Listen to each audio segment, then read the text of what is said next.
2 mission, and that lesson has been learned. That's what the ISRO has said. Exactly. But I'm going to ask you the last 20 minutes of terror, as it is being called, when actually the descent starts from 30 kilometers. What would be the speed of Chandrayaan aircraft, and when it lands, why do you think it will take around more than 3.5 hours for the rover to actually come out of the Chandrayaan? Yes, it's a good question. That imagine we have the moon's gravitational force acting on it. Earlier there was a mistake, and this time we have taken our ISRO has taken every corrective measure. At various stages they are decreasing the altitude, and each time they are properly manipulating the speed at which it should go towards the surface, and also after touching the surface, there will be a huge dust is expected to come out of it, because a huge body is going to land there. Even though everything is under control, we expect a huge dust. Just to settle down, they take some time so that the small boy will come out of it for taking. Small boy is the rover, Pragyan rover. He will take the selfie of his mother, Vikram lander, and mother will take a selfie of the son. This is the thing, and we are all going to enjoy the proud moment with the Honorable Minister here. You're anxious as to what happens in the last 20 minutes. Why it is called the last 20 minutes of terror? Everything, it's very perfectly planned. Even though everything is planned, we also pray that it should go as per the expectation, so that we will successfully land in the moon surface. That is the thing. Because if we miss even a second, anything may happen. That's why we are all, the ISRO is precisely controlling each second movement of the Chandrayaan. Right, that's the most important thing. And Vishnu, every second now matters.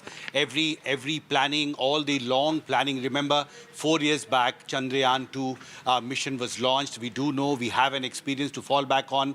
We do also know that the communication network and the setup in Chandrayaan 2 has been used to actually give a better direction to Chandrayaan 3 as well. So India has a backup plan also. We will know more later, but at the moment everyone is very anxious, as the chief scientist of CSIR has said, and it's of course a very, very historic moment. And the moon landing descent process starts at 5:20, and we start also showing and broadcasting live visuals. Right, Himanshu, we're going to be tracking that very, very closely and come back to you later on. But for the moment, let's just talk about what's going to happen next, because it's been called 20 minutes of terror.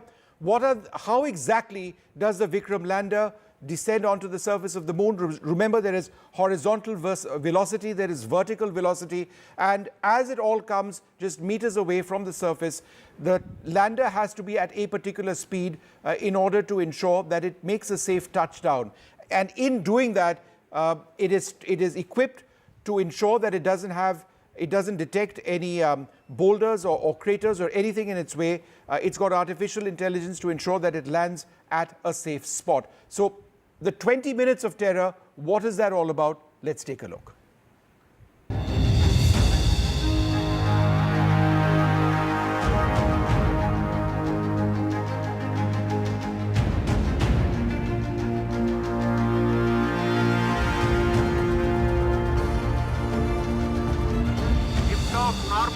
Here we have a majestic liftoff of LTM-3 M4 rocket carrying India's prestigious Chandrayaan 3 spacecraft.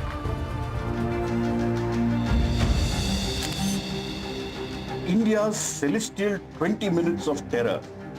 India will go through a nail-biting 20 minutes of terror or a T20 finish.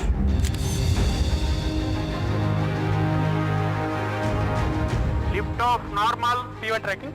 After a majestic liftoff, ISRO's Bahubali rocket put Chandrayaan 3 in the Earth's orbit. 200 stages are separated.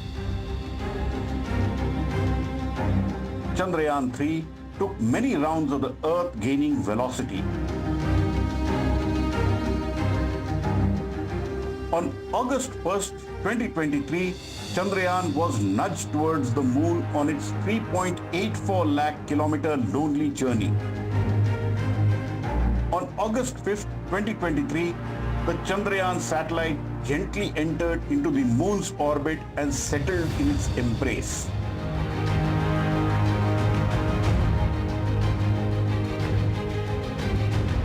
In a crucial maneuver, the propulsion module and the Vikram lander with the Pragyan rover separated on August 17, 2023. when the satellite was in a 153 kilometer by 163 kilometer orbit. Soon, the Vikram lander is brought closer to the moon surface in an elliptical orbit before the powered descent can begin. On the day of the landing, the 20 minutes of terror or the T20 kick in for a nail-biting finish.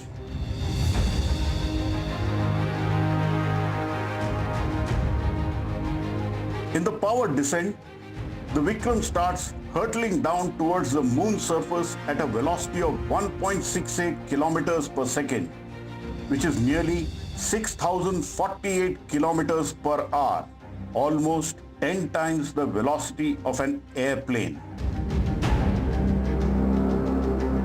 Vikram is now slowing down with all 4 engines firing, but the lander is still almost horizontal to the surface of the moon.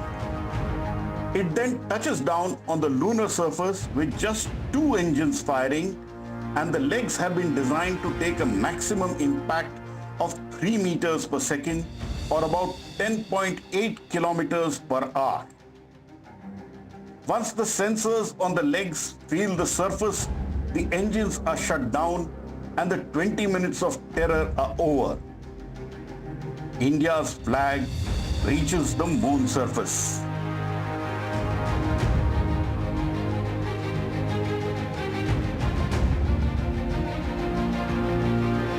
Subsequently, the ramp opens up, the Pragyan rover is rolled down. Once the Pragyan rover reaches the lunar surface, the rover is then free to move around the moon. The big moment arrives when the Vikram lander takes images of the rover and the Pragyan rover takes images of the lander. The first selfies by India from the lunar surface are then beamed back to India. Now, the real science can begin. The Vikram lander and the rover are both solar powered and are made to last 1 lunar day, which translates to 14 Earth days. In New Delhi, Pallav Bagla for NDTV. Well, joining us now, 3 very special guests. Dr. Amitabh Ghosh, one of the finest NASA scientists. He's been very closely associated with Mars missions. Dr. V.S. Hegde, former scientific secretary to the Indian Space Research Organization. I'm also joined by Pavitra Goyal, general manager of Lohia Aerospace Systems. Thank you all very much for being with us. Dr. Ghosh, why is it difficult and how is it difficult for a spacecraft like Vikram to reduce its horizontal velocity and vertical velocity within a finite period of time and at a particular altitude to the surface of the moon? It's not just difficult. You have to think it has to be done at the right time. So if you slow down quickly and you sense that the ground is here, and then the spacecraft is going to again accelerate. If you slow down too fast, so it has to be at the right time, and the orientation has to be right. See, you fly an aircraft, so you know that it's much harder than maneuvering a car. See, this is 3 dimension. Everything might be right, and your orientation might be wrong. So here you have to kind of land in one direction. So there are many variables, and the time is very short. And remember, this is all automated. So it's the built-in feedback loop. Whatever input parameter it's getting, it will try to modify itself. And so you have no unlike a pilot, you have no way to intervene if something was not on. So that's why it's difficult. How is it all automated now, essentially? I think at this stage, had there been a mission abort, we would have known about it. It's 3:19. In exactly 2 hours from now, I think it's all going to start. So I believe preloaded instructions to Vikram have already been fed into the system yesterday. So it's essentially an automated process, assuming the mission does go ahead at about 5:20 onwards, the mission to land. Is that right? Right. So it is, half a sec, Dr. Ghosh. Dr. Hegde, would you like to take that? No, I think I am as well or as bad updated as all of us. I think the whole process has been explained very well, and the 7 or 8 steps with 4 major steps of the landing process have been well explained. I think I must also give my compliments to NDTV and other channels who have kept every single viewer from across the world so well informed this time. Would you like to, Pavitra Goel, share a few more details, please, of the process that actually happens now? Mr. Goel?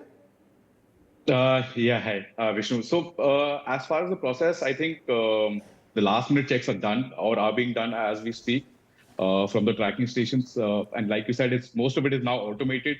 The decision to do it today or not do it today has already been taken. So now, if everything goes by the book, we should have the lander sitting on the surface of the moon in the next 2 hours and some minutes. Interesting is that this process involves of the several steps. There's a step for fine braking. There is a step for harsh braking or rough braking, as I understand it. There is a step, Dr. Ghosh, when at a certain stage the Vikram lander is made upright. It's not horizontal, it becomes vertical. It almost slows down to a halt at one particular stage at about 150 meters altitude. Could you just run us through these maneuvers as they're expected to take place? Unfortunately, I don't know the exact stages here, but I can tell you what happens at NASA.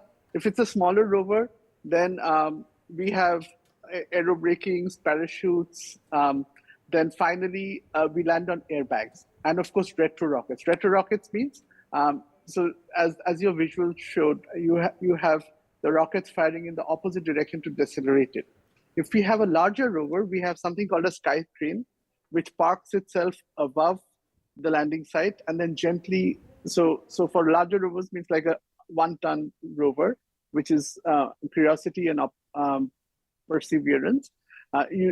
That's gently lowered onto the surface. So because a larger rover would not take the impact at all.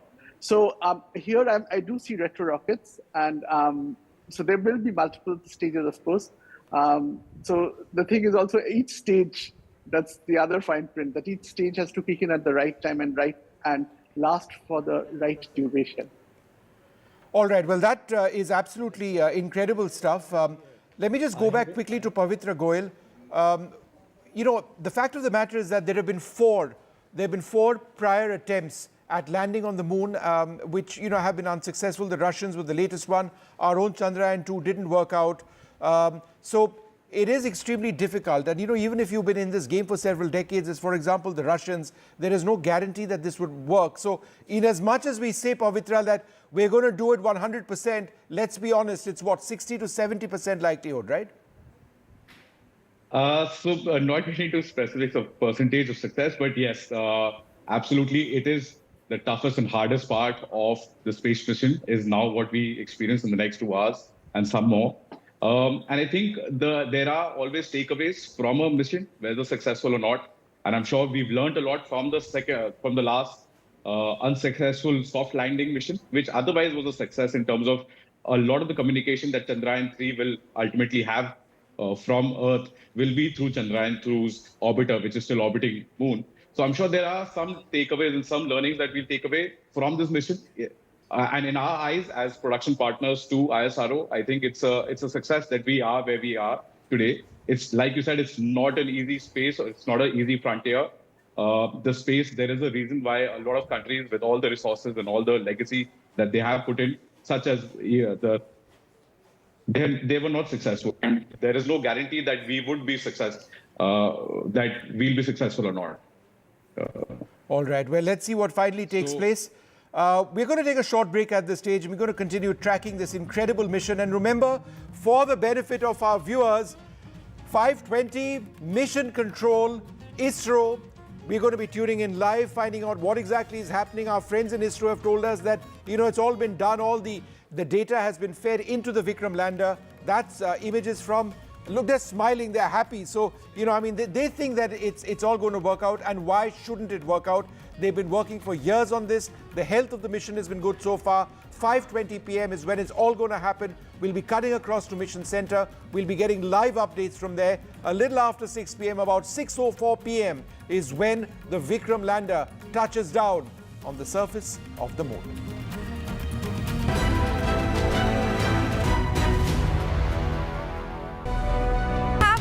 surprise for you. We're going to ask a bunch of you some special questions, and every correct answer is going to reveal what our surprise is. I don't know. Satya Nadella? Jeff Bezos. Bill Gates, probably. Nehru Place. Saket. Saket. Mumbai?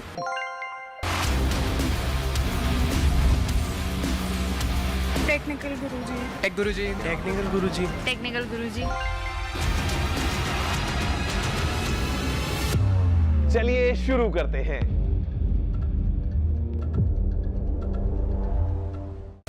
How has India shaped the G20? And how has the presidency shaped India's global position? NDTV's mega conclave brings together on one platform the biggest names behind India's G20 success. Join us on the 26th of August for a day-long event where we decode energy transition, clean growth, new digital economy, the business of G20, and India's big global moment. Decoding G20 only on NDTV.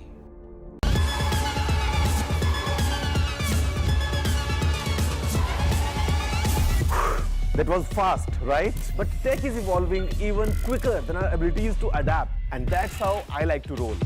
Technology तो आप सभी के पास है, but what you need is everything else. मेरा नाम है गौरव और अब मैं आ गया हूँ NDTV नेटवर्क पे हर रोज हर हफ्ते, अब आपके और पास. Go beyond the now. When there's too much talking but very little being said, too many voices but hardly any being heard, you turn to a show that puts you front and center. A show that headlines the stories of the people, by the people, for the people. From breaking news to in-depth analysis, Covering the latest developments across politics, business and technology. Bringing you stories that shape our nation and the world.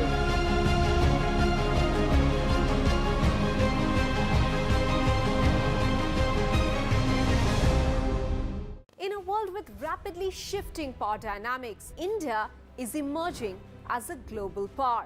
With its new standing, how do Indians view the world?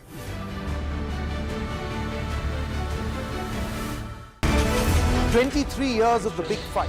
This show is not just an ordinary debate show, but it is a responsibility in service of our viewers.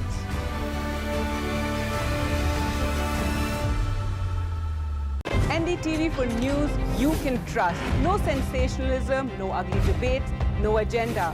We strive to be transparent and unbiased in our reporting so you can get news that you can rely on.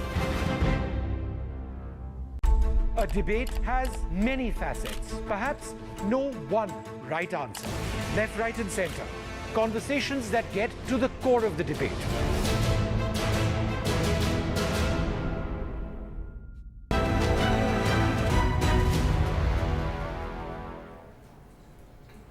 Welcome back. We're talking about Chandrayaan 3 soft landing. Now, the lander module of Chandrayaan 3, ISRO's third moon mission, is set to attempt its lunar surface landing this evening. Now, a successful soft landing will make India the first country to reach the uncharted south pole of the moon. The moon's south pole region is of interest because there could be a possibility of water and permanently shadowed areas around it. Now, the lander and rover of Chandrayaan 3 will have a mission life of about 1 lunar day, which is of about 14 Earth days. Now, this is done to study surroundings of the moon's south pole. ISRO officials, however, haven't ruled out the possibility of the lander module coming to life for another lunar day as well. Now, according to experts, the final 15 to 20 minutes will determine the success of the mission when Chandrayaan 3's Vikram lander and rover Pragyan will make its soft landing. Listen in to what leaders had to say on this particular. देखिए, जैसे 140 करोड़ भारतीय अपनी शुभकामनाएं चंद्रयान 3 के लिए दे रहे हैं, उनमें एक मैं भी हूं। जैसा मेरे मीडिया के मित्र दे रहे हैं, कोई सोशल मीडिया पर अपना कमेंट दे रहा है, कोई अपनी शुभकामनाएं दे रहा है, मैं इतना ही कहूँगा मित्रों, स्पेस सेक्टर में भारत ने एक लंबी छलांग लगाई है और हम सब लोग उस पल का इंतज़ार कर रहे हैं जब चंद्रयान 3 सफल हो। ये भारत को दुनिया के गिने चुने 3-4 देशों में खड़ा कर देगा जिन्होंने स्पेस के क्षेत्र में एक बहुत बड़ा योगदान आज इतिहास रचा जाएगा जब भारत का तिरंगा झंडा प्रधानमंत्री जी के नेतृत्व में चांद पर गाड़ने का कार्य इसरो के द्वारा, हमारे वैज्ञानिकों के द्वारा, हमारे विशेषज्ञों के द्वारा सफलपूर्वक एक नया इतिहास भारत में रचने के लिए पूरा भारत उत्सुकता से इंतजार कर रहा है। शाम को हम लोग बुलाने बच्चों को सीएम हाउस के अंदर, उनके साथ में हम लोग देखेंगे जब चंद्रयान पे बहुत शुभकामनाएं हमारे साइंटिस्टों को और तमाम जो लोग जुड़े हुए इस अभियान से। ये बहुत ही शानदार अभियान है, ऐतिहासिक अभियान है, ये कामयाब होना बहुत आवश्यक है। शाम को जो 6 बजे के आसपास वक्त है, इंतजार रहेगा सबको। देश के लिए तो बड़ी उपलब्धि है, वैज्ञानिकों की मेहनत है और जो आधारशिला नेहरू जी ने रखा है आज अपने पूरे विश्व में डंका बजा रहा है। तो सभी वैज्ञानिकों को बधाई के लिए अग्रिम शुभकामनाएं। सारा देश गर्व से भरा हुआ है, मन आनंद और प्रसन्नता से सरोबार है। मैं अपने वैज्ञानिकों को हृदय से धन्यवाद देता हूं कि जिनके बुद्धिमत्ता और परिश्रम के कारण ये क्षण आए। This time it's a very anxious moment. Everybody is working, looking it very anxiously for this event to happen, and I am sure that this time it will be a grand success. And this mission will gather invaluable data to help drive our understanding of the moon, our ability to utilize resources, and ultimately where we're going to establish settlements on the moon. So this is a vital part of that process. And by the way, whether the mission succeeds or landing or not, the mission itself, in my opinion, is an overall success. Ma'am, could you just help us explain what is this and how it is showing the live stats of the Chandrayaan 3? Basically, this is live stats which is coming online, webcast, through webcast we are getting it. So it will showing the touchdown time. Now the 3 hours, 26 minutes, 46 seconds are left to start the soft landing process. And these images which you can see on the screen are the image by the Vikram lander. Okay. And this is the mission clock, if I'm not wrong. This is the mission clock that how many days since the mission has started. And this is the landing burn. So I can see there's a time difference between the landing burn and the touchdown. So what is landing burn and what is touchdown? The time the process will start and the touchdown is when the lander will will be on a certain distance before touching the ground. Okay. And you were mentioning that ISRO has said that at around 5:44 p.m. the process of landing will start.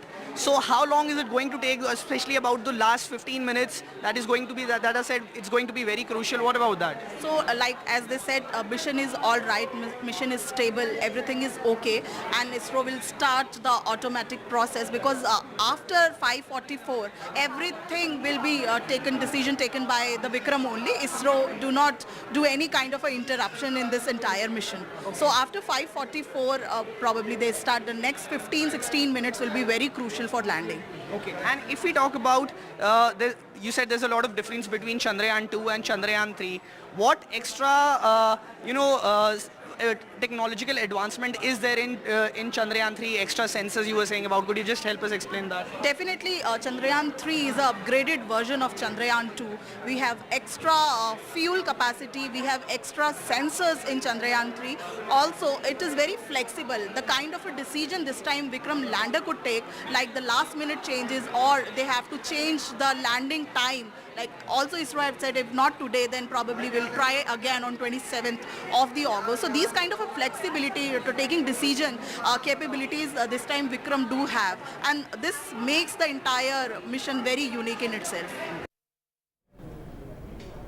The world is closely watching the progress of Chandrayaan 3. Well-known Indian-born American computer scientist and director of USA's mega science funding agency, Professor Sethuraman Panchanathan, director of the National Science Foundation. USA wishes good luck to the Vikram lander, which carries a tiny American experiment as well. Dr. Panchanathan controls a budget of over $10 billion for fostering S&T. He spoke exclusively to NDTV's Pallav Bagla. Listen in. This is an exciting moment for India. It's an exciting moment for the globe. Whenever science, technology, and innovation makes possible amazing things, which is beyond the imagination sometimes, that's what makes it so special. Science, technology, and innovation makes possible amazing discoveries and inventions that makes possible societal and economic prosperity. But in this case, it makes possible exploration of the universe.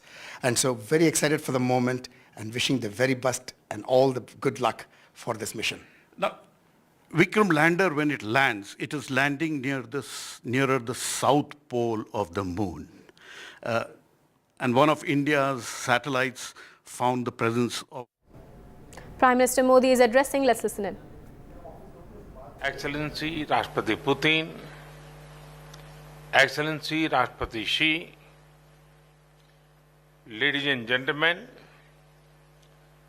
15वें BRICS summit के भव्य आयोजन और हमारे आतिथ्य सत्कार के लिए मैं प्रिय मित्र राष्ट्रपति रामाफोसा को एक बार फिर से बहुत बहुत बधाई देता हूं। जोहानिसबर्ग जैसे खूबसूरत शहर में एक बार फिर आना मेरे और मेरे डेलीगेशन के लिए अत्यंत खुशी का विषय है। इस शहर का भारत के लोगों और भारत के इतिहास से पुराना गहरा संबंध है। यहां से कुछ दूर ही टॉल्स्टॉय फार्म है, जिसका निर्माण महात्मा गांधी ने 110 वर्ष पहले किया था। भारत, यूरेशिया और अफ्रीका के महान विचारों को जोड़कर महात्मा गांधी ने हमारी एकता और आपसी सौहार्द की मजबूत नींव रखी थी। एक्सेलेंसीज, पिछले लगभग 2 दशकों में ब्रिक्स ने एक बहुत ही लंबी और शानदार यात्रा तय की है। इस यात्रा में हमने अनेक उपलब्धियां हासिल की हैं। हमारा new development bank global south के देशों के विकास में महत्वपूर्ण भूमिका निभा रहा है। कंटीजेंसी रिजर्व अरेंजमेंट्स के माध्यम से हमने फाइनेंशियल सेफ्टी नेट का निर्माण किया है। BRICS satellite constellation, vaccine R&D centre, pharma उत्पादों को पारंपरिक मान्यता जैसी पहलों से हम ब्रिक्स देशों के आम नागरिकों के जीवन में सकारात्मक बदलाव ला रहे हैं। Youth summit, BRICS games, think tank council जैसे इनिशिएटिव से हम सभी देशों के बीच पीपल टू पीपल टाइज मजबूत कर रहे हैं। ब्रिक्स एजेंडा को नई दिशा देने के लिए भारत ने रेलवे रिसर्च नेटवर्क, MSMEs के बीच करीबी सहयोग, online BRICS database, startup forum जैसे कुछ सुझाव रखे थे।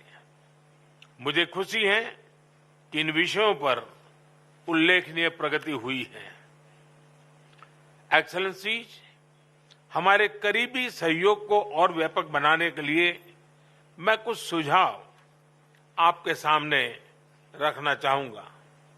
पहला है स्पेस के क्षेत्र में सहयोग। हम ब्रिक्स सैटेलाइट कॉन्स्टिलेशन पर पहले से काम कर रहे हैं। एक कदम आगे बढ़ाते हुए हम ब्रिक्स स्पेस एक्सप्लोरेशन कंसोरियम बनाने पर विचार कर सकते हैं। इसके अंतर्गत हम स्पेस रिसर्च, वेदर मॉनिटरिंग जैसे क्षेत्रों में ग्लोबल गुड के लिए काम कर सकते हैं। मेरा दूसरा सुझाव है शिक्षा, स्किल डेवलपमेंट और टेक्नोलॉजी में सहयोग। ब्रिक्स को एक फ्यूचर रेडी ऑर्गेनाइजेशन बनाने के लिए हमें अपनी सोसाइटीज को फ्यूचर रेडी बनाना होगा।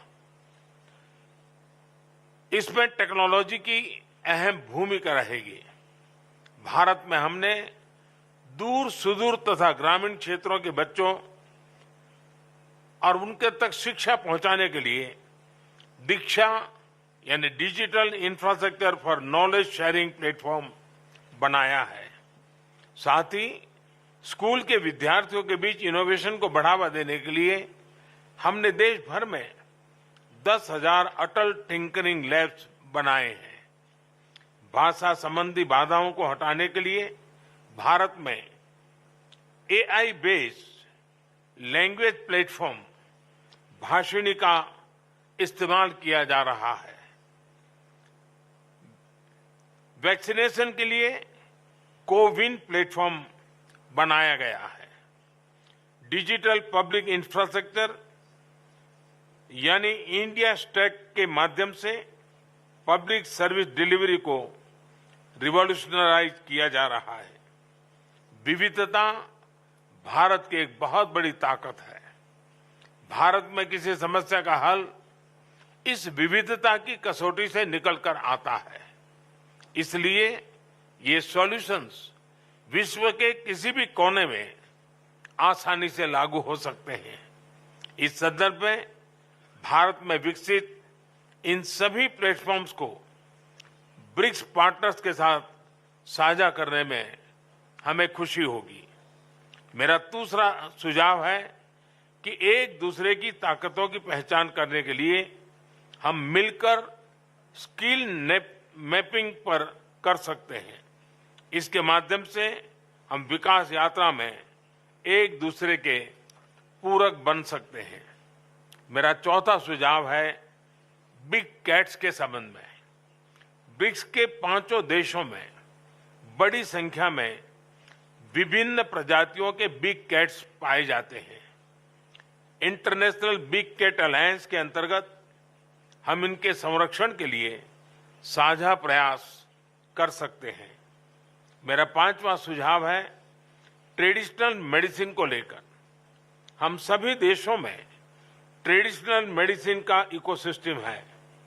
क्या हम मिलकर ट्रेडिशनल मेडिसिन की रिपोजिटरी बना सकते हैं? एक्सेलेंसी, दक्षिण अफ्रीका की अध्यक्षता में ग्लोबल साउथ के देशों को ब्रिक्स में एक महत्व विशेष दिया गया है। हम इसका हृदय से स्वागत करते हैं। यह वर्तमान समय की मात्र अपेक्षा ही नहीं बल्कि जरूरत भी है। भारत ने अपनी G20 अध्यक्षता में इस विषय को सर्वोच्च प्राथमिकता दी है। One earth, one family, one future, इस मूल मंत्र पर हम सभी देशों के साथ मिलकर आगे बढ़ने का प्रयास कर रहे हैं। इस वर्ष जनवरी में आयोजित voice of global south summit में 125 देशों ने भाग लिया और अपनी चिंताओं और प्राथमिकताओं को साझा किया। हमने अफ्रीकन यूनियन को G20 की स्थायी सदस्यता देने का प्रस्ताव भी रखा है। मुझे विश्वास है कि सभी ब्रिक्स पार्टनर्स G20 में भी साथ है और सभी हमारे प्रस्ताव का समर्थन करेंगे। इन सभी प्रयासों को ब्रिक्स में भी विशेष स्थान दिए जाने से ग्लोबल साउथ के देशों को उनका आत्मबल और बढ़ेगा।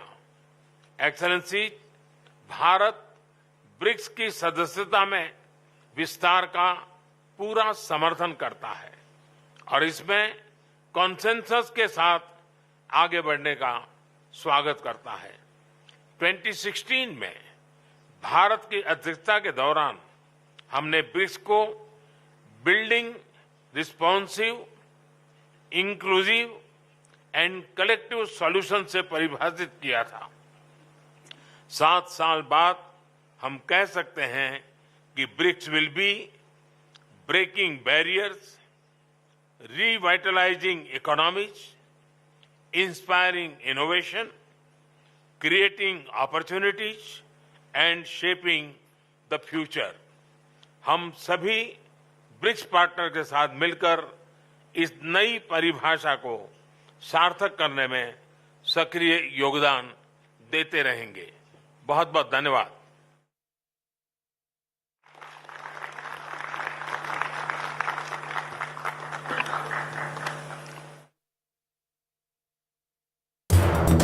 नमस्कार, मैं हूं साम्या टंडन। एनडीटीवी छत्तीसगढ़ मध्य प्रदेश के लिए एक अलग चैनल लेकर आ रहा है जो आप लोगों को देगा राज्य से जुड़ी हुई छोटी बड़ी सब खबरें। इस पहल के लिए एनडीटीवी मध्य प्रदेश छत्तीसगढ़ को बहुत बहुत शुभकामनाएं।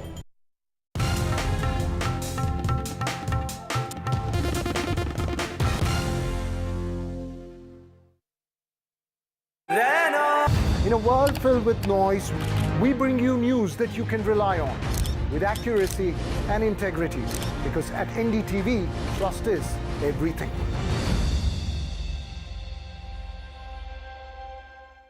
It's undeniable. We're facing the crisis of the generation, climate change, and it's happening. Not in some far-off distant land or some millions of years away. It's happening now. And it affects everything we know and love. Information around climate change can often feel too distant, too jargony, too scary, too anxiety-filled, too technical, or too political. I'm here to change that. The Climate Explainers, part of NDTV's 6-month-long campaign, building a blueprint for climate action. The climate clock is ticking, but we're just in time. The NDTV News Network That informs, inspires, and illuminates. Watch every side of the story here on NDTV. because the only side we're on is yours. Facts are the foundation of a news story, but it's the views that shape these stories. Because when you hear views from all sides, you get the complete picture. Business news can sound incomprehensible, unnerving, unrelatable. But how does it impact you? We deconstruct complex business news and ideas by talking directly to the leaders who shape the economy. We are serious about business. We have a surprise for you. We're going to ask a bunch of you some special questions, and every correct answer is going to reveal what our surprise is. I don't know. Satya Nadella? Jeff Bezos. Bill Gates, probably. Nehru Place. Saket. Saket. Mumbai?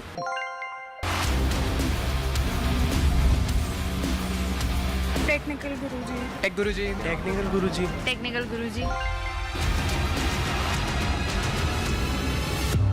चलिए शुरू करते हैं।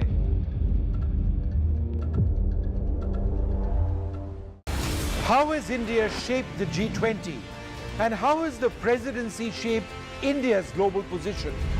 NDTV's mega conclave brings together on one platform the biggest names behind India's G20 success. Join us on the 26th of August for a day-long event where we decode energy transition, clean growth, new digital economy, the business of G20, and India's big global moment. Decoding G20 only on NDTV.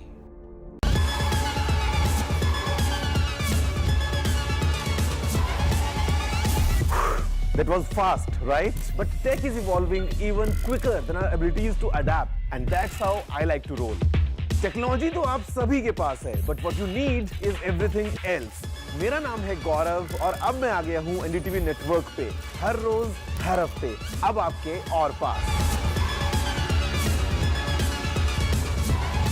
Go beyond the now. When there's too much talking but very little being said, too many voices but hardly any being heard, you turn to a show that puts you front and center. A show that headlines the stories of the people, by the people, for the people. From breaking news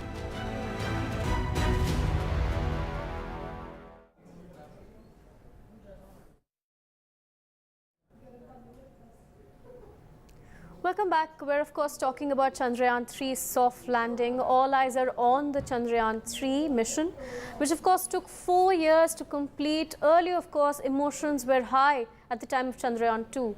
Now again, emotions are high, but people are in fact ecstatic, waiting for the success of this mission. The last 20 minutes will prove to be the most crucial part when, of course, it is decided whether this particular mission is a success or not. I'm being joined by Dr. Venkateshwara Sharma, who's the former Deputy Director of ISRO. Thank you for joining us, sir. We're, of course, talking about Chandrayaan 3. If you could take us through the challenges that you faced, in fact, at the time of Chandrayaan 2, and also how ISRO officials felt throughout the journey of rectifying the mistakes that were made during the time of Chandrayaan 2, and then now we're here on D-Day when Chandrayaan 3 is about to go for its soft landing.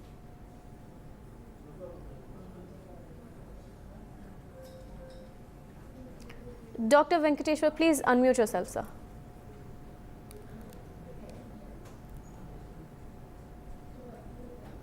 Chandrayaan 2, if you recall, it was launched during 2019, and it was a mission which was almost successful for us. If you see in Chandrayaan 2, we had orbiter, we had lander, we had rover. And orbiter is still, till today it's working with 8 payloads. And what we could not achieve was that we could not land soft land on the moon. And during the 20-minute journey from 25-kilometer orbit, covering a distance of about 746 kilometers, and landing on the moon, last 3 minutes were critical. And we could not control the lander, and it crashed on the moon. This is known. Right.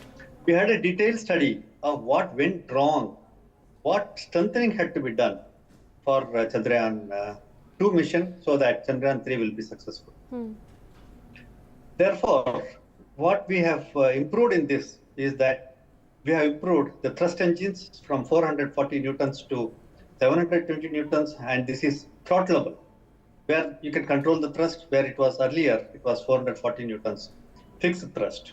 There was a central engine which was thrustable that we have removed, and we have dispensed with that, and we have another 4 engines plus few thrusters on the body of lander, which is an improvement from Chandrayaan 2. We also have introduced several instrumentations required for safe landing on the moon, what we call as soft landing. Some of them are Ka band altimeter, laser altimeter, and laser Doppler velocity meter.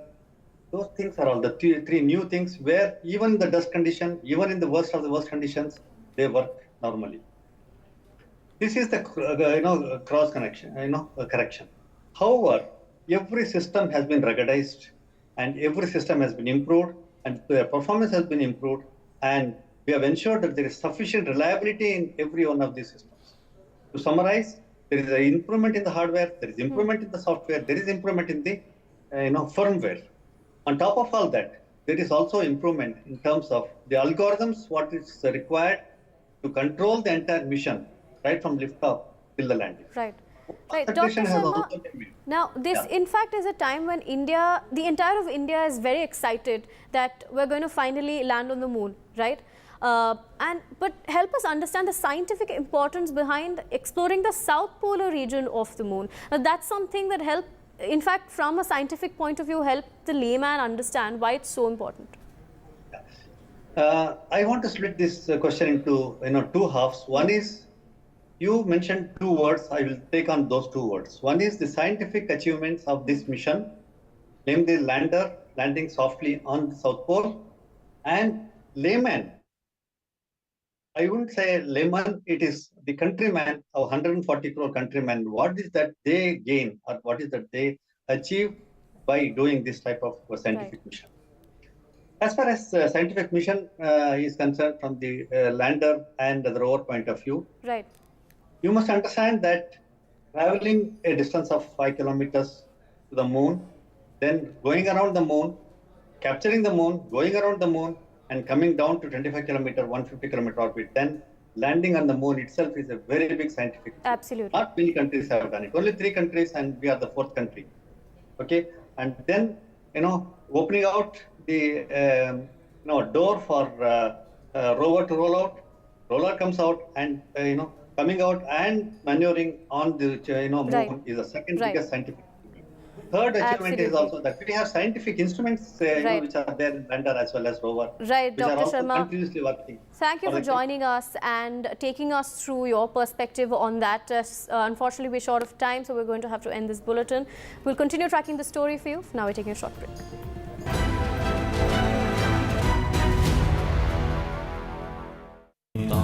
In a world with rapidly shifting power dynamics, India is emerging as a global power. With its new standing, how do Indians view the world?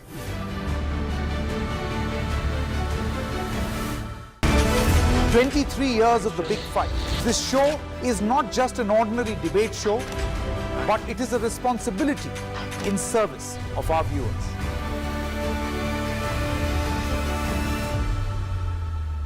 NDTV for news you can trust. No sensationalism, no ugly debates, no agenda. We strive to be transparent and unbiased in our reporting so you can get news that you can rely on. A debate has many facets, perhaps no one right answer. Left, right and center. Conversations that get to the core of the debate.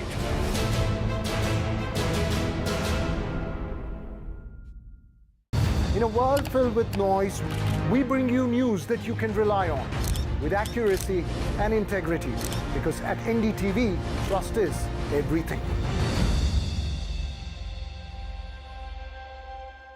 It's undeniable. We're facing the crisis of the generation, climate change. And it's happening. Not in some far off distant land or some millions of years away. It's happening now. And it affects everything we know and love. Information around climate change can often feel too distant, too jargony, too scary, too anxiety-filled, too technical, or too political. I'm here to change that. The Climate Explainers, part of NDTV's 6-month-long campaign, building a blueprint for climate action. The climate clock is ticking, but we're just in time. The NDTV News Network that informs, inspires, and illuminates. Watch every side of the story here on NDTV, because the only side we're on is yours.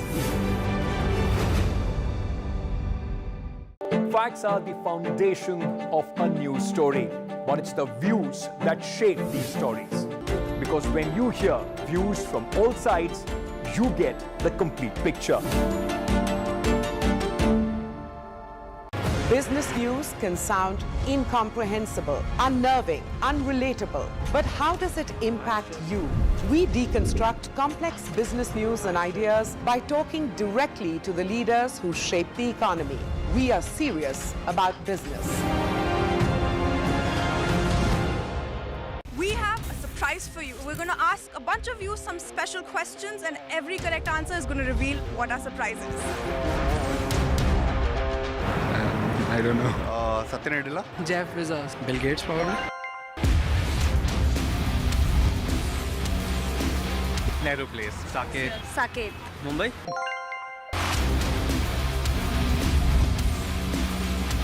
Technical Guruji. Tech Guruji. Technical Guruji. Technical Guruji. चलिए शुरू करते हैं।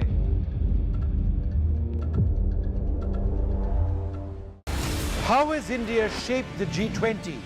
And how has the presidency shaped India's global position? NDTV's mega conclave brings together on one platform the biggest names behind India's G20 success. Join us on the 26th of August for a day-long event where we decode energy transition, clean growth, new digital economy, the business of G20, and India's big global moment. Decoding G20 only on NDTV.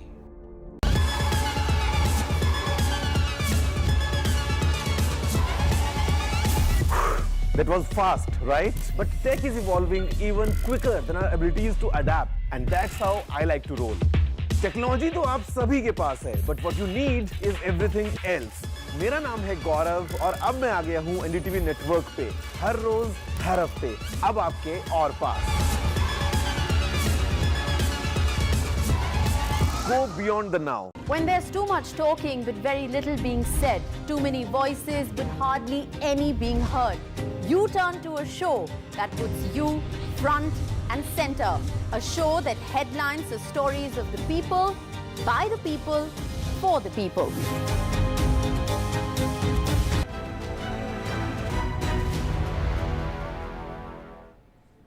Good evening, I'm Sneha Koshi and welcome to round-the-clock coverage of NDTV for Chandrayaan 3, a big historic moment for India.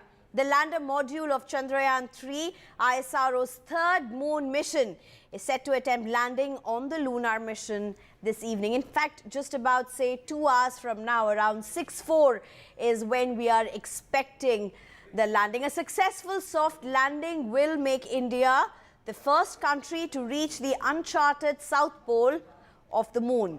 The moon's south pole region is of interest because there could be a possibility of water in permanently shadowed areas around it. The lander and rover of Chandrayaan 3 will have a mission life of 1 lunar day, that's about 14 Earth days, to study the surroundings on the moon's south pole. ISRO officials, however, haven't ruled out the possibility of the landing module coming to life for another lunar day. According to experts, the final 15 to 20 minutes that all of us have been talking about for the last few days will determine the success of the mission when Chandrayaan 3's Vikram lander with rover Pragyan will make its soft landing. And I'm being joined by Dr. Surendra Pal right now. He's a distinguished scientist and former program director, satellite navigation program at the ISRO Satellite Center, Bengaluru. Thank you very much, Dr. Surendra Pal, for joining us. Dr. Surendra Pal, just the first rule of the game at this point would be to keep it absolutely simple so everybody can just understand how historic this really moment is. Now, the first question, for the next 2.5 hours, what are the crucial things that really ISRO or India would be looking at? Okay, I mean, you see, first of all, I understand that automatic sequence have been launched. It means all the commands have been uploaded.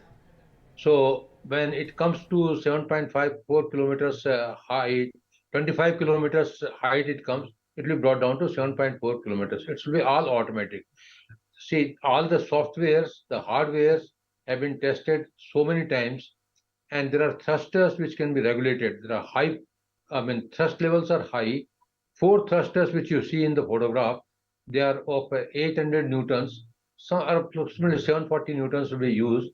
And to break, see, first stage is when it comes to 25 kilometers height, it will be brought down to around 7.4 kilometers height. And the tangential velocity or the horizontal velocity, which we call it, is approximately 6,000 kilometers per hour. That is 10 times the speed of an aircraft. And that will be brought down in 3.2 or 3.5 kilometers to 7.8 kilometers height in that distance which travels. And total distance, from first stage to another stage is almost 750 kilometers. That is when they start operations, and when it will land, it's 750 kilometers. So that will be traversed in around 20 minutes. Now, after that, it comes to a hold, which was not there. Attitude hold was not earlier not there. In attitude hold, the horizontal thing which is there like this will be will give a tilt of a 12 degree, and till now there was only horizontal velocity. There was no vertical velocity. Here vertical velocity will be given. Horizontal velocity will be of the order of something like that, 336 meters per second, and vertical velocity will be around 15.9 meters per second. From there, it will come to, it will be a hold will be there for 10 seconds, 175 seconds. Then it will come down to fine braking, and for 10 seconds, all the sensors will be calibrated. So in fine braking, it will try to bring the horizontal velocity, it will try to kill and make it only vertical velocity. Let me tell you here, in school, all of us have read that there is a kinetic energy, half mv square. The mass is very high. Right. The velocity is also high. So we have to somehow kill that, kinetic energy by retrograde rockets firing. We are firing the rockets in the opposite direction of the motion of the spacecraft or the channel. When it comes to, say, around 1 kilometer height, there is in between fine braking, which was not there earlier. During the fine braking, total system will be there, and around 800 meters it will be completely made vertical. The horizontal velocity will be reduced to 0. Right. When it comes to 150 meters, the again vertical velocity will be further reduced. Dr. Surendra Pal, let me just interrupt you at this point and also try get Mr. Ajay Lele, who joins us at this point. Mr. Ajay Lele, just to contrast what really is happening and just how critical these operations are. Just about few days ago, Russia's mission Luna 25 crashed on the surface of the moon. And here India, at least ISRO, is saying it's very confident, it's learned from its earlier missions, and it's very confident of the landing, but very, very high anticipation here. Definitely. If you see the recent history of moon landings, there have been many failures. It's not only Luna 25. In the year 2019, after India's Chandrayaan 2 had failed, there was an Israeli agency which was trying to put a rover and a lander system on surface of the moon. That went into a hard landing. Then in the month of April this year, a Japanese agency was trying to put the same rover and a lander, and again it went into a hard landing. In fact, they were trying to put 2 rovers. One was for the Japanese agency and other was for UAE. So it was an international mission that also had witnessed failures. So challenges ISRO understands are far too many, and the challenges are very complex. It's not a very simple solution to that. So that's the reason what ISRO has done is that they have strengthened their algorithm. Because as it has been mentioned, that the mission will be in a full autonomous mode. So there will not be any sort of a collaboration or coordination from the surface of the Earth. So mission will have to decide on its own what to take decisions, how to go ahead about it. So that's the reason multiple options are made. Right, I think we seem to have some problem with that line. Dr. Surendra Pal, tell us the reason behind the location that has been chosen for the rover to land. How significant is that? The South Pole, the particular area in the South Pole of the moon where the rover is going to be landing, attempting a landing. The one thing which everybody knows about it, the South Pole is unexplored. That's one thing. Second thing is there are a lot of big craters. And Chandrayaan 1 found out with our moon impact probe as well as the other payloads, moon mineral vapor and the synthetic aperture radar, that there is a water, there is a ice. So it is presumed that if we have got craters, millions of tons of ice is there, then that can be converted using the solar energy into hydrogen and oxygen. And if we put an outpost there and with the international cooperation, then for going further into the deep into the universe, the rockets can use liquid hydrogen, liquid oxygen, and a small colony. Another thing is there is a lot of oxides are there. So by the same means, oxygen also can be generated. So it's because of that one, plus some rare earth elements are there, and a lot of other minerals are there. So for that purpose, it's a commercial purpose. Now go to the scientific purpose. If you go scientific purpose, what payloads have been put, they will tell us what is the chemical composition, how the heat propagates inside the crust of the moon, and also the moon has got a small atmosphere of charged particles. That also it will try to find out. Not only this, it will also study the seismic activities. There will be even a small meteorite, it hits it, the sensitive seismometer or accelerometer, and they will know what has happened. Similarly, moon quakes can be found out. So about the origin of the moon, origin of the universe, there are very many theories are there. It will be possible to find out what exactly happens. All right. Thank you, Dr. Surendra Pal. In fact, all of this may sound so technical for many people, but there's also so much of excitement across the country, from students to even several others just going and being part of screenings that are being held in several parts of the country. I'm being joined by my colleague right now, Tanishq Punjabi, who is at the Nehru Planetarium. Tanishq, away from all the technical discussions and the big jargons, what's really happening at the Nehru Planetarium?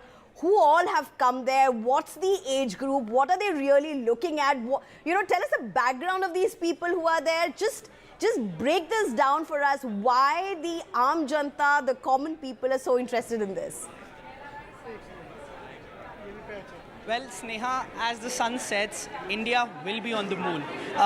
I'm at Nehru Planetarium, and lots of excitement here. Lots of people, lots of families, children with their parents have come here to see the special screenings that have been going on since the morning. Every 2 hours, there's a special screening held of the India's missions, of India's all the space missions and moon missions.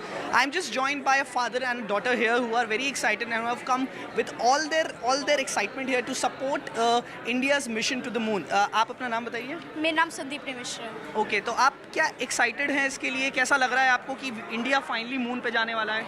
Everyone is excited to it because आज पहली बार कोई south pole पर एक पहला देश जाएगा जो south pole पर लैंड करेगा. बहुत ऐतिहासिक दिन है आज का दिन, और बहुत गौरवान्वित महसूस होता है कि हम हिंदुस्तानी हैं. हिंदुस्तान में रहना, हमेशा हिंदुस्तानी आगे ही होते हैं. एक टाइम पर जब इंदिरा जी ने पूछा था कि ऊपर से चांद कैसा हिंदुस्तान कैसा दिखता है, चांद से हिंदुस्तान कैसा दिखता है, तो वहाँ से बोला था उन्होंने कि सारे जहाँ से अच्छा, यहाँ से बोला था हिंदुस्तान हमारा.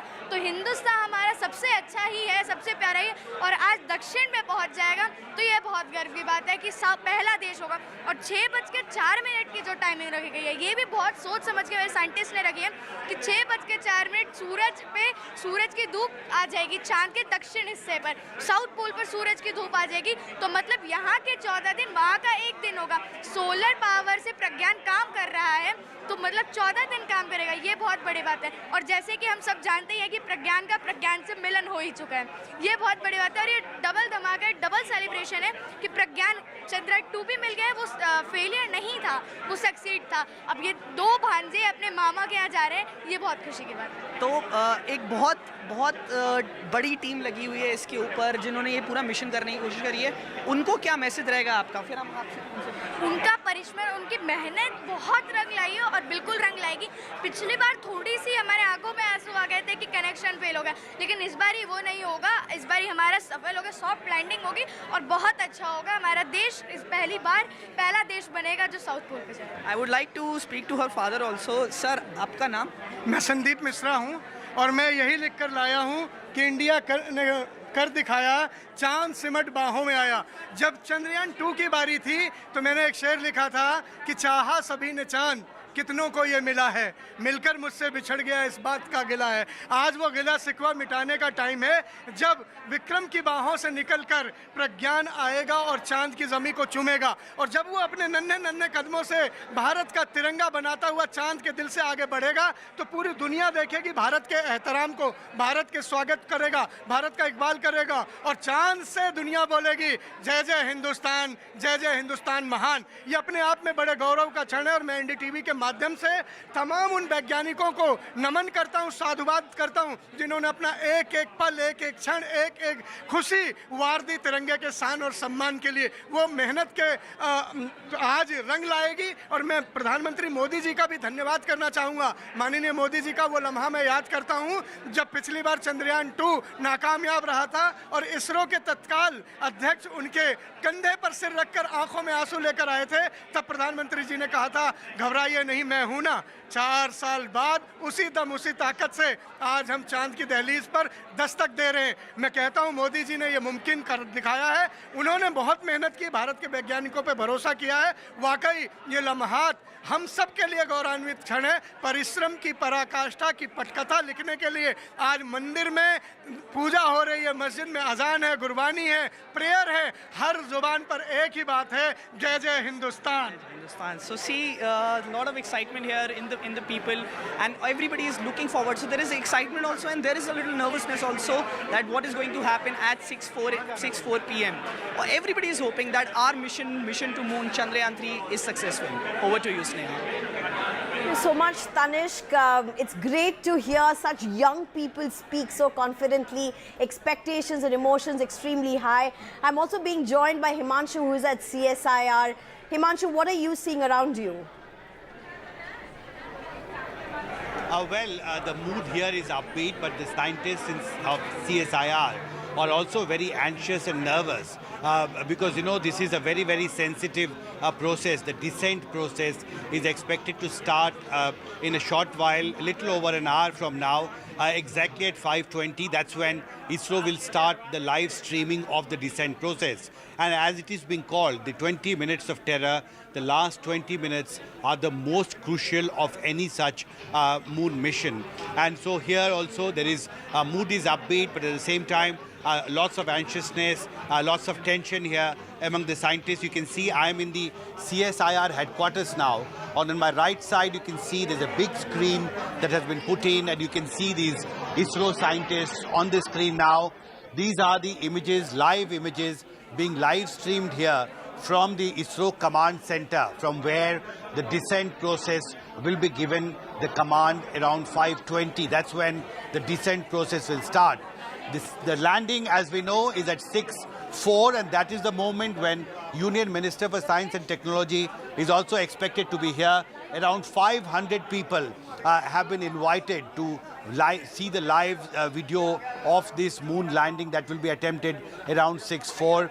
The scientists are here, school students have been invited, university students, there are researchers, scholars, and they're all very, very keen and eager to see how the Chandrayaan 3 actually will make the landing. And truly a very, very historic moment in the history of Indian science. And one more important thing the scientists here have told us, that once the Vikram lander lands on the moon surface, it will create a dust storm there. Lots of dust clouds will be there. And that is why the delay for Pragyan rover actually has been kept in place.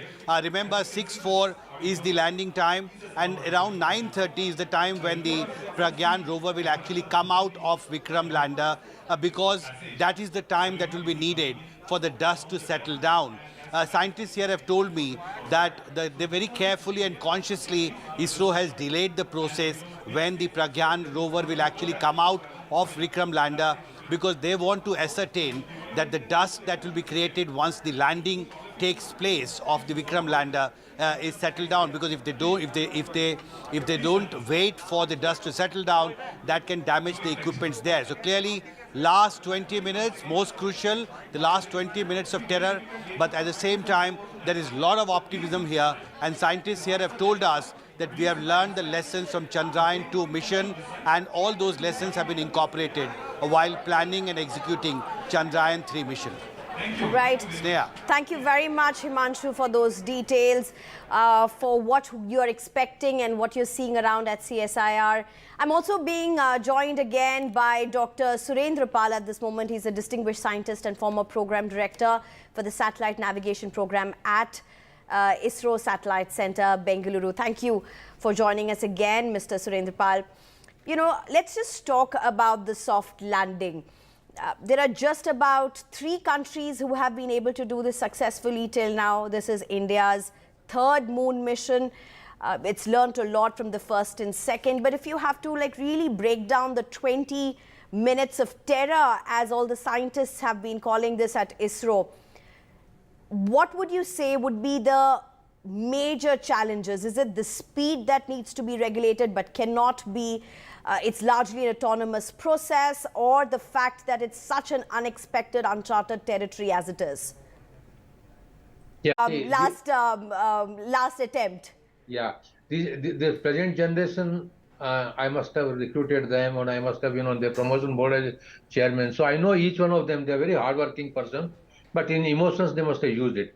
Now let us see. See, when it comes from 25 kilometers to 7.4 kilometers, from 6,000 kilometers per hour to 1,200 kilometers per hour, that's called rough braking. So there, all the thrusters should fire properly. The orientation should remain constant. Then we have got attitude hold, where, from horizontal velocity, it becomes to vertical velocity. That's another crucial thing. And the third thing is, where I feel it's crucial, when completely horizontal becomes vertical, that vertical velocity has to be controlled. Now you will say that why you are confident. I'm confident because there are 4 thrusters. Their thrusting values are each one of 800 Newton thrusters. And if 4 thrusters fire in the opposite direction of the velocity, okay, in the velocity vector, that is, suppose the lander is coming in this direction, I fire the thrusters in this way. From here I fire, so it will go in the opposite direction. Equal and opposite reaction, it's taught in our school, Newton's first law. So its velocity will get reduced. Then orientation will change at when it comes to 7.4 kilometers, there will be a 12-degree inclination. So what kinetic energy we had, that will get slightly converted to potential energy, kinetic energy. We have to kill the kinetic energy by firing the retro rockets. And those rockets will go on firing until it becomes, the whole thing becomes a vertical. When vertical becomes, then all 4 rockets may not work. It will, the onboard computer will decide, and then only 2 rockets will work. And that also, the thrusting, the engine fuel, you can call it, in layman's language, will be controlled. Like when we drive a car, we control the accelerator. So accelerator means we are controlling the fuel.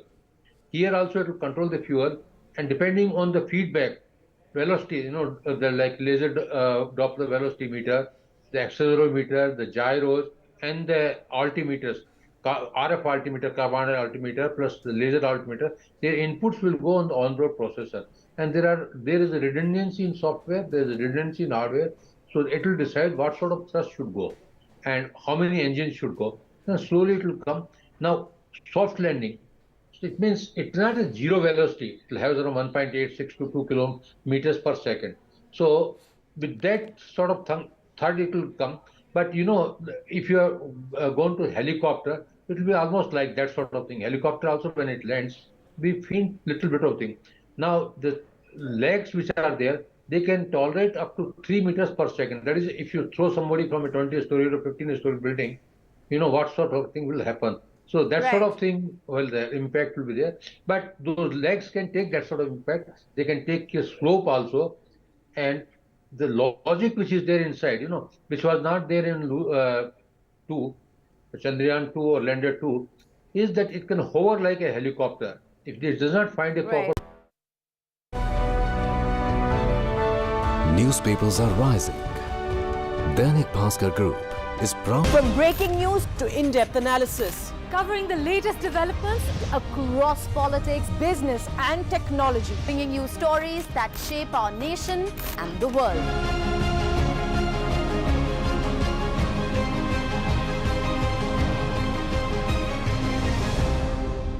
In a world with rapidly shifting power dynamics, India is emerging as a global power. With its new standing, how do Indians view the world?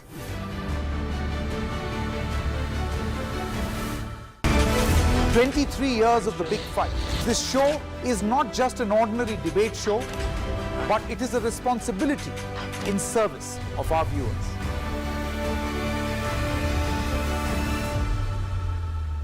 NDTV for news you can trust. No sensationalism, no ugly debates, no agenda. We strive to be transparent and unbiased in our reporting so you can get news that you can rely on. A debate has many facets, perhaps no one right answer. Left, right and center. Conversations that get to the core of the debate.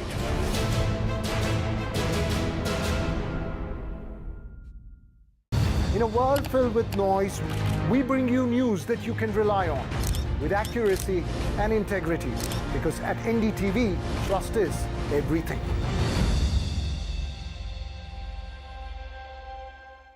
It's undeniable. We're facing the crisis of the generation, climate change. And it's happening. Not in some far-off distant land or some millions of years away. It's happening now. And it affects everything we know and love. Information around climate change can often feel too distant, too jargony, too scary, too anxiety-filled, too technical, or too political. I'm here to change that. The Climate Explainers, part of NDTV's 6-month-long campaign, building a blueprint for climate action. The climate clock is ticking, but we're just in time. The NDTV News Network that informs, inspires, and illuminates. Watch every side of the story here on NDTV, because the only side we're on is yours. Facts are the foundation of a news story, but it's the views that shape these stories. Because when you hear views from all sides, you get the complete picture. Business news can sound incomprehensible, unnerving, unrelatable. But how does it impact you?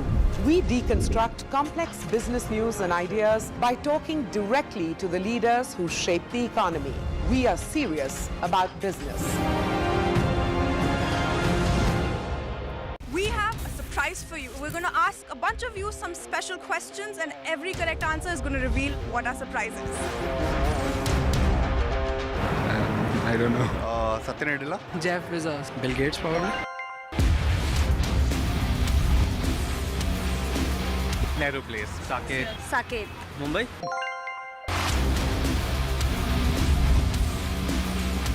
Technical Guruji. Tech Guruji. Technical Guruji. Technical Guruji. चलिए शुरू करते हैं।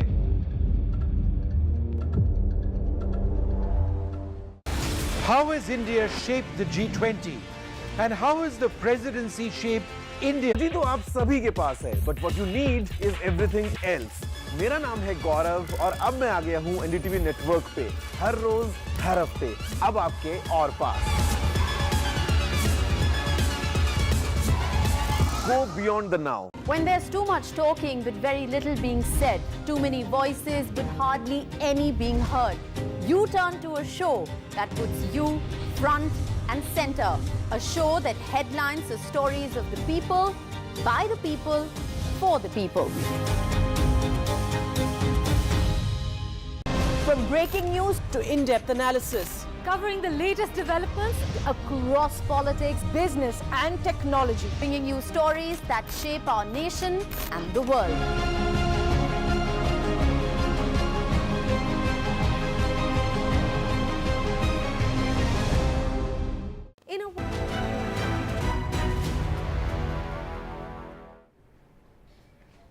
Good evening. Welcome back to our round-the-clock coverage of what are some extremely exciting moments for scientists who are very closely watching and following and leading India's moon mission, the third such attempt. These are some very, very critical moments as India watches very closely. Well, we're talking about Chandrayaan 3, the soft landing that's supposed to happen in just about an hour and a half from now. And we've been bringing you reactions from around the country. I'm also being joined by Dr. Ramesh Chelladurai. He's the service manager for Chandrayaan 3 at ISRO. Also, Ajay Lele joins us in the studio. And Dr. Surendra Pal also continues with us. Dr. Ramesh Chelladurai, to you first. Dr. Surendra Pal, a moment before, had said he does not agree with the term 20 minutes of terror. But I guess Dr. Sivan used that just to indicate how critical the last few minutes are, considering he was also leading the last such attempt. As a scientist, how are you looking at this? Okay. I would rephrase that to last few minutes of absolute terror. That's it. Because if you look at the way how the spacecraft behaves after liftoff, right at the time of separation, from the point of separation until it reaches the final orbit, it is like a woman giving birth to a child and the nurse taking care of the child. So this is what the operations team have been doing over the last 1 month since the time of Chandrayaan 3 liftoff. So yes, it has been sleepless nights. However, now it is the critical, final, and the crucial phase of the mission. So I would rephrase that word to last few minutes of absolute terror. You've taken it possibly to another level, you know, that just shows how much of anticipation, excitement, cautiousness to people to have an emotional attachment to the scientific task which they are at.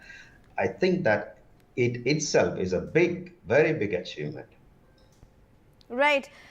Mr. Ajay Lele, if you could explain to us what is Chandrayaan 3 attempting to do, the top 3?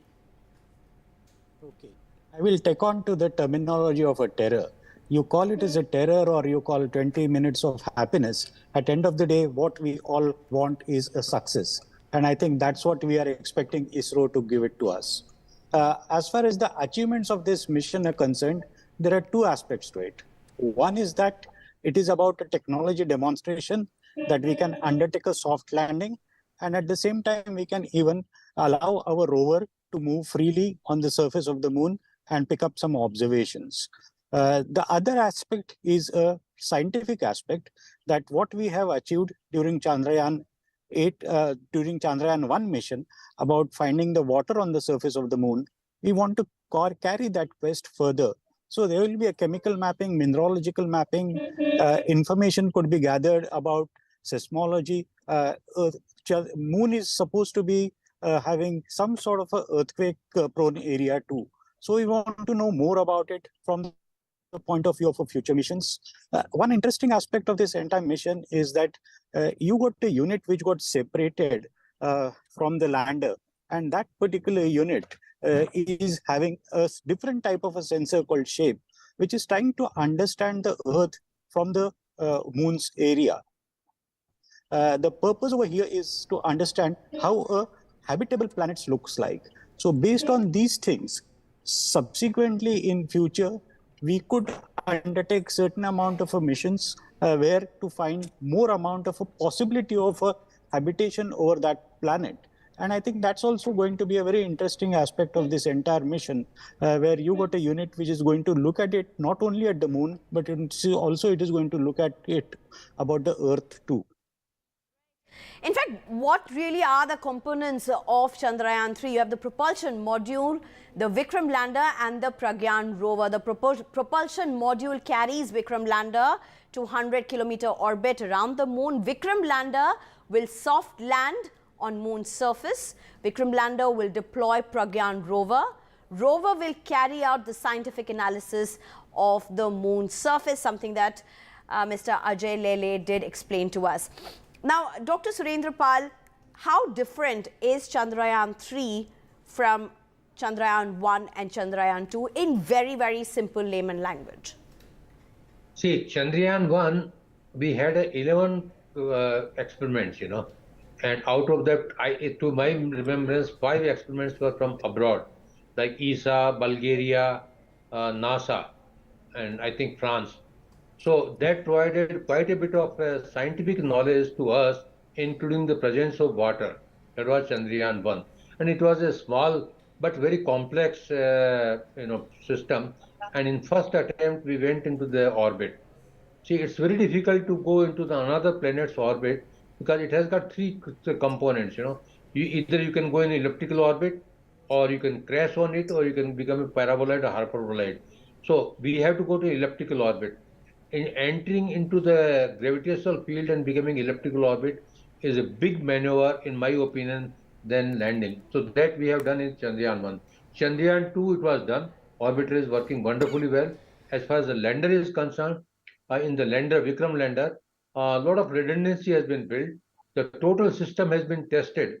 Let me tell you in layman's this, that we have tested. In 2019, in order to establish the service and provide ground station support. So that was during the time of pandemic. Okay, so this was done well ahead, and then now we are here, and within our team we do have people from all over Europe, Spain, Germany, Italy, France, Norway, Scotland, UK, So we have everyone in our team, and we all are working towards one single goal, wishing and praying that the Chandrayaan-3 lander is making its landing successful. So having said that, from ESA as such, we see and we support ISRO in a very, very positive way. And we are doing whatever we can within the scope of our ground station support. And we want to expand our cooperation with ISRO in the long run. So we do definitely see this as a very good achievement for India, and we want to continue in the long run. Right. Dr. Ajay Lele, if I may ask you, at what time, right now the soft landing is expected around 6/4. At what time was it a point of no return? That the dates could not be changed, nothing? Okay, I think we've lost the connection with Ajay Lele. Dr. Surendra Pal, would you want to take that? At what point it is a point of no return? No change in command, no change in date, nothing. See, automatic sequencing has been uploaded. Okay.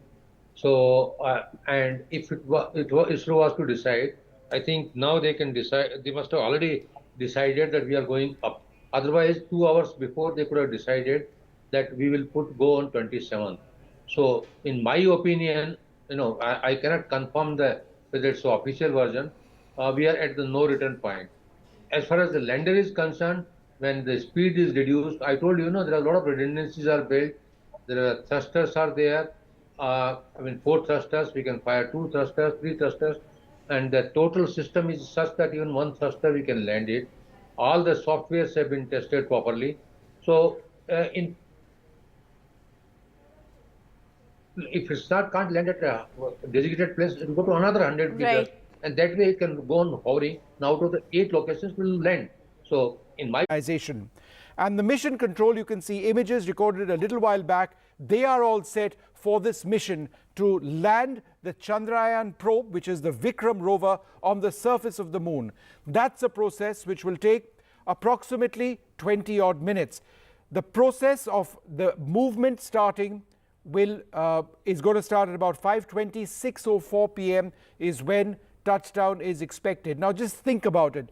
Hundreds of engineers and scientists, rocketry specialists, satellites specialists from India have been working diligently on this mission for so many years now. They worked through COVID. They had to do this because Chandrayaan-2 was unable to land a probe onto the surface of the moon. It crashed. This time around, we've learned, as ISRO, from our mistakes, and the goal is absolutely clear that we must ensure that Chandrayaan-3 gets it right. When we talk about Chandrayaan-3, what exactly are we talking about? The mission is called Chandrayaan-3. It had a couple of very important elements. Firstly, there is the Mark III rocket, which actually got the satellite, the rover and the lander into space. Then there is the lander that we are talking about. That lander is called Vikram. After 5:20 p.m., Vikram will start descending to the surface of the moon. Before Vikram actually started doing that a couple of days back, there was a propulsion module in space, in the orbit of the moon, which Vikram separated from, right? That propulsion module has some equipment, and it is also involved in looking at the moon. Then, before we talk about the lander or the rover, which is the really exciting stuff for our viewers, let us talk about Chandrayaan-2, because in as much as you may believe that Chandrayaan-2 was a failure, it was only a part of the mission that didn't go the way we wanted. There's a satellite of that Chandrayaan-2 mission which is fully involved in the Chandrayaan-3 mission. How? Well, when the lander gets to the surface of the moon, and when the rover called Pragyan gets out of the lander, then the rover will be communicating with the lander will be communicating with Chandrayaan-2, Chandrayaan-2 will be communicating with mission control. That is the data link which has been established. If something goes wrong, the lander can communicate independently and the rover can communicate independently as well. But we want that data link to be working. And I use that word data simply because there will be a relatively broad band which is available for the transmission of data. In the initial phase of this entire mission, it is going to be data which transmits color video. We will be seeing the Pragyan rover coming out of Chandrayaan. We will likely be seeing the actual descent or parts of it of the Vikram lander onto the surface of the moon. The idea is to send a real message that we are able to soft land a probe, which is the Vikram lander, onto the surface of the moon. This is extremely difficult because from a speed of several thousands of kilometers per hour, both in horizontal velocity and in vertical velocity, the speed of the Vikram lander, that's what you see on your screen right now, needs to be brought down to a speed where it can soft land on the surface of the moon. That speed is not zero, by the way. There is a certain velocity it needs to come down in, but it is designed to take that G-force, that pressure for that landing to take place. A couple of hours later, as you see on your screen now, the Pragyan rover rolls out. And then there's going to be this process of selfies being taken. The Pragyan rover will take images of Vikram. Vikram will take images of Pragyan. It's all going to be beamed to India. In case you are asking, if you've made a soft landing, then why is it that you need to wait for a couple of hours before Pragyan rolls out? The answer is there in two words: moon dust. We want the moon dust to settle. We want the lenses of the cameras and we want the sensors on the Vikram lander to be free of dust, and then a stepping stone for deep space missions elsewhere. So that's what India really wants to do. Why? Because in Chandrayaan 1, there was a sensor on board, our own Chandrayaan 1 mission, which detected the presence of water in the atmosphere of the moon. We want to see where that is coming from. So that was one long speech about what's going to be expected, but 5:20 p.m. mission control, we're going to be cutting to that. There'll be commentary as well. 6:04 is when that 20-odd minutes of terror ends, and hopefully it'll be a success for ISRO and of course a success for all of us in India. We'll take a short break, come back with the latest.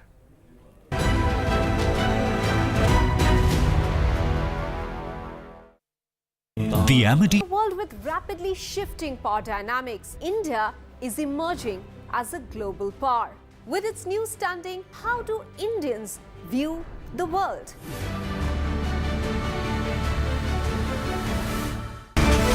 "23 years of the big fight." This show is not just an ordinary debate show, but it is a responsibility in service of our viewers.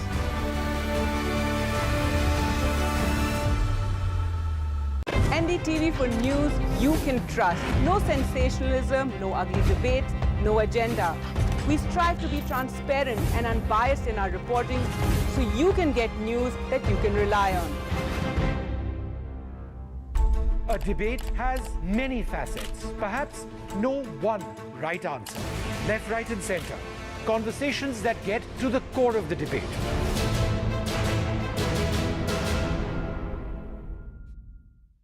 In a world filled with noise, we bring you news that you can rely on with accuracy and integrity, because at NDTV, trust is everything.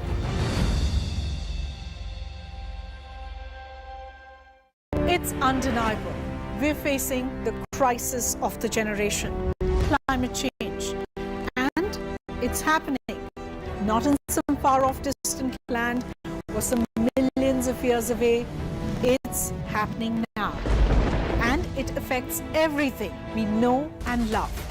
Information around climate change can often feel too distant, too jargony, too scary, too anxiety-filled, too technical, or too political. I'm here to change that. The Climate Explainers, part of NDTV's 6-month-long campaign, building a blueprint for climate action.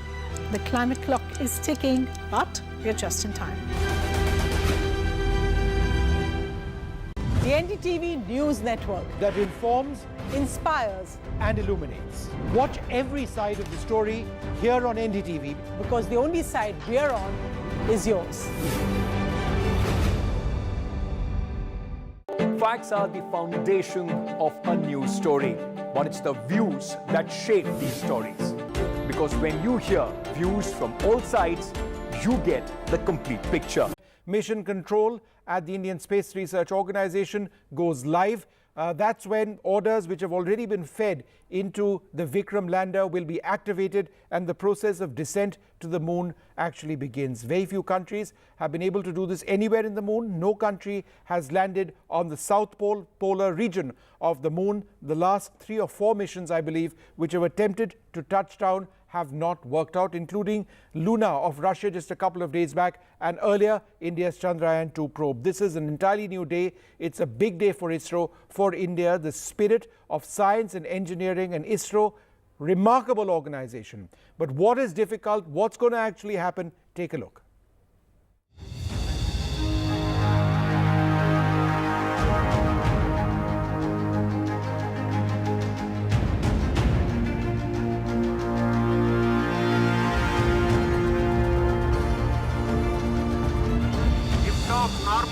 Here we have a majestic liftoff of LTM-3 M4 rocket carrying India's prestigious Chandrayaan 3 spacecraft.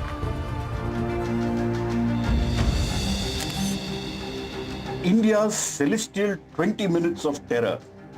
India will go through a nail-biting 20 minutes of terror or a T20 finish.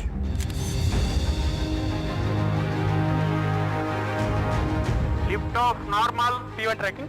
After a majestic liftoff, ISRO's Bahubali rocket put Chandrayaan 3 in the Earth's orbit. 200 stages are separated. Chandrayaan 3 took many rounds of the Earth gaining velocity.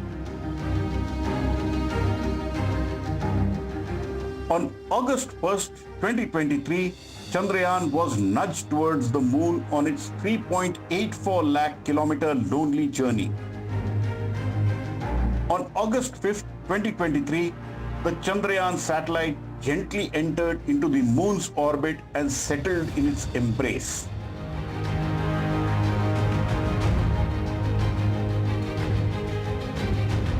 In a crucial maneuver, the propulsion module and the Vikram lander with the Pragyan rover separated on August 17, 2023, when the satellite was in a 153 kilometer by 163 kilometer orbit. Soon, the Vikram lander is brought closer to the moon's surface in an elliptical orbit before the powered descent can begin. On the day of the landing, the 20 minutes of terror or the T20 kick in for a nail-biting finish.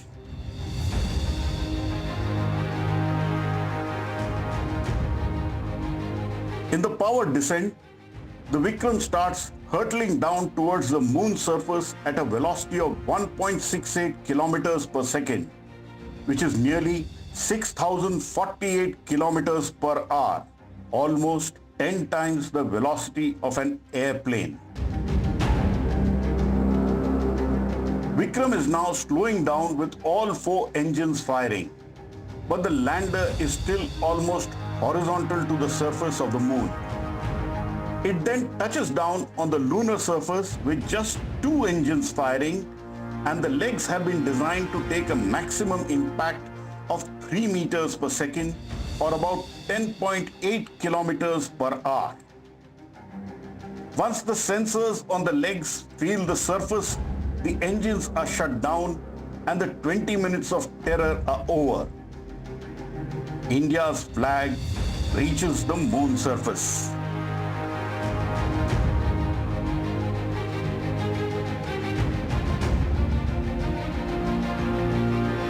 Subsequently, the ramp opens up. Now, the real science can begin. The Vikram lander and the rover are both solar powered and are made to last 1 lunar day, which translates to 14 Earth days. In New Delhi, Pallav Bagla for NDTV. मैं अपनी ओर से शुभकामनाएं NDTV की team को और उनके सभी दर्शकों को देता हूं। आशा करता हूं आप सच्ची खबर, सही समय पर जन जन तक पहुंचाने का कार्य करेंगे। ढेरों शुभकामनाएं।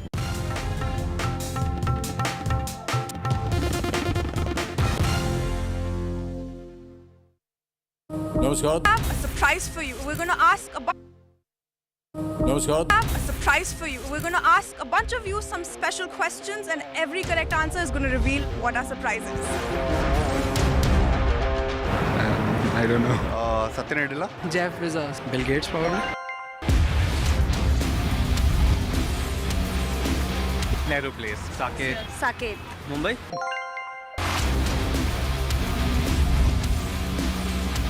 Technical Guruji. Tech Guruji. Technical Guruji. Technical Guruji. चलिए शुरू करते हैं।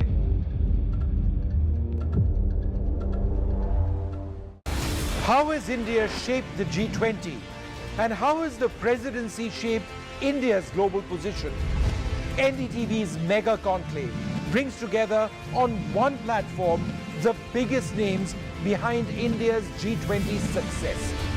Join us on the 26th of August for a day-long event where we decode energy transition, clean growth, new digital economy, the business of G20, and India's big global moment. Decoding G20 only on NDTV.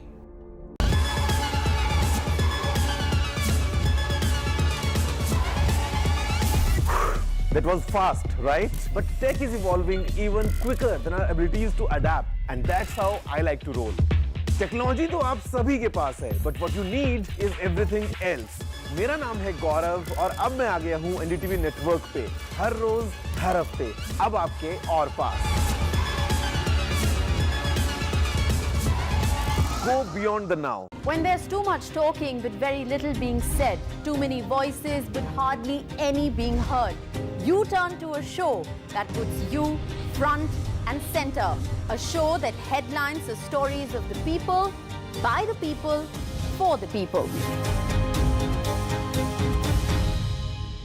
From breaking news to in-depth analysis, covering the latest developments Across politics, business and technology, bringing you stories that shape our nation and the world.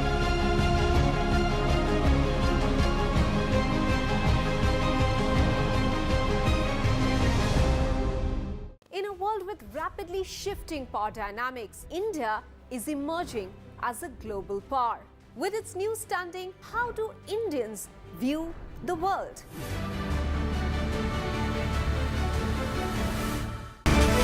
"23 years of the big fight." This show is not just an ordinary debate show, but it is a responsibility.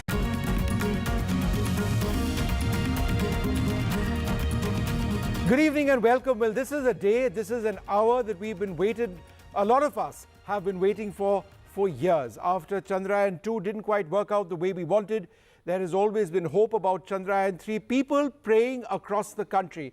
And you can see that on your screen now. Why? Because in 1 hour and 4 minutes from now, India's moon rover, that's the Vikram rover, will touch down on the surface of the moon. But the process between now and then is going to be difficult. Thousands of kilometers in horizontal velocity and vertical velocity will need to be cut down through a series of automated maneuvers when essentially Vikram does the job for itself. It needs to finally pick a spot that it can land on because the southern polar region of the moon has a lot of boulders over there and craters. So it needs to find the right spot, match a spot with what it has been fed with, which is images of the moon. It is artificial intelligence at work over here, and it actually touches down. But let's just take a look at what's been happening as we play out these images. Firstly, this is the Vikram lander. This is in fact mission control, and then the Vikram lander that you see on your screen over there. At a certain stage, this is the propulsion module which separates from the Vikram lander. The Vikram lander then adjusts itself by firing its engines. It uses its sensors to track the surface of the moon. And remember, artificial intelligence at play over here. It finally settles down. It is a difficult process, not easy at all. The speed at the moment of touchdown is not zero. In fact, it is at a particular velocity. It needs to be. And then a couple of hours later, the Pragyan rover starts rolling out. Let's have those images, that video of the Pragyan rover as well. We'll have that for you in just a few moments from now. But again, a repeat of this video from another angle, the 20 minutes of terror as it's known as the Vikram rover, Vikram lander makes its way to the surface of the moon. Pragyan rolls out of the rover once it makes a soft landing. That's what we are waiting for. As I mentioned, and you can see in this animation, a lot of moon dust. We do not want that moon dust, which is why Pragyan will wait in the tummy, as it were, of the Vikram lander before rolling out a couple of hours later. So you're asking how many hours later? We suspect at about 9 to 9:30 p.m. tonight, if everything goes well, Pragyan will roll out. But just getting the Chandrayaan lander to land successfully, that is a big deal. But later on, Pragyan, the little rover, will roll out. The mission life of this entire mission is just 14 days. But there will be serious science happening in those 14 days as images of Vikram and Pragyan roll out. But as you can see, lots of enthusiasm, lots of children who are actually watching this entire event, brought big screen televisions across the country, several schools participating in the sense that they want their kids to be a part of this experience. So let's face it, there is pressure on ISRO to deliver, but they have a reputation of doing that. Yes, space is difficult. Yes, mistakes happen. But when mistakes happen, if something is broke, you go and fix it. And that's what the Indian Space Research Organization has now done. And we can also see images. I believe these are some of the first images which are actually coming in from mission control. Mission control's images now indicate, as you can see over there, a state of preparedness. It's all going to start in a little while from now. So there were smiling faces earlier on. We haven't really got any idea of the expression right now, but they all know what's happening. And the fact of the matter is this: everything seems to be on course. There is no word of an abort at this stage or a delay at this stage. All of the landing instructions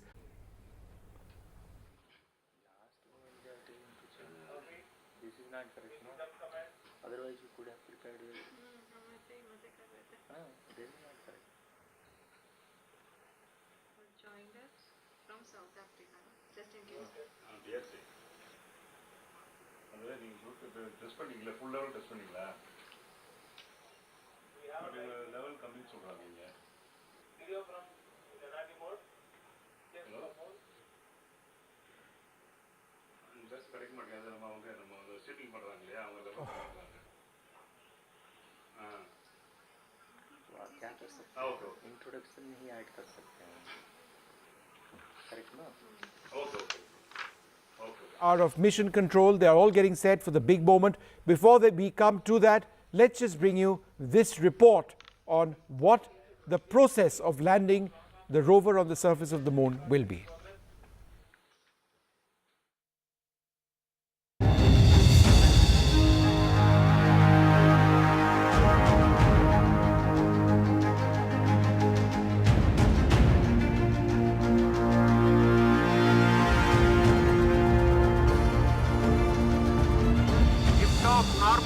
Here we have a majestic liftoff of LTM-3 M4 rocket carrying India's prestigious Chandrayaan 3 spacecraft.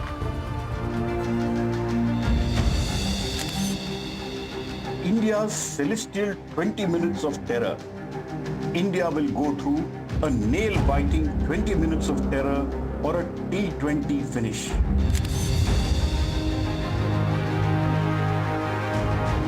Liftoff normal, P1 tracking. After a majestic liftoff, ISRO's Bahubali rocket put Chandrayaan 3 in the Earth's orbit. 200 stages are separated. Chandrayaan 3 took many rounds of the Earth gaining velocity. On August 1st, 2023, Chandrayaan was nudged towards the moon on its 3.84 lakh kilometer lonely journey. On August 5th, 2023, the Chandrayaan satellite gently entered into the moon's orbit and settled in its embrace.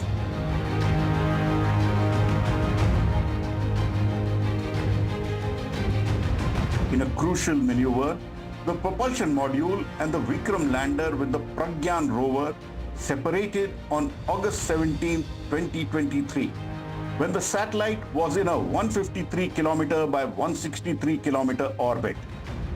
Soon, the Vikram lander is brought closer to the moon's surface in an elliptical orbit before the powered descent can begin. On the day of the landing, the 20 minutes of terror or the T20 kick in for a nail-biting finish, still almost horizontal to the surface of the moon. It then touches down on the lunar surface with just 2 engines firing, and the legs have been designed to take a maximum impact of 3 meters per second or about 10.8 kilometers per hour.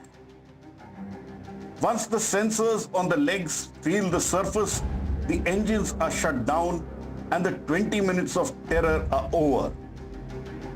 India's flag reaches the moon surface.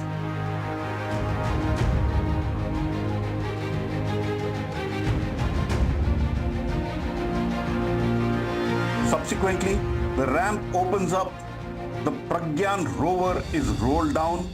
Once the Pragyan rover reaches the lunar surface, the rover is then free to move around the moon. The big moment arrives when the Vikram lander takes images of the rover and the Pragyan rover takes images of the lander. The first selfies by India from the lunar surface are then beamed back to India. Now, the real science can begin. The Vikram lander and the rover are both solar powered and are made to last 1 lunar day, which translates to 14 Earth days. In New Delhi, Pallav Bagla for NDTV. Well, there is a huge sense of excitement right now. I'm joined by my colleagues Pratibha Menon and Sam Daniel. Pratibha is at Mission Control. Pratibha, what's happening? Well, I'm here at ISRO Command Center. Well, the stage is set, not just in terms of the live streaming, but the stage is set for the Vikram lander, which would be landing on the moon, creating history. We are inching closer to that particular moment. And India is definitely gaining or assuming significance on 2 fronts. One, the country would be known as the 4th country to explore the technology of soft landing. And 2, we would be the first, in case Chandrayaan 3 becomes successful, we become the first to explore the uncharted territory, which is the southern pole of the Earth's natural satellite.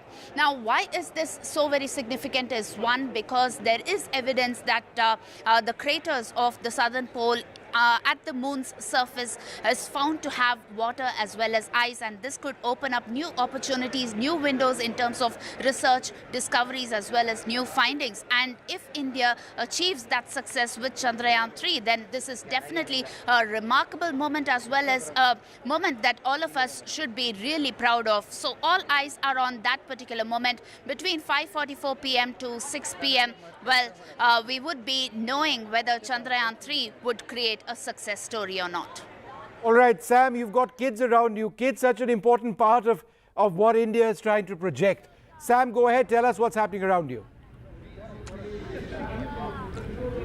Vishnu, we come to you from Ispani Center in Chennai, where around 100 children have gathered to watch the landing live. It's organized by Space Kids India, a startup that's encouraging children across Tamil Nadu, across India, to develop interest towards space science. And with me, a group of children.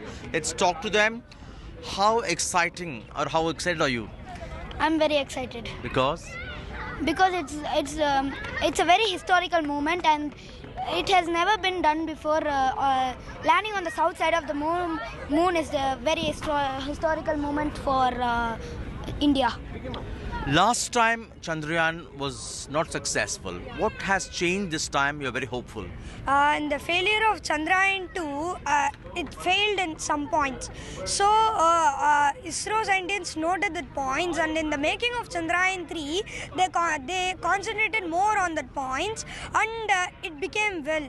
So let's expect a good landing in the moon. Is it important for India? Yes, it's very important as it's a historical moment, like my friend Shazad said, and it also, makes India have a record, because this is the first time India is doing it. The whole other states have not done this yet. You're proud? Yes, I'm so proud of my country. Is there anyone who wants to become a space scientist perhaps? Maybe. What excites you about space? I don't know. But you've been following Chandrayaan? Yes. Let's speak to some parents also. I mean, what kind of excitement among you as parents now? Yeah, it's like Chandrayaan vaanat mele, land on the moon mele, kondaadudhu thedudhu onna oya hoy, adu enna hoy. On a serious note, a successful landing, what does it mean for India? See, it's phenomenal like it used to be. Like we've done so many things in the past, right? Like so, it's going to be phenomenal like the past, and we're going to beat that over and over again in the future. And there are a lot of plans, like you can hear from their interviews. So like I'm just in the feel of like we've already landed. It's like that, yeah. So it is not only it is a future for our child, and it is each and every citizen is a proud moment. Like a cricket match, how is it? Is more than that. It is a pride moment for this. See, Chandrayaan 2, where it failed 4 years back, a lot of things were at stake. And this, I think, is a proud moment for every Indian, no matter which part of the world they are. And landing today on the moon is a very historic moment. Very few countries have done that. And India being one of them is a very proud moment and paves way for a lot of other bigger things for everybody to dream and then explore. What has brought about this kind of excitement among children, among parents? Everyone is excited. Everyone wants to watch what's happening around. Even the entire world is watching us. So I wish and pray that everything should be successful. So Vishnu, quite an excitement here at Ispani Center, where Space Kids India is organizing this kind of gathering, and in a sense they can't really wait for that excitement to watch it live, and also to get a confirmation from ISRO that it's a successful soft landing. Vishnu. All right, Sam, thanks very much for joining us. Sam Daniel, our known intrepid who loves the Indian Space Research Organization. He's getting set to get the very latest news as well. But let's just bring you, in a little while, a couple of images from inside the Indian Space Research Organization's Mission Control Center. The live feed of the entire event is going to start at about 4:12. I'm going to introduce our guest, Professor Dibyendu Nandi, Annapurni Subramaniam, D. Raghurandan and Devadatta Mishra. Devadatta, let me come to you first. What starts happening at 5:20 p.m.? Yeah, good evening, Mr. So. Good evening. I can feel the excitement. Yes, there. Absolutely. Been waiting for this for years. Yeah, and 4 years back, I was in the same mission control center when the Chandrayaan 2 was happening. So, though I am no more, but still I can feel the high octane environment, what would be happening there. And as we know, all is well if end is well. But unfortunately, last time it could not happen in that way. But gracefully, definitely things will happen in a very predicted way.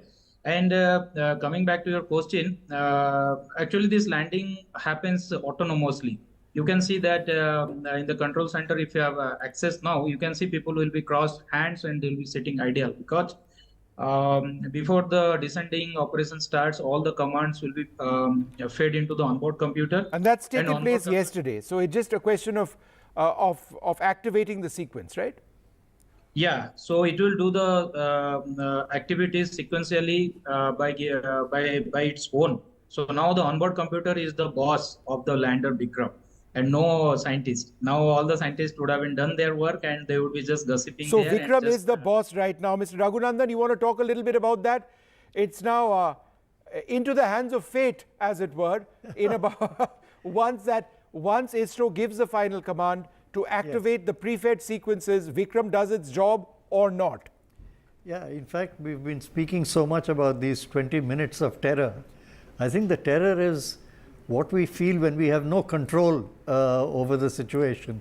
Since Vikram is going to be doing the landing on its own, there is nothing else that anybody else can do. That the scientists have given all their inputs, everything has been loaded onto the computer, and now the guidance systems of Vikram will take over through the various stages. And Vikram has been given a fair amount of leeway in terms of its decision making on the way down. The algorithms have been modified to take care of any problems like those that arose last time. There's more margin for the lander to choose its site of landing. Previously, if I remember right, it because had a 400... ISRO's commentary has just started out. Let's quickly go across, Fine. have this out full screen. Let's see what's taking place. सभी दर्शकों की जानकारी के लिए अब हम इसरो के अब तक के सभी लूनर मिशंस की संक्षिप्त विवरण प्रस्तुत करेंगे। जी हां, इसरो संक्षिप्त विवरण प्रस्तुत करेंगे। जी हां, इसरो का पहला मून मिशन चंद्रयान 1 अक्टूबर 2008 में पीएसएलवी रॉकेट के द्वारा सफलतापूर्वक प्रक्षेपित किया गया था। चंद्रयान 1 चंद्रमा के सतह पर पानी की खोज करके पहले ही इतिहास All रच right, they're चुका है। talking about the history of the missions. We haven't quite gotten around to Chandrayaan 3.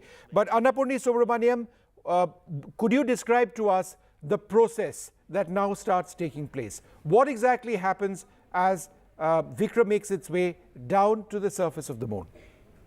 Yeah, actually, I wanted to also mention about things which are done as preparatory as well. Yes. So tracking this spacecraft is extremely important.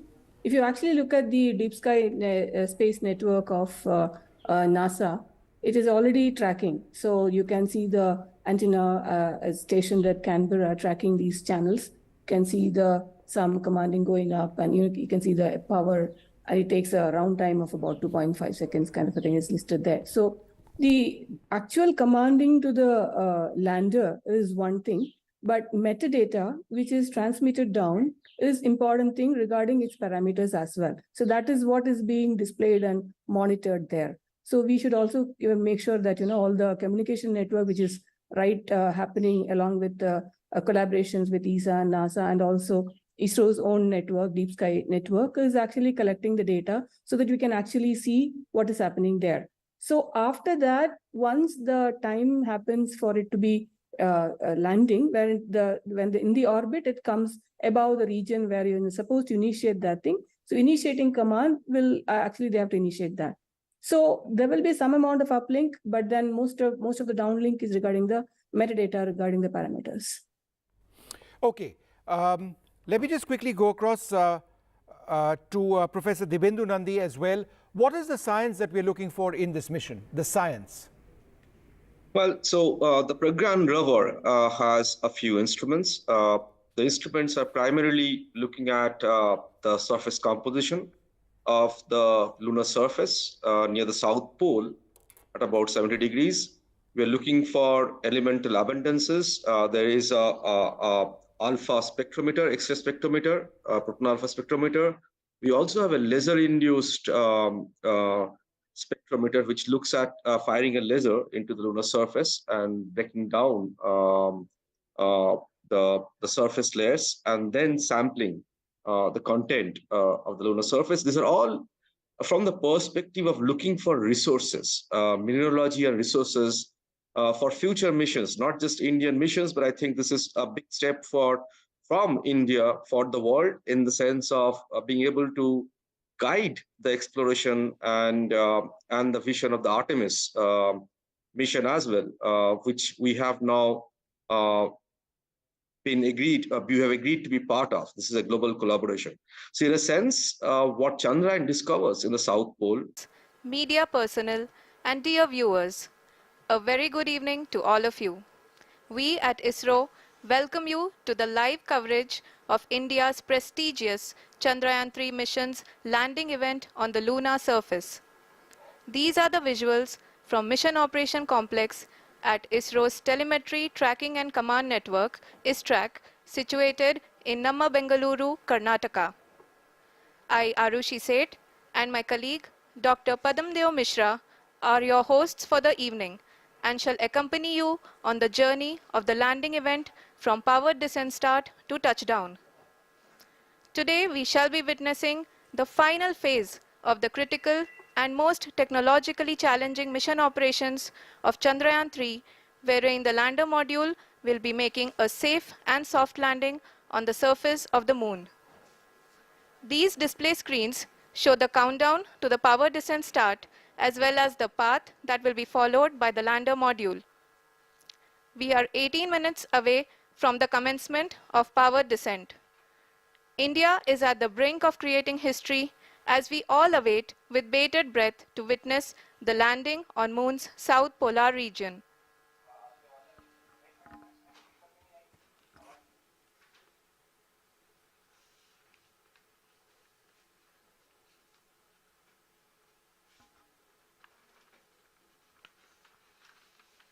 From all right, images from mission control over there. I missed that little bit. Annapurni, did you pick that up? Was that 18 minutes till the event starts, or was it 80 minutes till the event starts?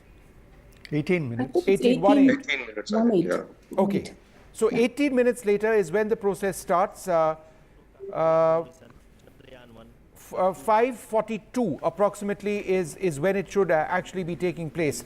So Annapurni, I'll repeat the question for the benefit of our viewers. What exactly is it that we are looking to see or observe as that powered descent begins? Yeah, so when we right now it is orbiting, so in which case that the spacecraft is moving in a horizontal direction along the orbit. So when it comes to the designated point, you have to actually break it and slow it down, and then slowly bring the altitude down. And in that process, is a rough braking happens, and then you also have at some point you have to reorient the spacecraft so that the legs are pointing down, and then that goes into a kind of a soft braking point, and then at some altitude they station and then figure out whether the point is actually the place below it is safe or not. And that time they decide whether to go down or search around the area and then go down. So these are the major steps which will be taken. And then we also have to find out the velocities, the horizontal velocity, that's the speed, and then the horizontal and the vertical, the position, the angle, and the position of the landing area. So these are critical points which the algorithm also will be looping in to figure out what is the safe thing to do. Devadatta Mishra, could you tell us a little bit about the speeds that the Vikram lander will need to decrease in order to make a safe approach? We've lost Devadatta for a moment. Let me put that across to Dibyendu Nandi. Could you tell us, Professor Nandi, of the speeds that we are looking at? Well, right now, I believe the Vikram lander is hurtling at the stupendous speed of something like 2 kilometers per second. So translated, that would mean 10 times the speed of an aircraft. You don't land something at that speed. So you have to do the rough braking phase at the end of which the speed will be reduced to something like a few tens of kilometers per hour. And you would roughly be a kilometer over the moon's surface at that phase in time. At which point then you enter the fine braking phase, where you have this elegant maneuver, tricky maneuver, where the spacecraft changes its orientation, and then you start firing the thrusters to reduce the vertical speed, because the whole idea is to land softly. So eventually, when it's a few meters over the surface, the idea is to reduce the speed down to something like a very leisurely strolling pace of something like 7 kilometers an hour, which I and you can walk at. And I believe that the Vikram lander has some tolerance there from about 5 kilometers per hour to 15 kilometers per hour. The landing system has inbuilt those tolerances from the experiences from the last time in order to sort of sustain the shock that we expect from landing at that speed. Okay, just half a second. I believe there's some detail coming in from mission control. Let's listen. Elliptic parking orbit of size 170 by 36,500 kilometers. ISRO, in its mission plan of following the incremental trajectory approach, carried a total of 5 earthbound maneuvers. The fifth apogee raising maneuver, which took place on the 25th of July, placed the spacecraft in an orbit of 250 by 1,27,000 kilometers. At the early hours of 1st August, the translunar injection was carried out, after which the composite module began the final leg of its long journey of nearly 3,84,000 kilometers for its rendezvous with the moon. The TLI was a key step in the mission, enabling the spacecraft to escape Earth's gravitational pull and travel to the moon. An orbit of 288 by 3,69,328 kilometers was achieved at the end of the translunar injection. जी हाँ, translunar injection किसी भी interplanetary mission के लिए बहुत ही आवश्यक परंतु कठिन operation होता है। इस सफल मैन्यूवर के बाद चंद्रयान 3 पृथ्वी से दूर निकलकर चंद्रमा के प्रभाव क्षेत्र में एक हाइपरबोलिक ट्रेजेक्टरी के द्वारा पहुंचाया गया। पुनः 5 अगस्त 2023 को लूनर ऑर्बिट इंसर्शन के द्वारा चंद्रयान 3 को 160 किलोमीटर के पेरीलून और 18,000 किलोमीटर के अपोलून के साथ चंद्रमा के इलिप्टिकल ऑर्बिट में स्थापित कर दिया गया। TLI के तरह LOI भी एक बहुत जटिल ऑपरेशन होता है। इसमें हमें यह ध्यान देना आवश्यक होता है कि उपग्रह के वेगमान को एक निश्चित बिंदु से घटाया जा सके, अन्यथा उपग्रह चंद्रमा के प्रभाव क्षेत्र से बाहर निकल जाएगा। LOI के सफलतापूर्वक परिचालन के बाद चंद्रयान 3 की कक्षा को 4 बार और परिवर्तित किया गया। इस दौरान चंद्रमा की अधिकतम ऊंचाई को घटाकर 160 किलोमीटर कर दिया गया। इस पूरी प्रक्रिया में प्रपल्सन मॉड्यूल का लगभग 755 किलोग्राम ईंधन का उपयोग हुआ और चंद्रयान 3 के वेगमान को लगभग 850 मीटर प्रति सेकंड कम कर दिया गया। लैंडर मॉड्यूल को लगभग 150 किलोमीटर के सर्कुलर ऑर्बिट में स्थापित करने के बाद 17 अगस्त 2023 को प्रपल्सन मॉड्यूल से अलग कर दिया गया। पुनः लैंडर मॉडल के ऑर्बिट को 2 डीबूस्ट मैन्यूवर्स के द्वारा 150 किलोमीटर के सर्कुलर ऑर्बिट से घटाकर 25 गुणे 130 किलोमीटर के एलिप्टिकल ऑर्बिट में स्थापित कर दिया गया। इस दौरान यह भी सुनिश्चित कर दिया गया कि 800 न्यूटन के चारों थ्रोटेबल थ्रस्टर्स पावर डिसेंट के समय किसी भी चुनौती का सामना कर सकें। लैंडर मॉड्यूल इस ऑर्बिट में 4 दिन तक चंद्रमा की परिक्रमा करता रहा ताकि इसके सभी सब सिस्टम को पावर डिसेंट से पहले कार्यात्मक रूप से वेरीफाई और वैलिडेट किया जा सके। इस दौरान चंद्रयान 2 और लैंडर मॉड्यूल की आपस में बातचीत भी हो चुकी है। और संक्षेप में अब तक की यात्रा की बात करें तो लैंडर मॉड्यूल अब तक 21 बार पृथ्वी के और लगभग 120 बार चंद्रमा का चक्कर लगा चुका है और इस पूरी यात्रा में लगभग 55 लाख किलोमीटर की यात्रा भी पूरी कर चुका है। अब तक के इस पूरे अभियान में यह भी सुनिश्चित किया गया कि सारे ऑर्बिट मैन्यूवर्स इस प्रकार किए जाएं कि लैंडिंग साइट पावर डिसेंट की शुरुआत से ही लैंडर के ऑर्बिटल प्लेन में बना रहे।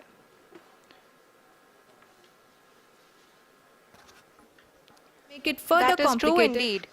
We have arrived at the crucial juncture wherein the orbit plane contains the desired landing site at the start of powered descent. We are also happy to announce that live images from the Chandrayaan 3 lander imager camera is being received continuously. The demonstration of soft landing on the moon's surface is no ordinary feat due to the innumerable challenges and complexities involved. The lander velocity has to be killed from nearly 6,048 kilometers per hour without any aid from the thin and tenuous moon's atmosphere. The lunar dust at the time of landing and the craters and boulders scattered over the moon's surface make it further complicated to achieve this. The new and improved Chandrayaan 3 design has been built after envisaging all the scenarios which the lander module can encounter. With several software improvements, provision for full-level redundancies, a plethora of special tests, namely the integrated hot test, integrated cold test, and lander leg drop tests were carried out for the lander module.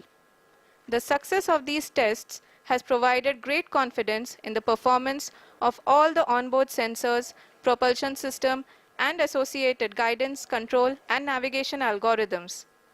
The key findings during the tests have enabled to improve the overall system performance. The largely unexplored south pole of the moon has been chosen as the intended landing site since there is a possibility of finding ice and other minerals which would be vital resources for future explorers.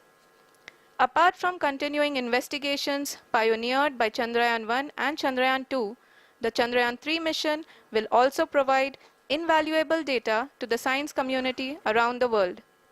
Let us give our viewers a glimpse on the configuration of Chandrayaan-3 mission.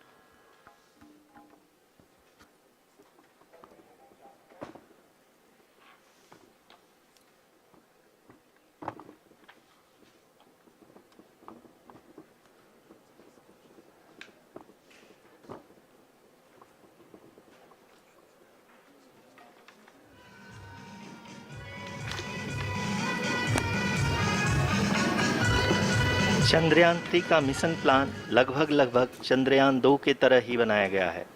यहाँ यह भी सुनिश्चित किया गया है कि चंद्रयान 3 को rocket से अलग होने से लेकर के चंद्रमा के निकटतम कक्षा में स्थापित होने तक सारी गतिविधियाँ चंद्रयान 2 के तरह ही हों। और अब हम यह कह सकते हैं कि यह प्लान पूरी तरह से 100% सफल रहा। हालांकि लैंडर मॉड्यूल के सेंसर्स और प्रोपल्शन सिस्टम को इस तरह से मजबूत किया गया है कि लैंडर पावर डिसेंट के समय किसी भी आपदा से बाहर आकर के मिशन के मुख्य उद्देश्य को पूरा कर सके। इस क्रम में लैंडर के मुख्य सेंसर्स कारा, लासा, LHBC, LDV और LHDAC का कार्यात्मक परीक्षण भी किया जा चुका है।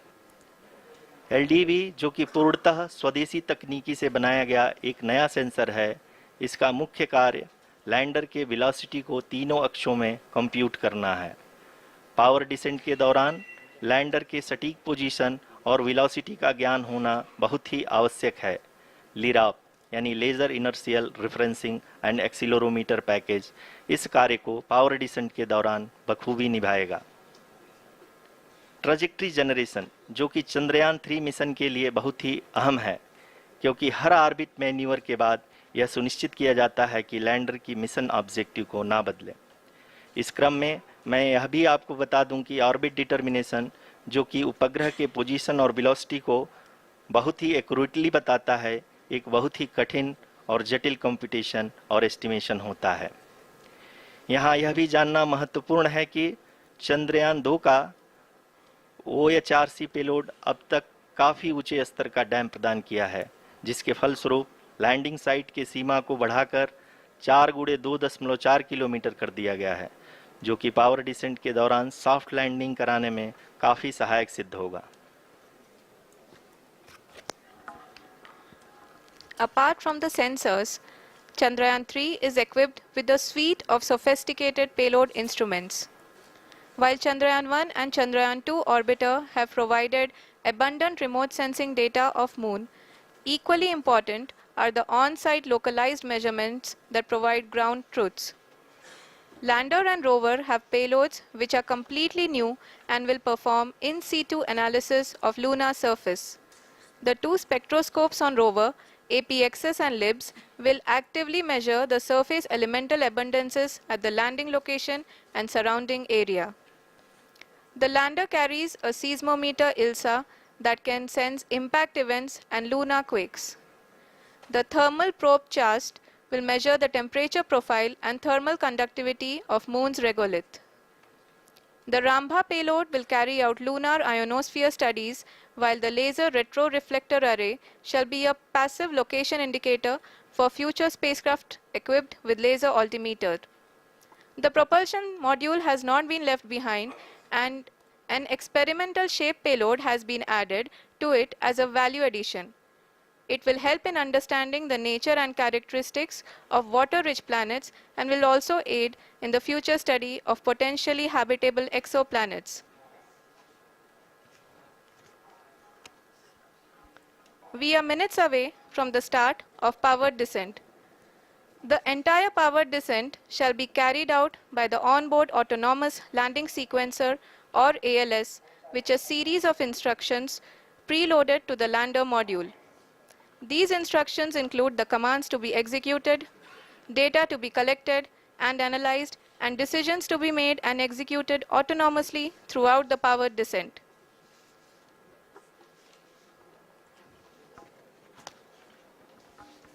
जी हाँ, अब हम पावर डिसेंट के बहुत ही करीब आ चुके हैं। हम आपको बताते चलें कि पावर डिसेंट को कुल 4 चरणों में बांटा गया है। सबसे पहले आता है रफ ब्रेकिंग फेज, जिसमें लैंडर की ऊंचाई को चंद्रमा की सतह से 30 किलोमीटर से घटाकर 7.4 किलोमीटर कर दिया जाएगा। इस पूरी प्रक्रिया को पूरा करने में लगभग 11.5 मिनट लगेगा और इसका समानांतर वेग 1680 मीटर प्रति सेकंड से घटाकर 358 मीटर प्रति सेकंड हो जाएगा। We have continuous flow of lander telemetry data from ISRO's Deep Space Network IDSN-32 located in Belalu, Bengaluru. The data is being acquired real-time by station and is flown to the Mission Operation Complex through our communication links. In addition to it, we also have support from ESA and JPL DSN stations. There will be no ground intervention once the ALS takes charge. The preparation for today's event had started 48 hours before, wherein various pre-selections and uplinking of parameters for the autonomous landing sequence were carried out. The whole descent is divided into 4 phases: the rough braking phase, the attitude hold phase, fine braking phase, and the local navigation phase or the terminal descent phase.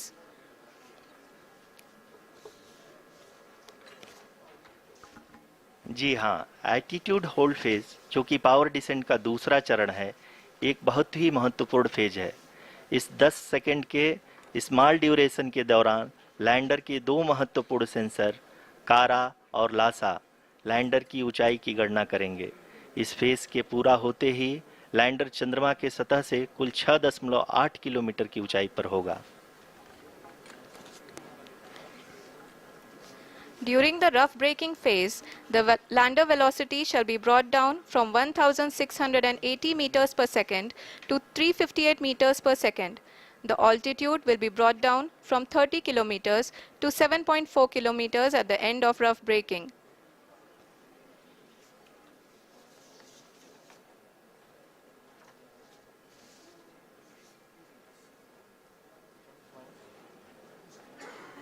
Currently, we can see the scientists are analyzing the lander data.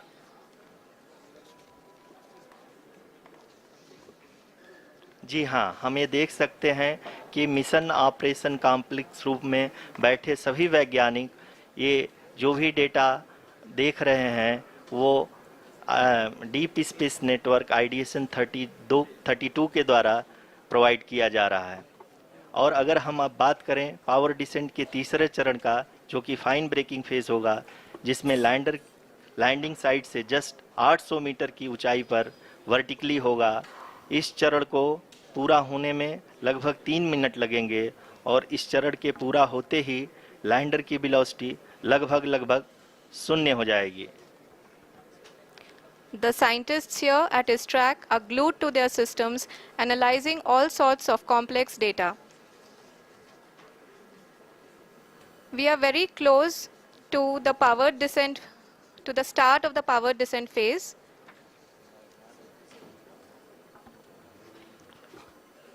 जी हाँ, अगर हम अब बात करें power descent के चौथे और अंतिम चरण का, जो कि लोकल नेविगेशन फेज या टर्मिनल डिसेंट फेज भी कहा जाता है, इस दौरान लैंडर के 2 इंजन बंद कर दिए जाएंगे और लैंडर के सेंसरों द्वारा इसके हाइट और वेलोसिटी की गणना इनर्शियल नेविगेशन को भेज दिया जाएगा।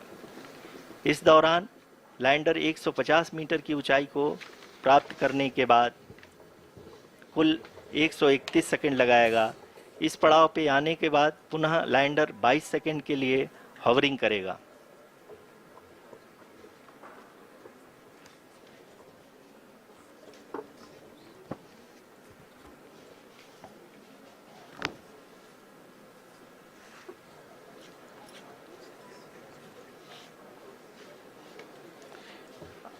आप इस समय अपने स्क्रीन पे मिशन ऑपरेशन कॉम्प्लेक्स में बैठे सभी मान्यगणों को देख सकते हैं, जो कि बहुत ही उत्सुकता के साथ टेलीमेट्री डेटा को देख रहे हैं।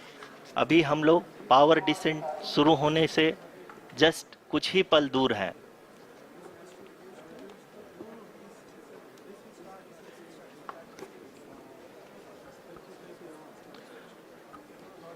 पावर डिसेंट शुरू होने में लगभग 30 सेकंड ही बचा है और हमको ये सारे data mission operation complex room में IDSN-32 के द्वारा, जो कि लगातार लैंडर के कनेक्शन में बना हुआ है, प्रदान कर रहा है।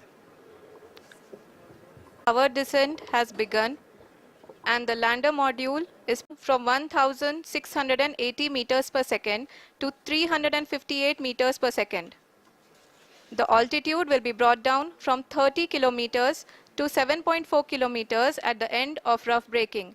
All this in the duration of 690 seconds or 11.5 minutes.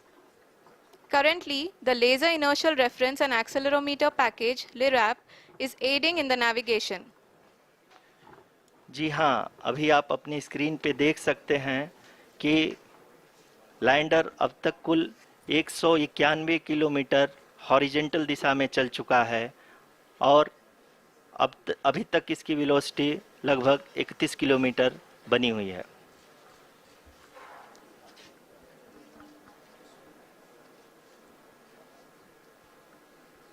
The lander module has traveled a distance of approximately 228 kilometers.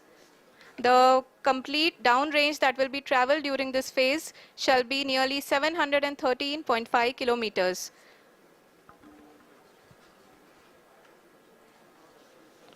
जी हाँ, कुल 745 किलोमीटर के इस रफ ब्रेकिंग फेज में आप देख सकते हैं कि हम लोग लगभग अपनी यात्रा 20% कंप्लीट कर चुके हैं।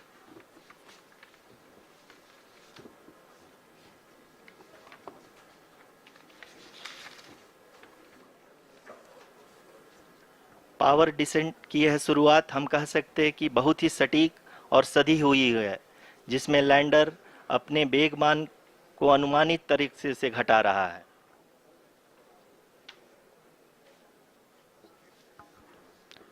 The altitude of the lander module will reduce from 7.4 kilometers to 6.8 kilometers. During the next phase, which is going to be the attitude hold phase. We can currently see that the altitude of the lander module is nearly 31 kilometers. Arushi, अभी हम इस ground trace को देखते हुए कह सकते हैं कि रफ ब्रेकिंग फेज की शुरुआत बहुत ही अच्छे तरीके से हुई है। आप ये देख सकती हैं कि जो भी प्रोजेक्टेड ग्राउंड ट्रेस है उसी पे अपना लैंडर मॉड्यूल आगे चलते हुए बढ़ रहा है।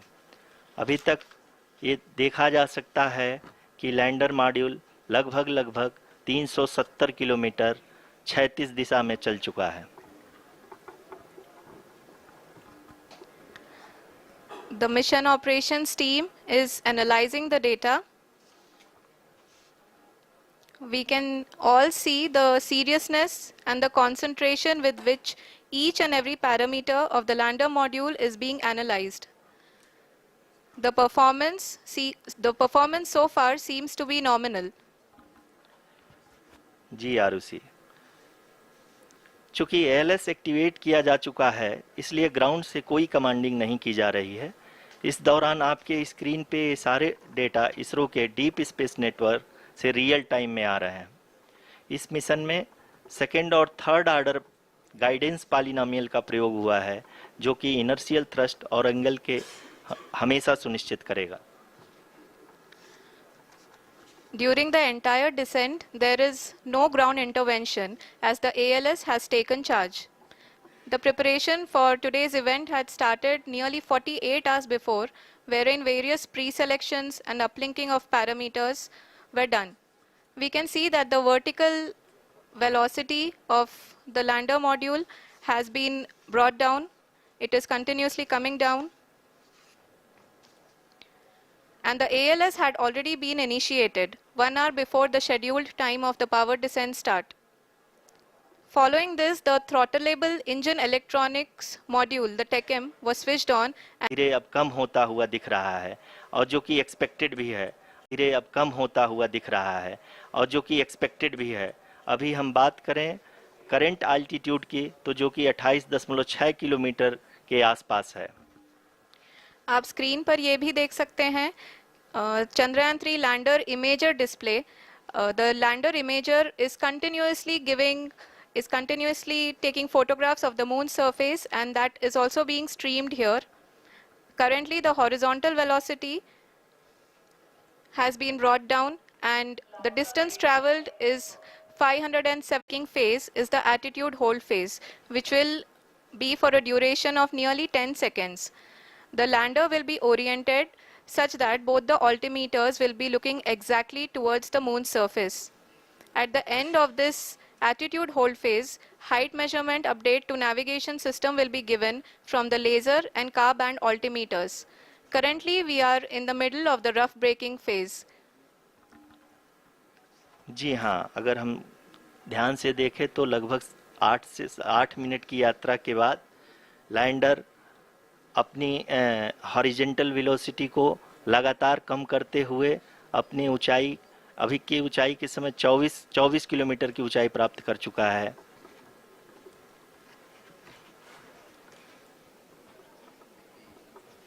अब तक के आंकड़े को देखते हुए हम कह सकते हैं कि लैंडिंग पूरी तरह से नॉमिनल है। यहाँ पर हम देख सकते हैं कि हॉरिजेंटल वेलोसिटी लगातार कम होती हुई दिख रही है।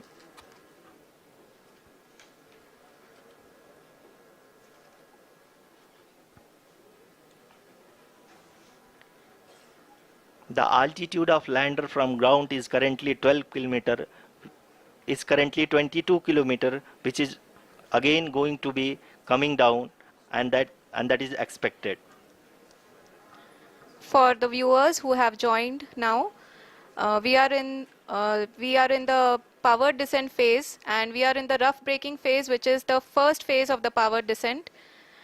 We have currently traveled a downrange of 697 kilometers, and the downrange that has to be traveled during this phase, current altitude is nearly 15.2 kilometers, and the distance traveled is 754 kilometers. We can also see the image that the lander imager camera has been providing. जी हाँ, इस rough breaking phase के दौरान 800 Newton के चारों throttle engine अपने कार्य को पूरी तरह से अंजाम दे रहे हैं और लैंडर के हॉरिजॉन्टल वेलोसिटी को लगातार कम कर रहे हैं। अब तक लैंडर लगभग अपने 75 से 80% की यात्रा को पूरा कर चुका है।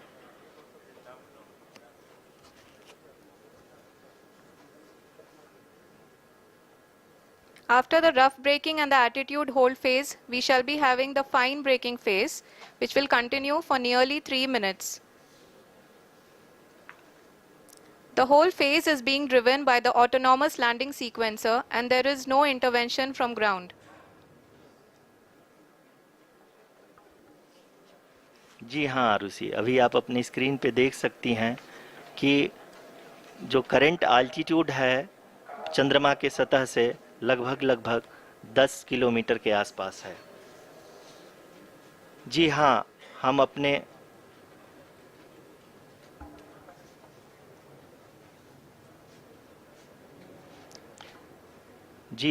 हमारे प्रधानमंत्री जी श्री नरेंद्र मोदी जी हम सभी का उत्साहवर्धन करने के लिए दक्षिणी अफ्रीका के जोहान्सबर्ग से जुड़ गए हैं।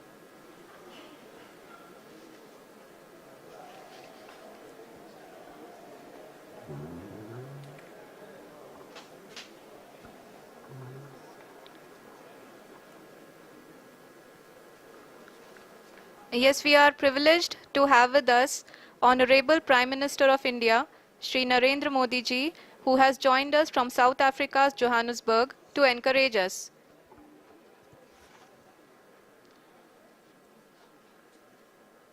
जी हाँ, आप ये देख सकते हैं एल्टीट्यूड होल्ड फेज भी बहुत ही आसानी से लैंडर फेज ने पार कर लिया है और अब फाइन ब्रेकिंग की शुरुआत हो चुकी है।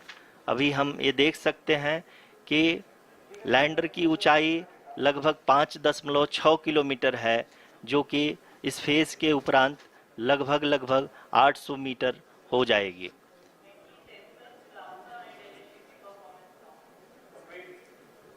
We can hear from the mission operations team that the sensors are performing nominally, and we are currently in the midst of the fine braking phase, which is going to continue for 3 minutes, and the altitude is going to be reduced to nearly 800 meters at the end of this phase.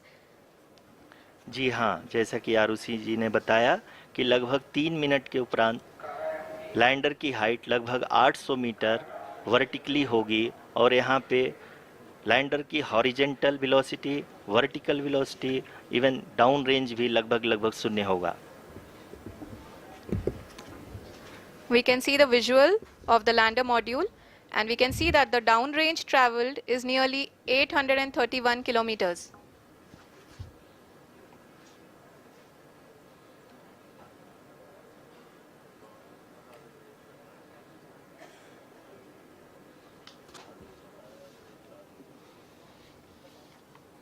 जी हाँ, आप अपनी screen पे देख सकते हैं कि lander की ऊंचाई अब चंद्रमा की सतह से लगभग 3 किलोमीटर से कम हो चुकी है। We are very close to the moon's surface, nearly 2.6 kilometers, as we can see.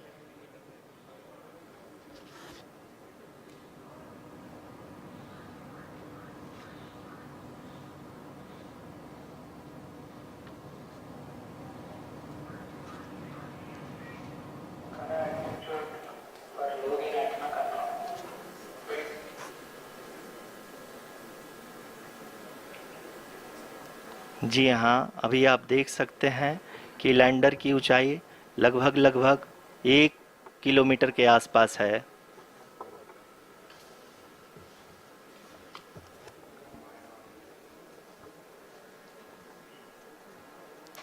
We are nearing the final phase of the power descent,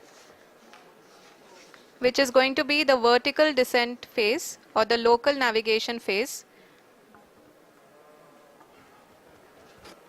जी हाँ, अब हम फाइन ब्रेकिंग वेव्स के एकदम करीब आ चुके हैं। हाँ, आप तालियों के गड़गड़ाहट से सुन सकते हैं कि हम लोगों ने तीसरे चरण को भी बहुत ही सफलतापूर्वक हासिल कर लिया है और अभी हम वर्टिकल डिसेंट फेज में आ चुके हैं, जिसकी शुरुआत भी बहुत ही अच्छे ढंग से हो चुकी है।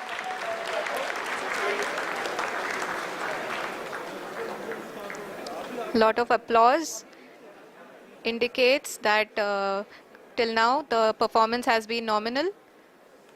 We are in the vertical descent phase 1.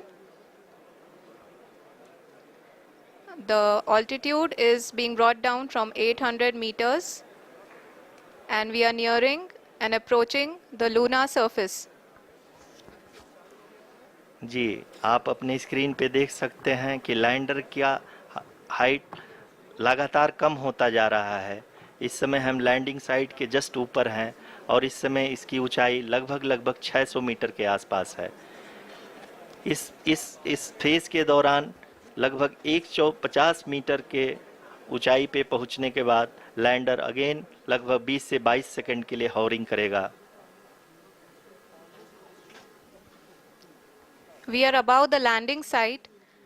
The horizontal as well as the vertical velocity is now being constantly reduced, and the lander module has begun its descent towards the landing site.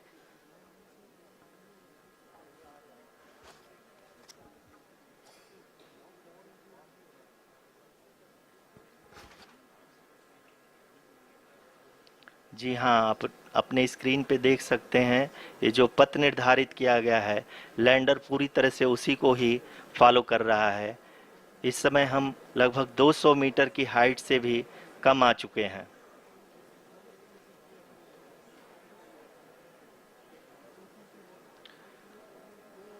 अब हम ये देख सकते हैं कि हम लगभग 150 metre की ऊंचाई पे हैं चंद्रमा के सतह से।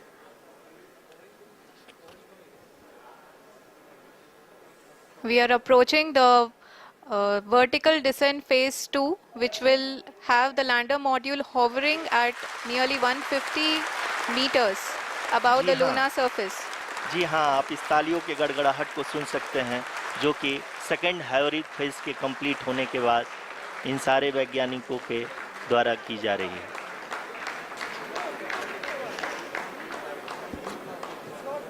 जी हाँ, आप अगर फिर से ध्यान से देखें तो एल्टीट्यूड पुनः कम होता जा रहा है। अभी हम लोग लगभग 135 मीटर की ऊंचाई पे हैं। The sensors that are updating at this point are providing confirmation of the safety of the landing site. As expected, the retargeting is going on, and this is a very good signature for the lander. अभी आप ये देख सकते हैं कि lander की ऊंचाई लगभग 65 मीटर के आसपास बची हुई है.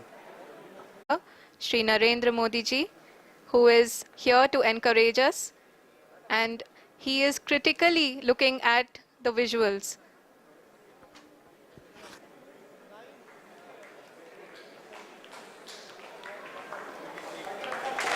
जी हाँ, आप अपनी स्क्रीन पे देख सकते हैं कि हम lander module. People are applauding. Let us all wait to hear from the Secretary Department of Space and Chairman ISRO, Shri S. Somnath. Lander module पूरी तरह से सेफली और सॉफ्टली चंद्रमा के सतह पे लैंड हो चुका है.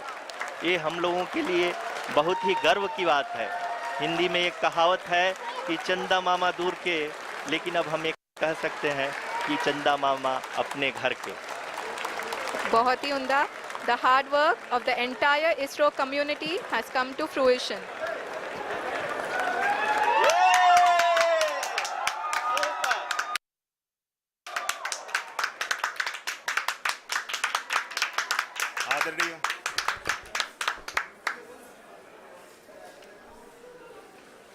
आदरणीय प्रधानमंत्री जी, नमस्कार. Sir, we have achieved soft landing on the moon. India is on the moon. Sir,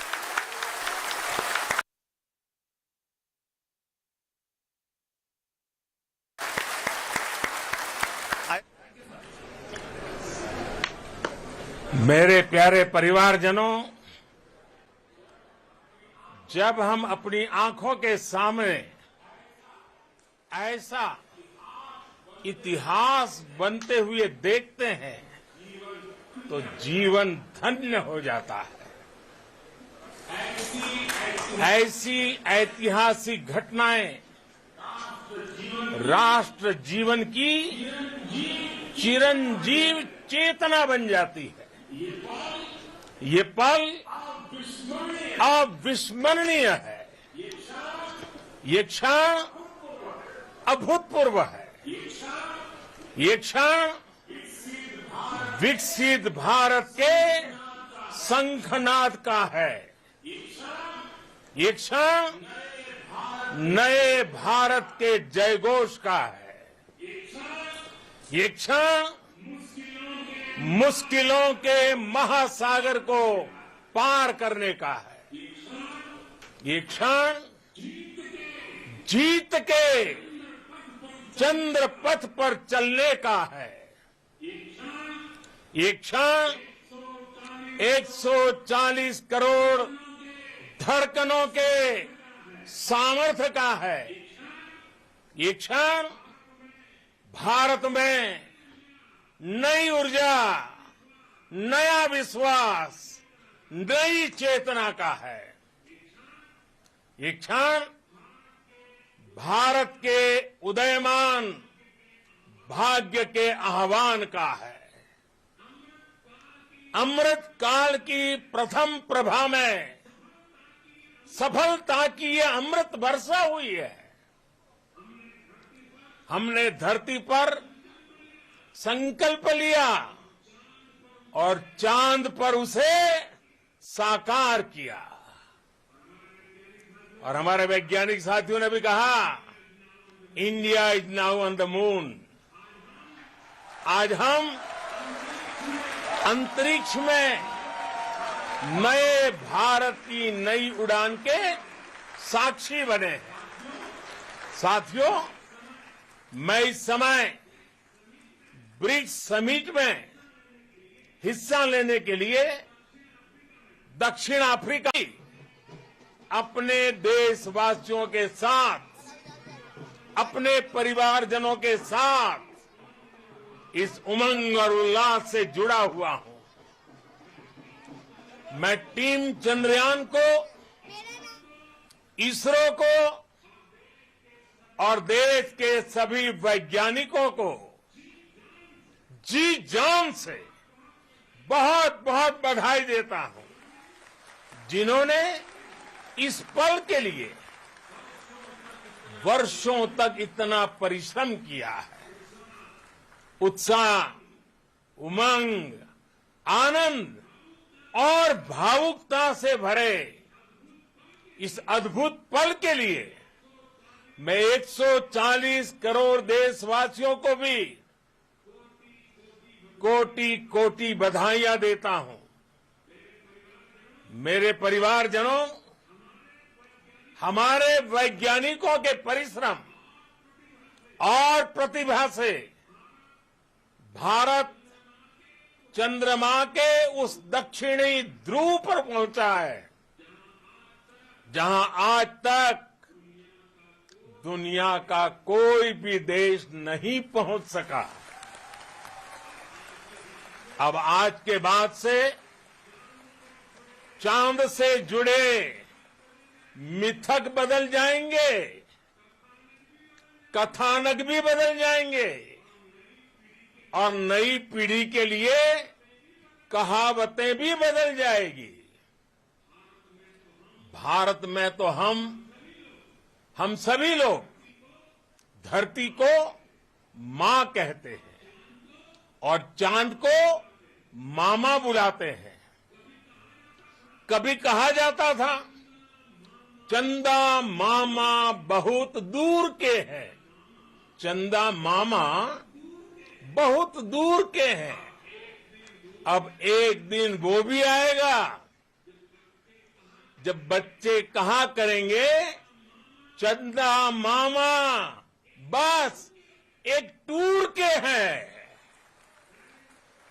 Friends, on this joyous occasion, I would like to address all the people of the world, the people of every country and region.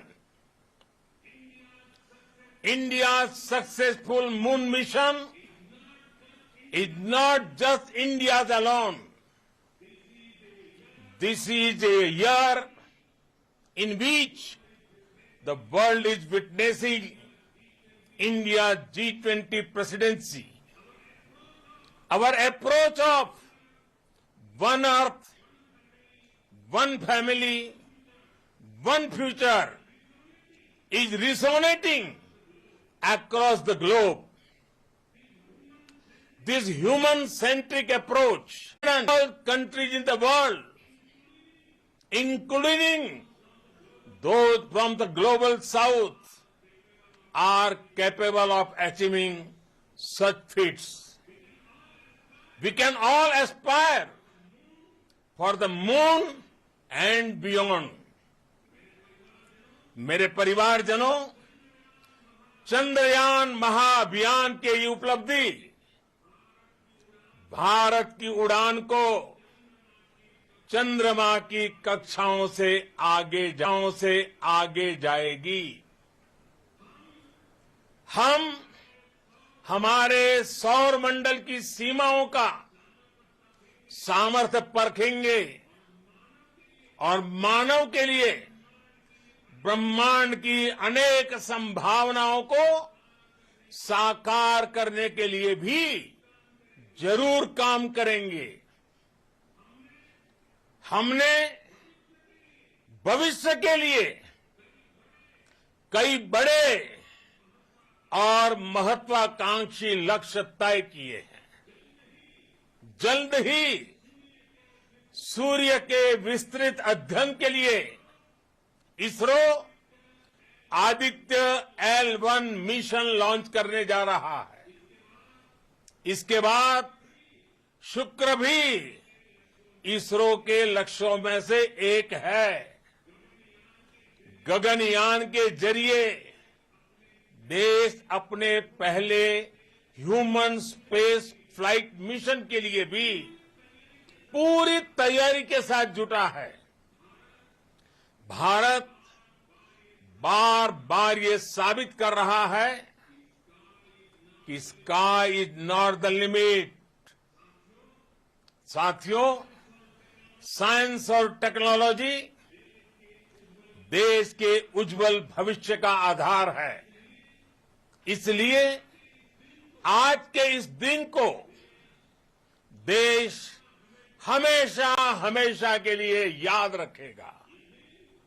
यह दिन हम सभी को एक उज्जवल भविष्य की ओर बढ़ने के लिए प्रेरित करेगा। ये दिन हमें अपने संकल्पों की सिद्धि का रास्ता दिखाएगा। ये दिन इस बात का प्रतीक है कि हार से सबक लेकर जीत कैसे हासिल की जाती है।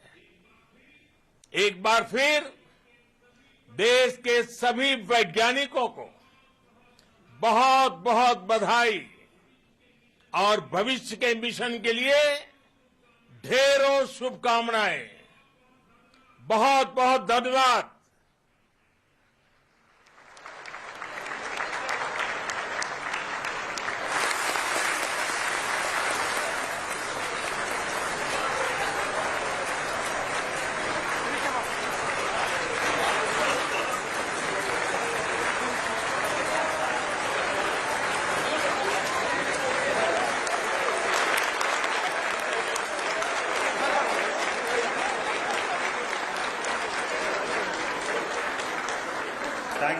Thank you, Averted Delhi, for being part of our journey to this success.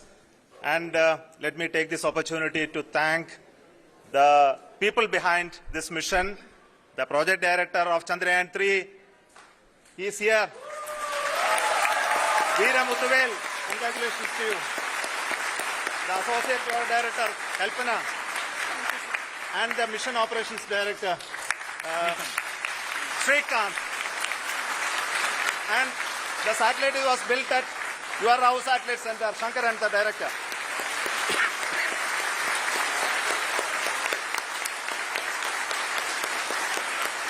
Thank you, sir.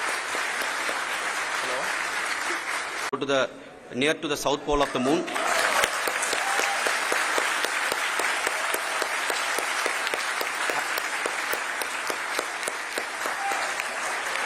I take this opportunity to thank navigation, guidance and control team, propulsion team, sensors team and all the mainframe subsystems team who have brought success to this mission. I also take the opportunity to thank the Critical Operations Review Committee for thoroughly reviewing the mission operations right from launch till this date. The target was on spot because of the review process. I also thank the ISRO higher management, right from Chairman ISRO, Director URSC and all the center directors and higher ISRO officials.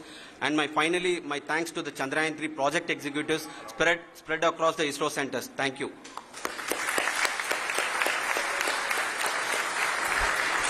Mission Director Srikanth. It gives me an immense pleasure to be part of Chandrayaan 3 and acting as Mission Director. I would like to thank each and every team member who has supported in carrying out all the mission operations flawlessly.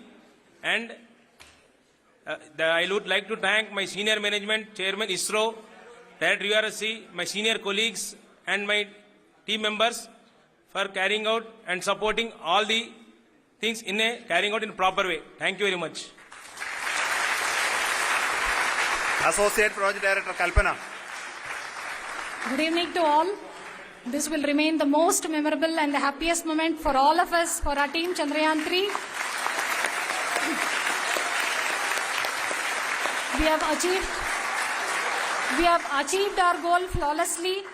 From the day we started rebuilding our spacecraft after Chandrayaan 2 experience, it has been breathe in, breathe out Chandrayaan 3 for our team.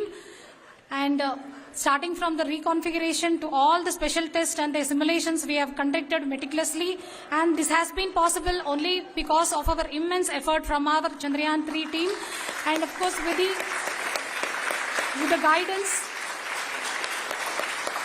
the guidance from our Chairman ISRO, our directors and all our experts. With all this, it has been possible. Thank you one and all. Thank you for all the minutest help which has been provided from all the areas of departments. Thank you. Thank you.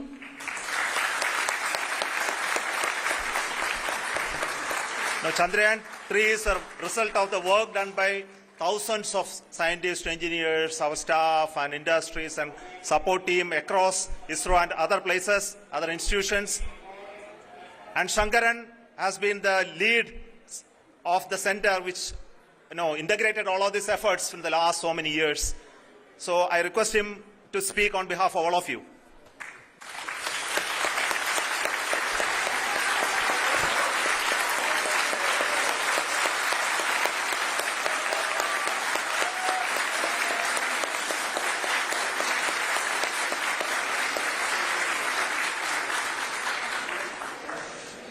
Thank you very much for the affection that has been displayed today now. Today, we have achieved what we set out to achieve in 2019. It was delayed by about 4 years, but we have done it.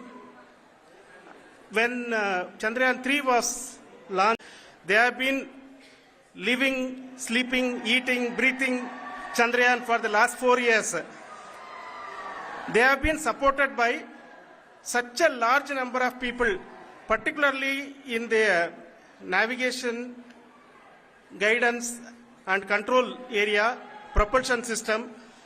This area, the amount of effort that has been put by people, the number of simulations that have been done, the number of reviews they have gone through, the amount of criticism they faced and overcome that, it is as a person who has been watching this for the last 4 years along with them, my heart goes out for them. The amount of effort is tremendous. That is what ISRO is all about. That is what our organization has taught us to do.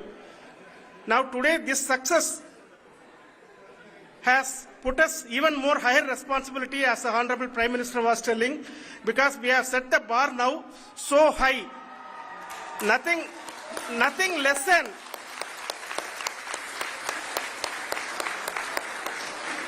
less spectacular than this is going to be inspiring for any of us in the future. So as the Honorable Prime Minister mentioned, we will be now looking at putting the man in space, putting a spacecraft around Venus and landing a craft in Mars. Work on all these activities are going on for a few years. And this success today will inspire us and will spur us to take those efforts even more strongly so that we will make our country proud again and again and again. Thank you very much for every one of you who have directly or indirectly participated in this mission, encouraged us, intentionally or unintentionally helped us in all for every one of you. A big thank you, because even casual remark, an unintended point can help a person who is striving to reach a goal. The person who is making that remark may not have meant it that way, but sometimes it can ignite that's why I said that even unintended help is very, very, very welcome, and we are very, very thankful for that.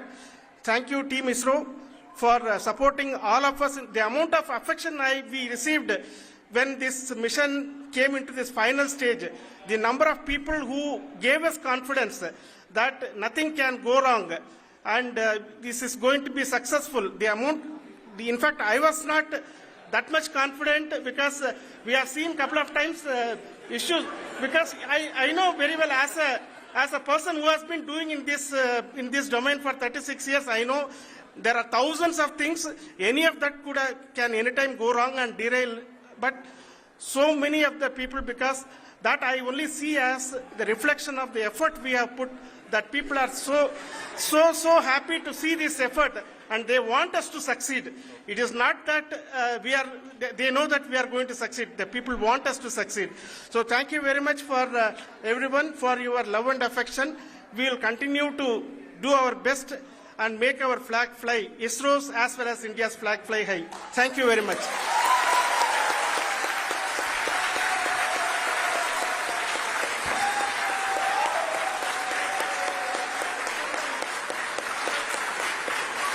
Honorable Prime Minister called me and conveyed his greetings to each one of you and your family for the wonderful work you did in ISRO. Thanks are to him for the support that he is giving to us for missions like Chandrayaan 3 and the missions that are in the offing. I think that's a great word of comfort that we are receiving for pursuing the inspirational work that we are doing for the nation. I want to tell you, and I want to thank you also for each and everyone who prayed with us in the last many days, who wanted this success to happen in ISRO. I thank all those people all around the country and maybe beyond the country for their blessings and wishes and affection that he has given to each one of us for doing this work for the last so many years. I want to specifically thank some senior people who have been standing with us, especially the name of Kiran Kumar sir and Mr. Kamalakar, Sri Koteshwar Rao. They have been helping so much. They were part of the team to help them to get the confidence and get the reviews done to ensure that nothing goes with any mistakes.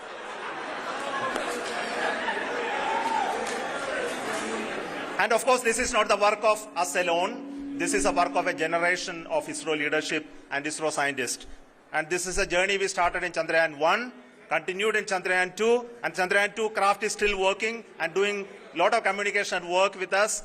And all the team that contributed to building Chandrayaan 1 and Chandrayaan 2 should be remembered and thanked while we celebrate Chandrayaan 3. And this is an incremental progress and definitely a great, huge one it is. And thank you so much for all the support and work that you have done. Thank you.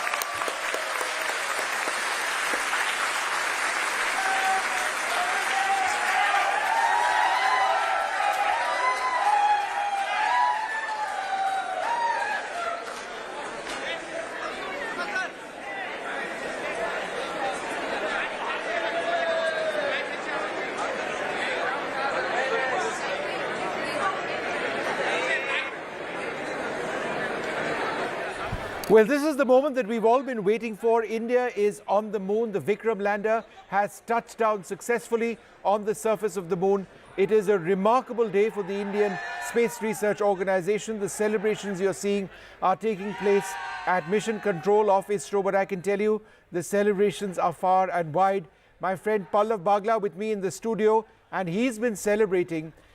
We are not done quite with the mission as yet. The Pragyan rover is going to roll out. In case you are wondering about the rover, that will take a couple of hours before it comes out. Space dust has to actually clear before the rover rolls out. But I think in terms of the mission itself and from the telemetry that we were seeing on our screens and the trajectory of the Vikram lander, it doesn't get, up till now, more perfect than this. Oh, it was just was right just on. Perfect. From July 14th to today, it has been an incredible journey for Chandrayaan 3. All lessons which were learned from Chandrayaan 2 incorporated and a flawless mission executed. India's flag on the moon, first country to go nearer the south pole of the moon. What an amazing achievement. The fourth country to have a soft landing on the moon. And this is coming soon after a debacle by Russia. Yeah. Indians did not get derailed. They continued the journey with the strength and confidence, and that confidence paid off. What a flawless journey it has been. And today I can say India's flag is on the moon. The Vikram lander carries our flag. And it's a glorious moment for India, and it's a glorious moment for the world, because for the first time you will get elemental composition of the surface of the moon nearer the south pole. All the lunar scientists across the globe have been waiting for this for a very, very long time. These celebrations in the mission operations complex of ISRO are amazing. But the strength of that feeling which you see there is just that they are happiness personified. For years they have worked hard to make sure that India gets a soft touchdown near the south pole of the moon, and India has done it. Absolutely fantastic. Let's get a couple of quick reactions. General A.K. Bhatt, Director General of the Indian Space Association, joins us at the stage. General Bhatt, your first thoughts on this remarkable achievement? Oh yes, what a proud moment. It couldn't have been a better day. It's a historical occasion for our space journey, which of course for the last 60 years, ISRO has done an excellent job, and in the future also they will continue doing it. We are so proud of what ISRO has again achieved for us, and we thank them for that. Ratan Srivastav, what I found absolutely unbelievable is that it was absolutely flawless. There wasn't any glitch. It worked with great precision, the speeds to reduce the horizontal flight of the Vikram lander, the vertical speed of the lander, the moment at about 150 meters when it went into stationary flight. And I think there may have been a small correction as well, which the guidance system on board ensured to see to it that it touched down flawlessly. This was artificial intelligence. It was very detailed programming. It was the Vikram lander in the final phase which did it all by itself. Absolutely, Vishnu, you are absolutely correct. And this is so much triumph of engineering and algorithms, software, artificial intelligence, onboard computers who have made this automated landing possible. I think ISRO's whole focus was to work on the redundancies that had to be built in the system to ensure that the problems that we had faced in the Chandrayaan 2 landing do not happen again.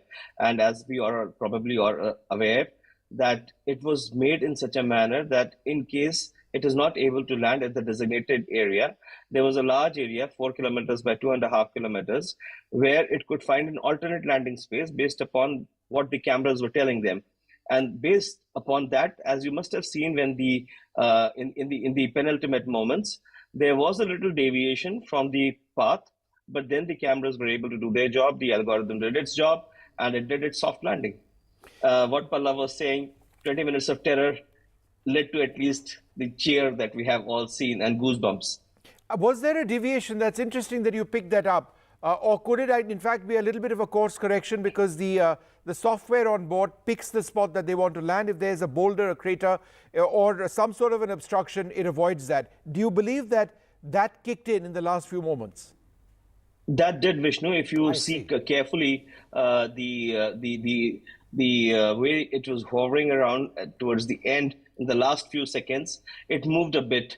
If you've seen, and if you've seen also the graphics on the ISRO screen, you must have seen there was a little deviation from where it was going and where it actually landed at the end. So there was a very minor deviation, but the onboard computers were able to take care of that and was able to soft land the way it was designed to soft land.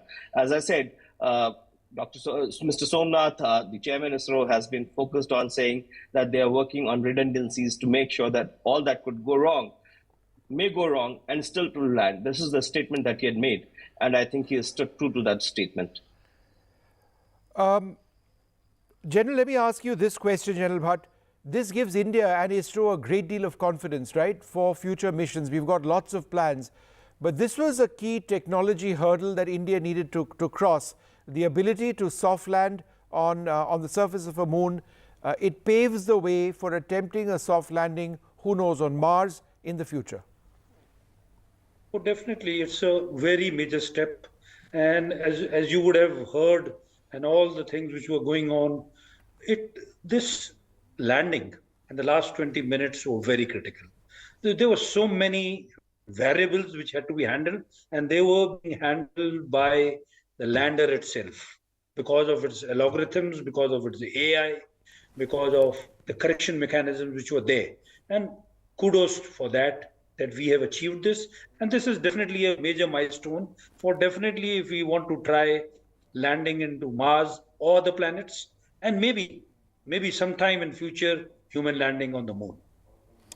I think it's interesting what Pallav ISRO tweeted. They've had some nice tweets. Chandrayaan 3 mission, India, I reached my destination and you too. Chandrayaan 3 has successfully soft landed on the moon. So what happens next? Because, you know, in as much as we are celebrating, I think we need to talk about what happens next. What happens next, Pallav? Oh, very straightforward. Now that the flag of India is on the moon surface, Vikram lander has avoided the hazards and safely landed on 4 legs. That's what we can say because ISRO chairman announced that. Now they are going to let the dust which has been raked up near the Vikram lander, which is called the regolith on the moon, for it to move away. And hopefully in a few hours we will see that the Pragyan rover, the ramp will open up and the Vikram landers will give the Pragyan rover out onto the moon surface.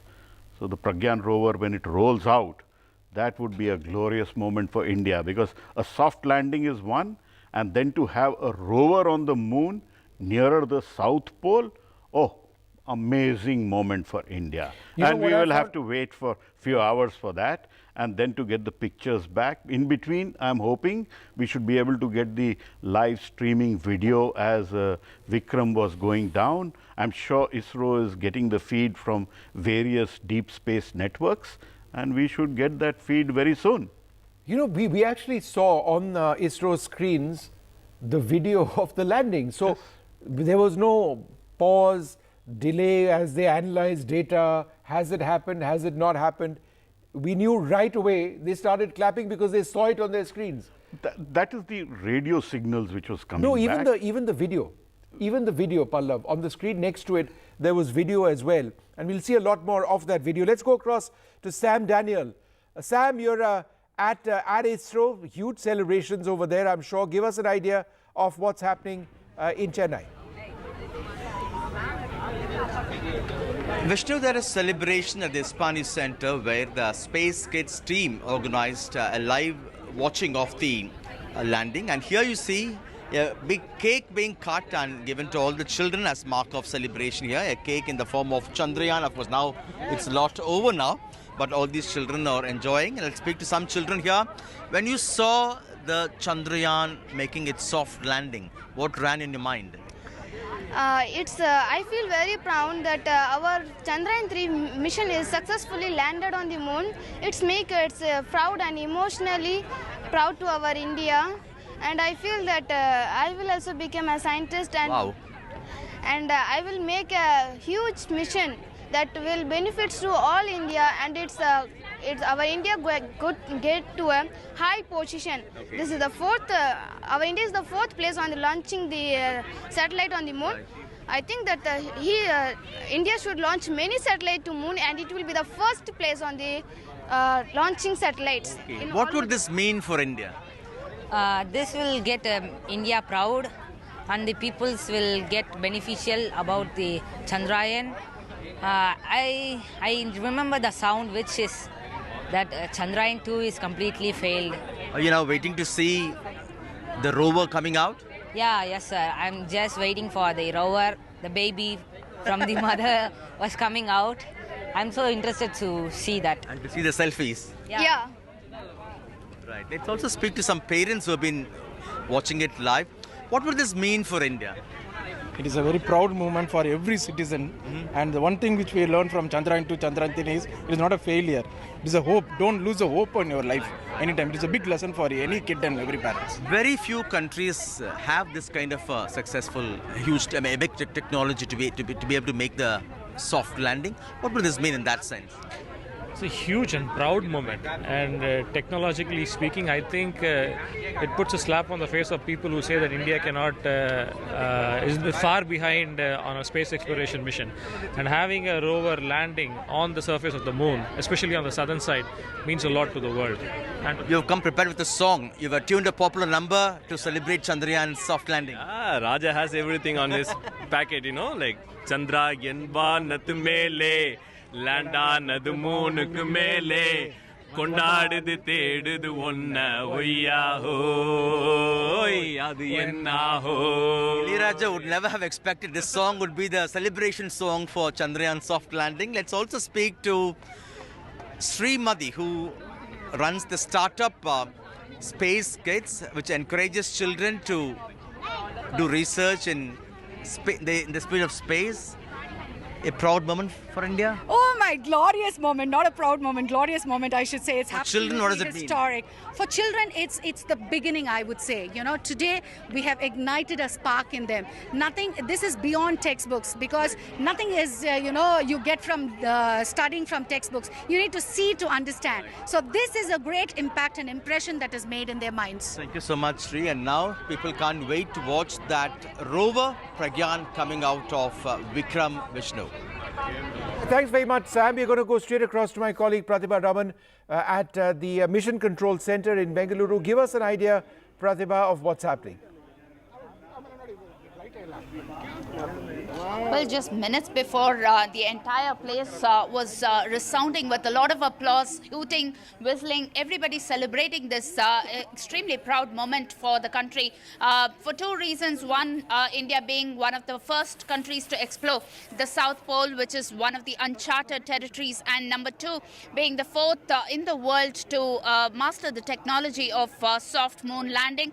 And what you see right now is the chairman of ISRO, who is addressing the audience. A lot of people who have been working day and night at ISRO are all gathered here. In fact, a celebratory dinner that has also been organized. The chairman of ISRO speaking. Let's listen in. An unsuccessful attempt to soft land has really helped us in perfecting the methodology, and also to have large number of experiments, tests to prove the process of landing.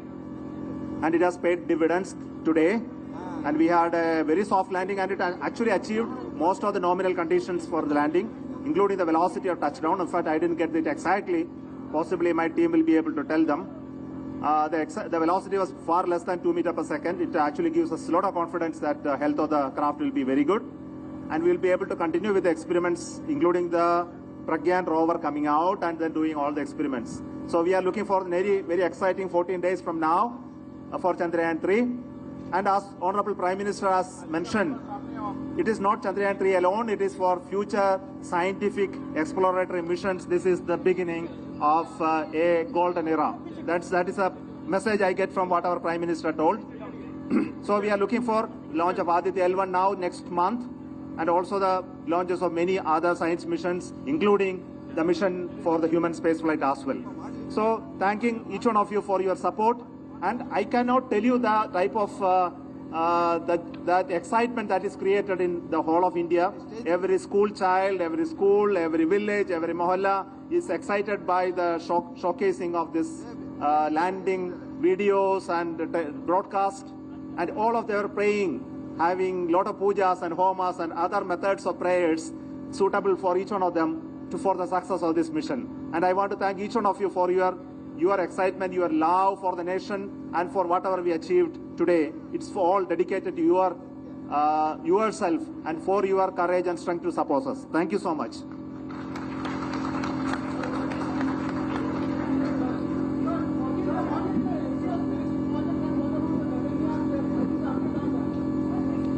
ISRO is planning many missions in the coming days. Our immediate mission is Aditya L1. And Aditya L1 spacecraft is a mission to study the sun, especially the corona of the sun, the processes that take place. The satellite is called Aditya L1. It's already integrated and it has moved to Sriharikota, and possibly it will be integrated with the rocket maybe today, tomorrow. And we are planning to have a launch in the first week of September. Everything is going as per plan. And after the launch, and this launch will go to an elliptical orbit. And from that it will travel to the Lagrangian L1 point, which will take almost 120 days plus. It will be placed in that orbit, and it will do continuous observation of sun unobstructed by the sun, moon or earth. So that is what we are trying to do. There are 7 instruments on board Aditya L1. Now let me complete some more of the missions. The next mission which you are trying to do is the Gaganyaan abort mission demonstration using a test vehicle.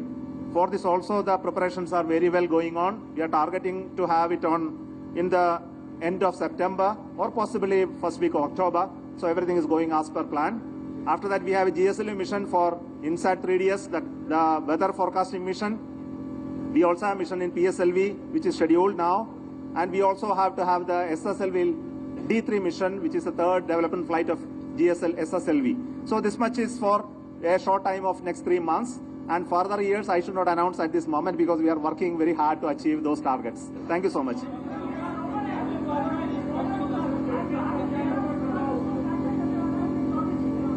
अगले 14 दिन में हमारे ये rover है ना, Vikram lander की health conditions हमको check करना है. इसके बाद the Pragyan rover will come out. Pragyan rover will come out in next maybe a few hours. Sometimes it may take 1 day as well, depending upon the conditions. Then each of the instruments will be deployed. There are many instruments. There is an instrument called REMBA, which will be deploying to study the geophysical parameters of the regolith. Then there is an ILSA, which will measure the seismic activity. Then there is, REMBA is going to measure the atmosphere, the charged atmosphere of the moon. And there is a CHASTE, which is going to pierce on the surface of the moon and then measure the thermophysical properties of the regolith. Then we have a ILSA payload, which will be lowered from the moon craft, that is Vikram. It will be lowered using some ropes. It will touch the surface and measure the seismic activity on the moon. And once the Pragyan rover comes out, there will be two important experiments. And both of them are linked with the elemental composition and chemical composition of the surface of the moon. The first experiment will be using a laser beam. We will send a laser beam from the rover on the material. It will fuse it, and then it will generate some spectroscopic information which will identify elements there. Another experiment is related to an alpha particle which will be emitted by the radioactive material sitting there, and that will generate certain X-ray fluorescence on the surface, and that will be measured to find out the chemical composition. So these are the main experiments that are on board Chandrayaan 3 now.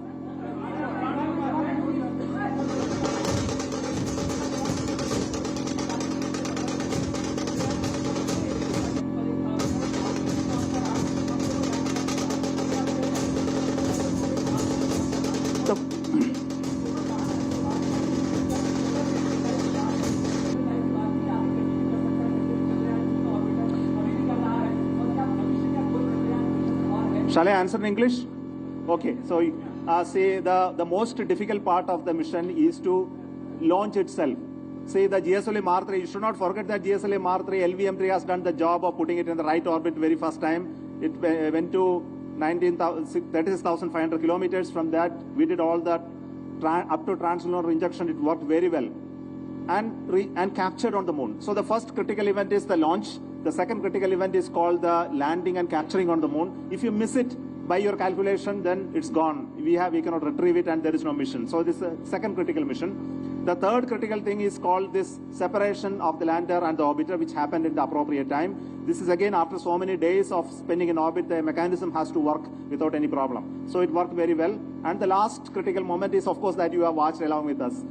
That's it.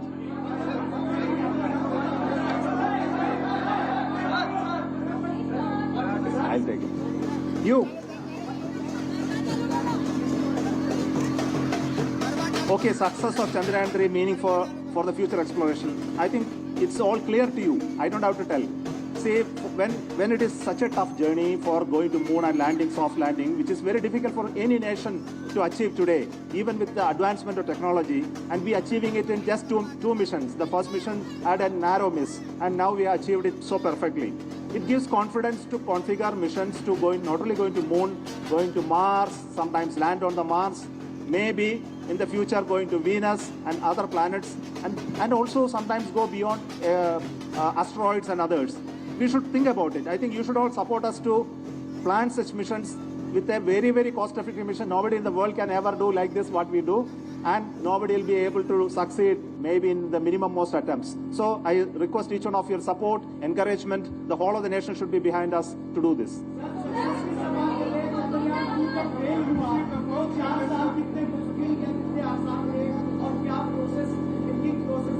मुश्किल था. So we went through lot of pain, a lot of agony. I must tell you, the people behind Chandrayaan 2 are still there. They are part of the Chandrayaan 3 team. I think none of them you know today, but the project director of the Chandrayaan 2 is a senior reviewer of Chandrayaan 3, and most of the people who are in Chandrayaan 2 are with us helping us to do the Chandrayaan 3. So they are part of this. And they have gone through such an agony of understanding what went wrong. It went about almost a year of thrashing them to find out and looking at the data so much. And the whole of this team, I don't think they would have slept very well in the last so many years. I think the credit goes to those people who have spent enough amount of time, but equal amount of time has been spent by our seniors, some of the retired colleagues who sat with them to find out how it can be improved this time. So my salutations to all such people who have, those are unsung heroes today. They are not in the seat, but my congratulations to all such people. Sir, Rajiv Mishra from Rajasthan Patrika. Sir, here. Sir, here. Hello, sir. Sir.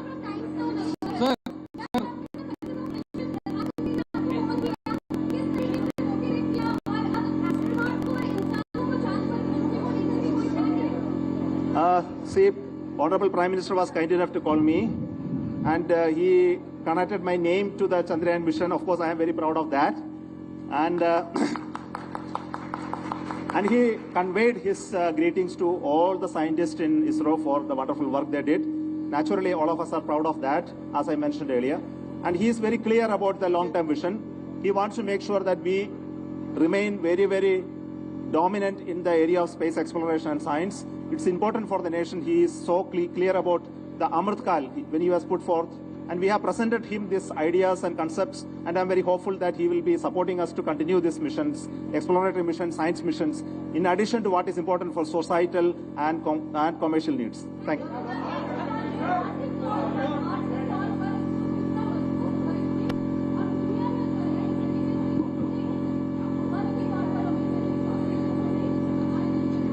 See, she is asking about the cost effectiveness of this mission, and I think I don't want to explain all the secrets, because if I tell the secrets, others will learn and they will become very cost effective. Sir. See, ISRO already strong. Sir. It will be. Sir, Rajiv Mishra from Rajasthan Patrika. Rajiv Mishra, sir, hello. Sir, Rajiv, sir,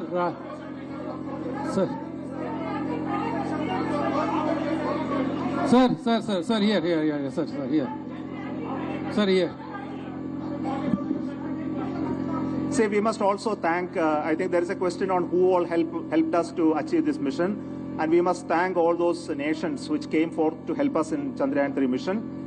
We had support from USA, the NASA, the support from ESA, as well as our colleagues in other scientific organizations in this country.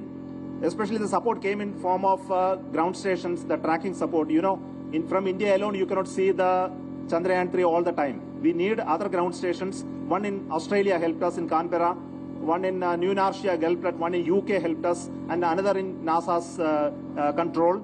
And all these ground stations were beaming the data to us, and we were able to get a lot of information, real-time information, and command uplink. Everything happened because of this. The second help came from the Jet Propulsion Laboratory of NASA, JPL, and they were also estimating the position of the Chandrayaan 3 very accurately using their technology and passing on the information to us, which gave us confidence to work on the mission design, trajectory design of the final phase of the mission. So thanks to all of them for their support. Sir, सबसे पहले sir Rajiv Mishra here, sir here, sir here. No, I wish to hand it over to my teammates. Sir. You can ask them the question. Sir.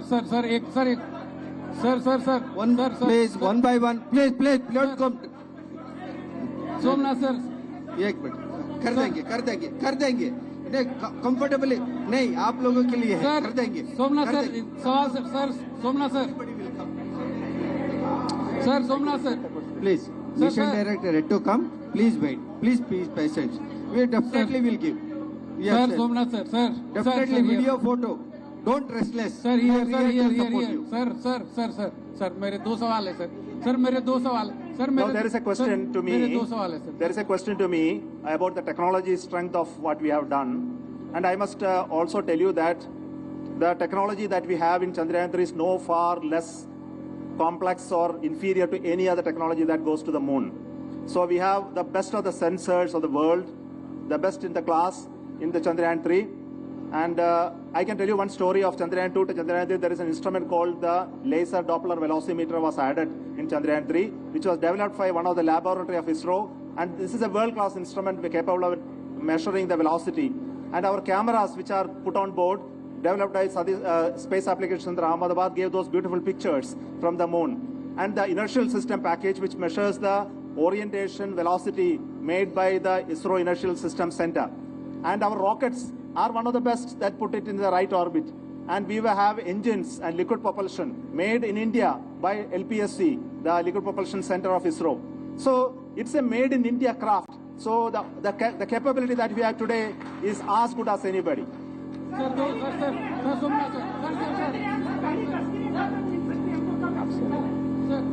Sir, Somnath sir, यहाँ पे, sir यहाँ पे. Now we'll take some photos. Okay. Sir, Somnath sir. One second. Sir.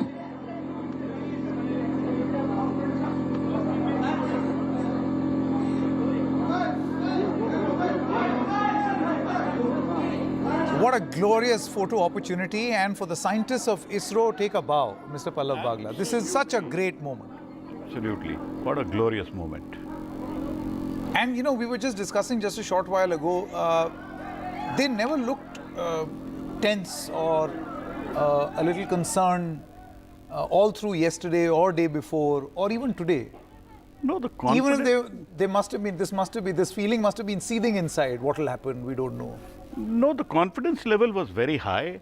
See, after I called it the 20 minutes of terror, the chairman, Mr. Somnath, came back to me and said, Pallav, I am not feeling terrorized. We have done what we could. Known unknowns have been taken care of.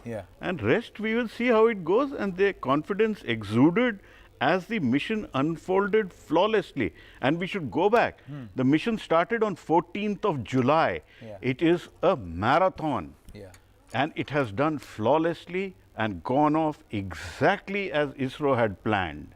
Lessons learned from Chandrayaan 2, executed beautifully by the team and performed to perfection. You think the reason why this time there was so much confidence because ISRO was able to eliminate the fear of the unknown by working on all possibilities? See, what happened last time was the error margins were much lower. So when the spacecraft went into a tumble, the algorithm could not control it. This time they went into what is called 6 sigma bounds. 6 sigma is a huge margin of error to be accommodated and that the algorithm could figure out. I don't think they needed to do very much except at the last stage where the hazard avoidance camera avoided a boulder or something before it came down. And it was perfectly made for that. I'm going to come back to you. There's so much to talk about this day. We're going to take a short break at this moment. Be back with a lot more. Our non-stop coverage of this celebration, this massive achievement of the ISRO scientists, and make no mistake, of this country. Look at the people of this country. So excited. They have good reason to be this excited. Back in a moment.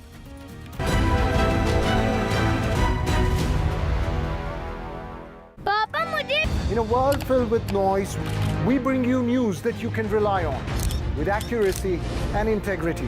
Because at NDTV, trust is everything. It's undeniable. We're facing the crisis of the generation, climate change. And it's happening. Not in some far-off distant land or some millions of years away. It's happening now. And it affects everything we know and love. Information around climate change can often feel too distant, too jargony, too scary, too anxiety-filled, too technical, or too political. I'm here to change that. The Climate Explainers, part of NDTV's 6-month-long campaign, building a blueprint for climate action. The climate clock is ticking, but we're just in time. The NDTV News Network that informs, inspires, and illuminates. Watch every side of the story here on NDTV. Because the only side we're on is yours. Facts are the foundation of a news story, but it's the views that shape these stories. Because when you hear views from all sides, you get the complete picture. Business news can sound incomprehensible, unnerving, unrelatable. But how does it impact you? We deconstruct complex business news and ideas by talking directly to the leaders who shape the economy. We are serious about business. We have a surprise for you. We're going to ask a bunch of you some special questions, and every correct answer is going to reveal what our surprise is. I don't know. Satya Nadella? Jeff Bezos. Bill Gates, probably. Nehru Place. Saket. Saket. Mumbai.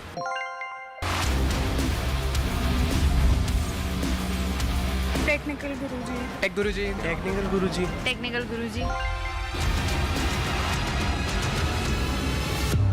चलिए शुरू करते हैं.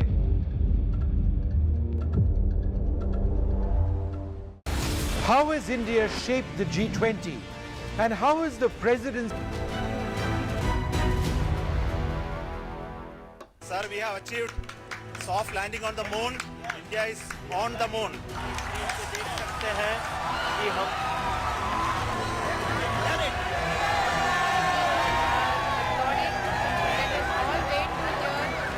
From the Secretary Department of Space and Chairman.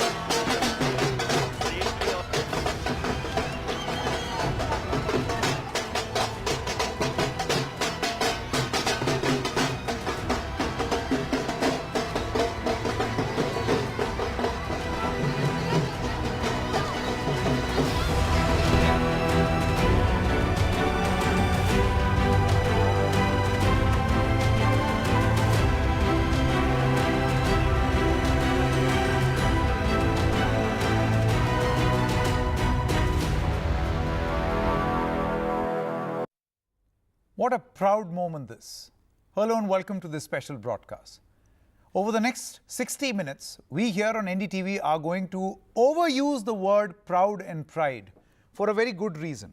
Because this is one such moment where we have to celebrate what has happened.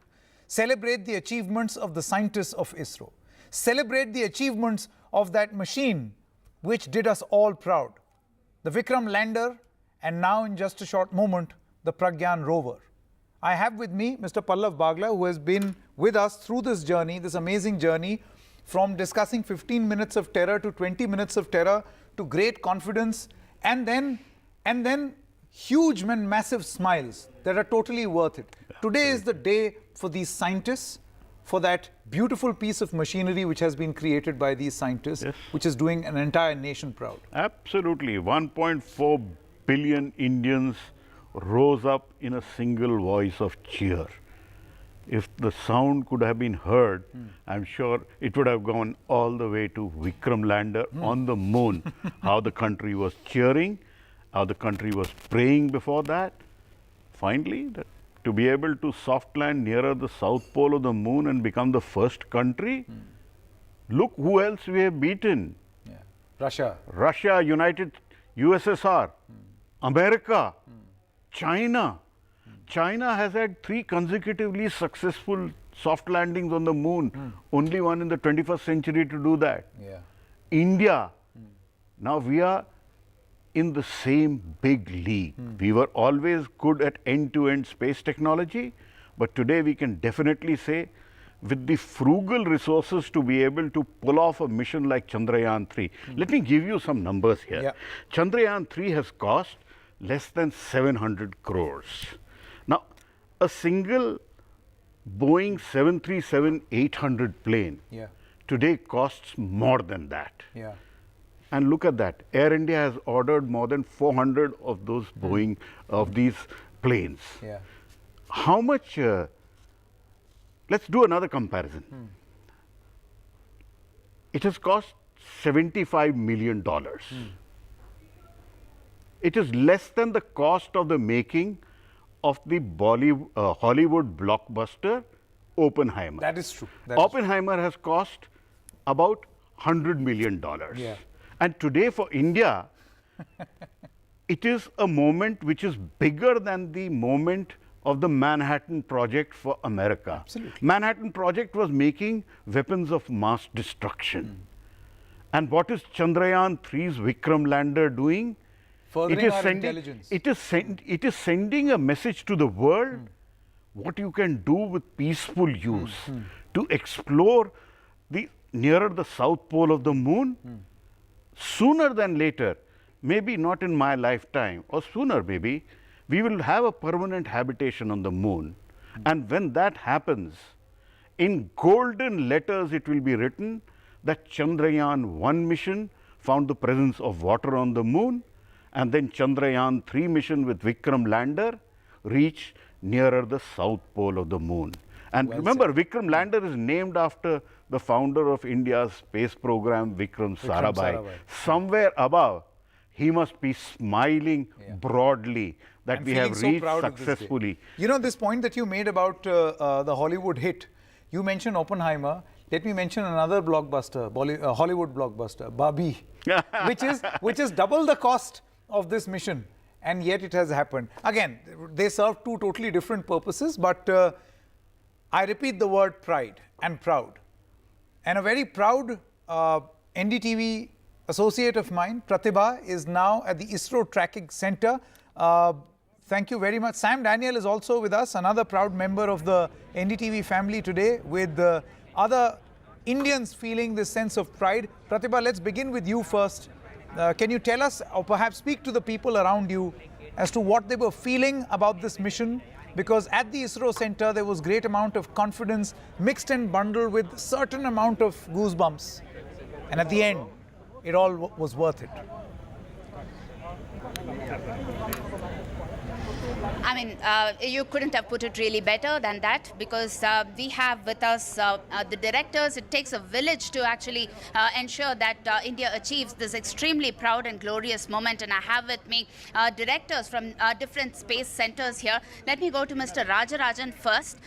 Sir, he is the man who launched the vehicle. So I'm sure you had a lot of anxious moments before, heading towards this success story and scripting it. Yeah, definitely. These are all exciting moments. Lot of lesson learning from Chandrayaan 2, and so many simulation tests and on the ground, like integrated hot test, cold test, and do all this algorithm, break it sure, the configuration, reconfiguring, and whether anything to be done, and all those things will be done.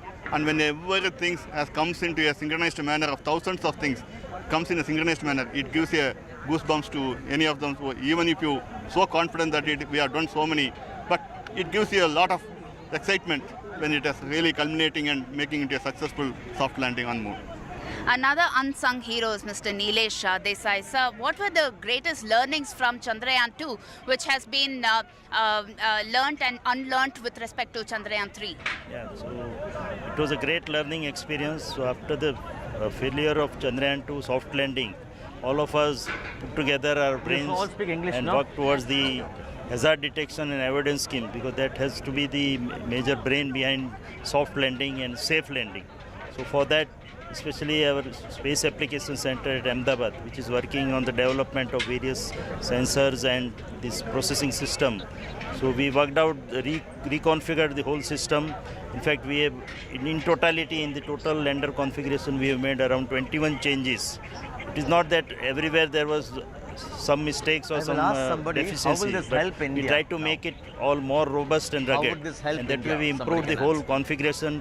And this time the emphasis was more on testing, so we carried out a lot of rigorous testing in lab. Of course, we do the testing, then we did very great field trials. We had drone tests, we did testing on helicopter, we did testing with aircraft. I understand there were several simulations that were also put in place, but then what does this really mean for India? I have with me Mr. Unni Krishnan from Vikram Space Center. Yeah, so this is the vehicle LVM-3 that has launched the Chandrayaan in July, and today it has come and landed. It's a great achievement for our country as well as for the scientific community. First of all, we have demonstrated flawlessly that we can execute such a mission that can take off from here and travel 3.8 lakh kilometers and then precisely land on moon where we wanted. And that too a place on in the south pole of moon, which no other country has got. So that way it is an end-to-end perfectly executed mission that has almost followed the nominal path, and the landing was very, very soft. And it's still not crescendo yet. I have with me Mr. Padma Kumar, another unsung hero. So what can we expect next? Will the rover really be removed from the Vikram lander? Typically, it may take around 5 hours to prepare the ramps in such a way that the rover will be able to come down safely. And we expect that around 5 to 5.5 hours later, rover will be able to land on the surface. So that's the timeline that we have now. Right. A few hours from now, we will be heading towards the next glorious moment, and this will really open the door for many more scientific missions, especially with evidence found of water as well as ice on the craters of the southern pole of this moon. Back to you. Can you please speak to more of these moon stars? Because we want to hear the voices. We want to hear the voices of these people, the unsung heroes behind Chandrayaan 3. We want to hear more from them, please. Yes, we want to really hear more from, different people who have actually made this mission a success. A little more from your end, sir, if you can throw a little more light on, the different kinds of challenges that you faced mainly with respect to this, and how long did you take to ensure that that India scripts history? See, first of all, this Chandrayaan 3 is the heaviest payload that is taken to orbit by the LVM-3, and that too, LVM-3, we had 2 commercial missions for the OneWeb. So making a third vehicle and then making it ready was first challenge for meeting the slot, because if we miss the slot, then we have to wait another year. So that is with respect to launching, and then ensure that all adequate care is taken to ensure that the Chandrayaan is launched into the required orbit with the specifications, meeting all the specifications. So that is the beginning of these missions. Second is, after once that is done, second objective is we are gradually raising the orbit and leaving the Earth's gravity field, and then get into a translunar injection, and then it is getting captured. So it's a mission-wise, it's a very intricate and tricky, which we have done before, but then it is again, whenever you do, there is risk. But then subsequently, that once the vehicle is added velocity, then we are always, the onboard propulsion is killing the velocity, reducing the velocity, because we don't require that much velocity to orbit around the moon. So today also, from 1.6 km per second, we have been reducing the velocity by firing the thrusters and then making it land with 1 meter per second. So that is the type of challenge involved. And the moon, there is no atmosphere. When a vehicle re-enters the Earth's atmosphere, 99% of the energy is killed by aerobraking. There we don't have, it is actually absolutely, it is vacuum. So the entire braking has to be done by the thrusters, and that too by throttling the thrusters. So it is very tricky to synchronize 4 thrusters in throttled condition. That means you are reducing the thrust and ensure that it is not having very high rates, and then making it land vertically. So it's a mission-wise, it's a very exciting, and we have done it, and we have done it in such a way that it has gone through the path the way we wanted and has landed very smoothly. Also, when it comes to rough landing in the southern pole, how do you ensure that the Vikram lander lands as smooth enough, considering the many craters that are found on moon's surface? Yeah, the one point is to select the right landing site. Chandrayaan 2 orbiter had a very good camera, OHR system, which is still working. With the help of that camera, we have actually had a very good map of the moon surface now. Around some 30 centimeter resolution maps are there. With that, we were able to identify an area which is generally devoid of much of the craters and the ups and downs. So more or less an even area that we were able to find out. And that area was really targeted in this mission. And we have on board itself, we have a system which actually looks at where we are going to exactly land. And if it contains more unevenness, we have a strategy to sidestep and do the landing. And that was done. So with these two strategies, we were able to ensure that we are landing on a very smooth surface with the least amount of trouble. So looks like a lot of strategies that were really worked out and put in place to ensure that India sees this glorious moment. Well, it is still the first step forward. A lot that depends on. Yes, Pratibha, is it possible to ask the scientists on the next big expectations that the world will have, that we have, from the beautiful machines called the Vikram lander and the Pragyan rover? Finally, what will be a lander? Well, there is a question that is come in. So what are the expectations? So this is over. What next can we expect, especially from the Vikram lander as well as the Pragyan rover? See, the next important step is opening the ramp and then bring out the rover. So the rover can move autonomously, and it has got a camera, it has got payload. It will do experiment at different places on the surface of moon. It can experiment in the sense that it can penetrate the surface of moon. And there are payloads on the lander also. It is doing measurement of the atmosphere, and it is there is a probe which will get into the regolith and measure the temperature and find out what is the type of thermal characteristics. We need to know what is behind the regolith. So these are all important data, and on the propulsion module which is orbiting, there is a payload called CHAPE which will look at Earth and get the signature of Earth. So when you look at a planet where life is there from a distance, you get a signature. This signature we can use for finding out exoplanets' future when you look at something and compare the signature. So there are very many experiments. All this experiment data will be available to the public, I mean those who are scientists and others, and then we will do the analysis and we'll come out with exciting, let us hope for exciting data discoveries from this data. So how do you plan to celebrate? Yeah, celebration is more with more work, because the work gives us the best hype. Right. Celebration. Next week, next month, we have the mission to Sun, Aditya. So we are going to change our focus and work for that. And beyond that, we have missions like Gaganyaan and all. So there are exciting works ahead. So we work more. India is now over the moon, but then yes, next we expect over the sun.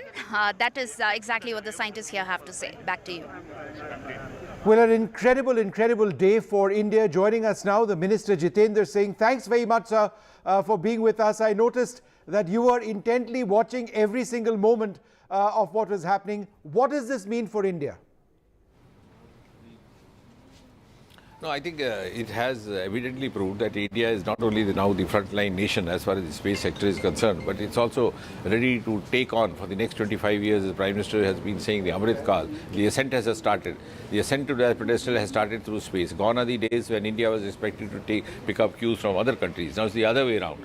And Chandrayaan, I think, is one of the best evidences of that. It was Chandrayaan 1 which picked up the evidence of water molecules being there, and now Chandrayaan 3 is going ahead further with those investigations. And it has traversed this journey through difficult terrain in the South Polar area, which is also a unique achievement in its own right. So I think now the world is evidently looking up to us. While every countryman feels proud of it, his esteem or her esteem has gone up, the rest of the world is looking up to us for vital cues, vital inferences coming over. Mr. Singh, I think one of the finest aspects of this mission, and I was watching it so very, very closely indeed, is that it went off flawlessly. From the moment we launched to the moment we landed, I can't hear you, sorry. Can you hear me now? Can you hear me now? Sorry, so I can't. Is it? Yeah, I can. Okay. Yeah. I think one of the nicest parts of this mission is that it has been 100% flawless. If you saw the landing today, it was pitch perfect. It was nothing could be done differently. It was ideal. No, sorry, there's a lot of... I'll try once again with the audio. Can you hear? Yeah, but it's not clear actually. Okay, we'll fix that audio and come back to you in the next 1 or 2 minutes, sir. But I'm just going to go back to Sanket for more on this, and I'll come back to the Minister, Mr. Jitendra Singh.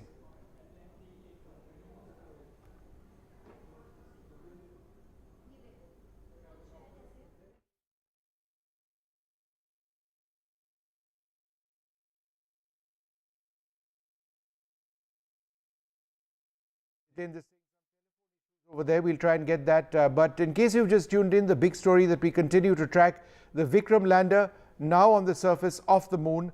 This is part one of the mission. The rover will be coming out in a couple of hours. We'll take a short break, come back with more.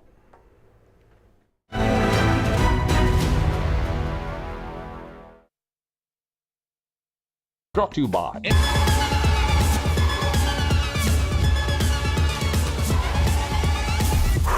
That was fast, right? But tech is evolving even quicker than our abilities to adapt. And that's how I like to roll.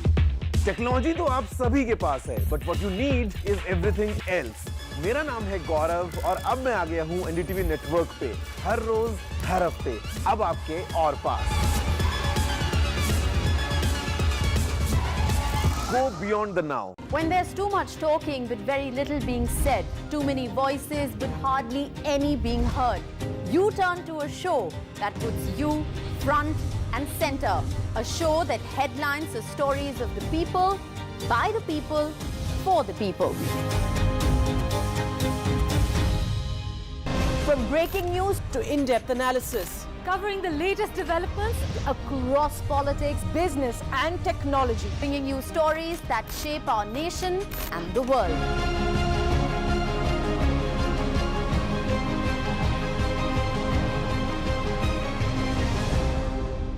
In a world with rapidly shifting power dynamics, India is emerging as a global power. With its new standing, how do Indians view the world?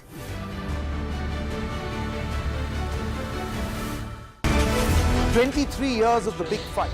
This show is not just an ordinary debate show, but it is a responsibility in service of our viewers.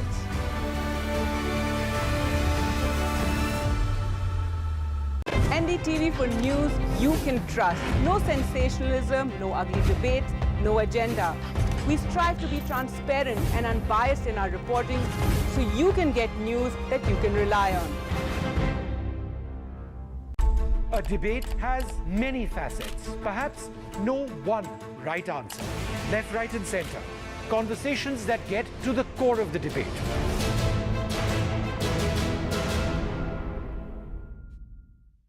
In a world filled with noise, we bring you news that you can rely on with accuracy and integrity, because at NDTV, trust is everything.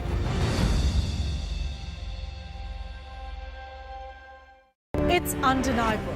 We're facing the crisis of the generation, climate change. And it's happening. Not in some far-off distant land or some millions of years away.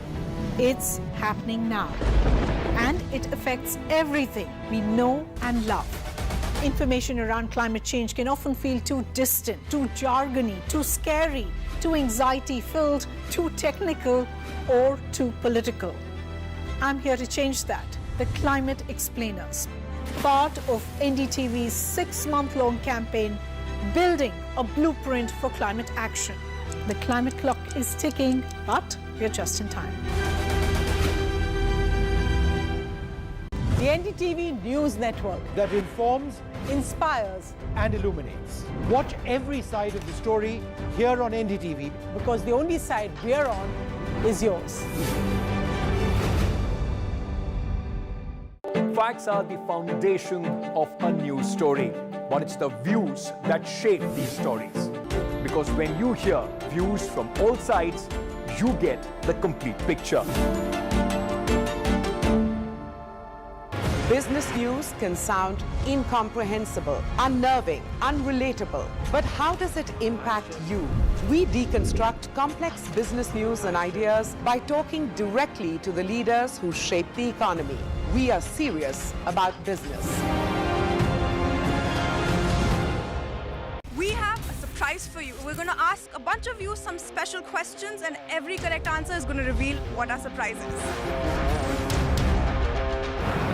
I don't know. Satyanadilla? Jeff Bezos. Bill Gates probably.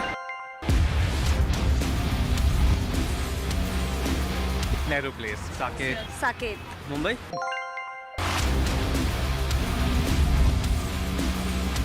Technical Guruji. Tech Guruji. Technical Guruji. Technical Guruji. चलिए शुरू करते हैं.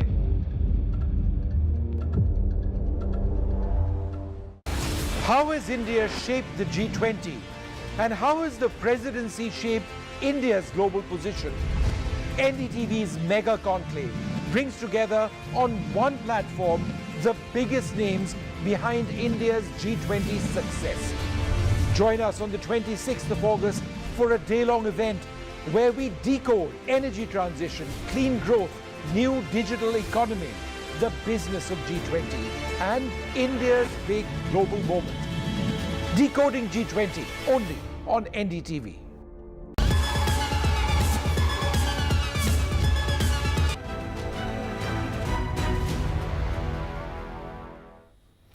Welcome back. Let's now quickly play out a sound reaction of the man under whose leadership India was done proud and Chandrayaan 3 happened. The chief of ISRO speaking. Sir, we have achieved soft landing on the moon. India is on the moon.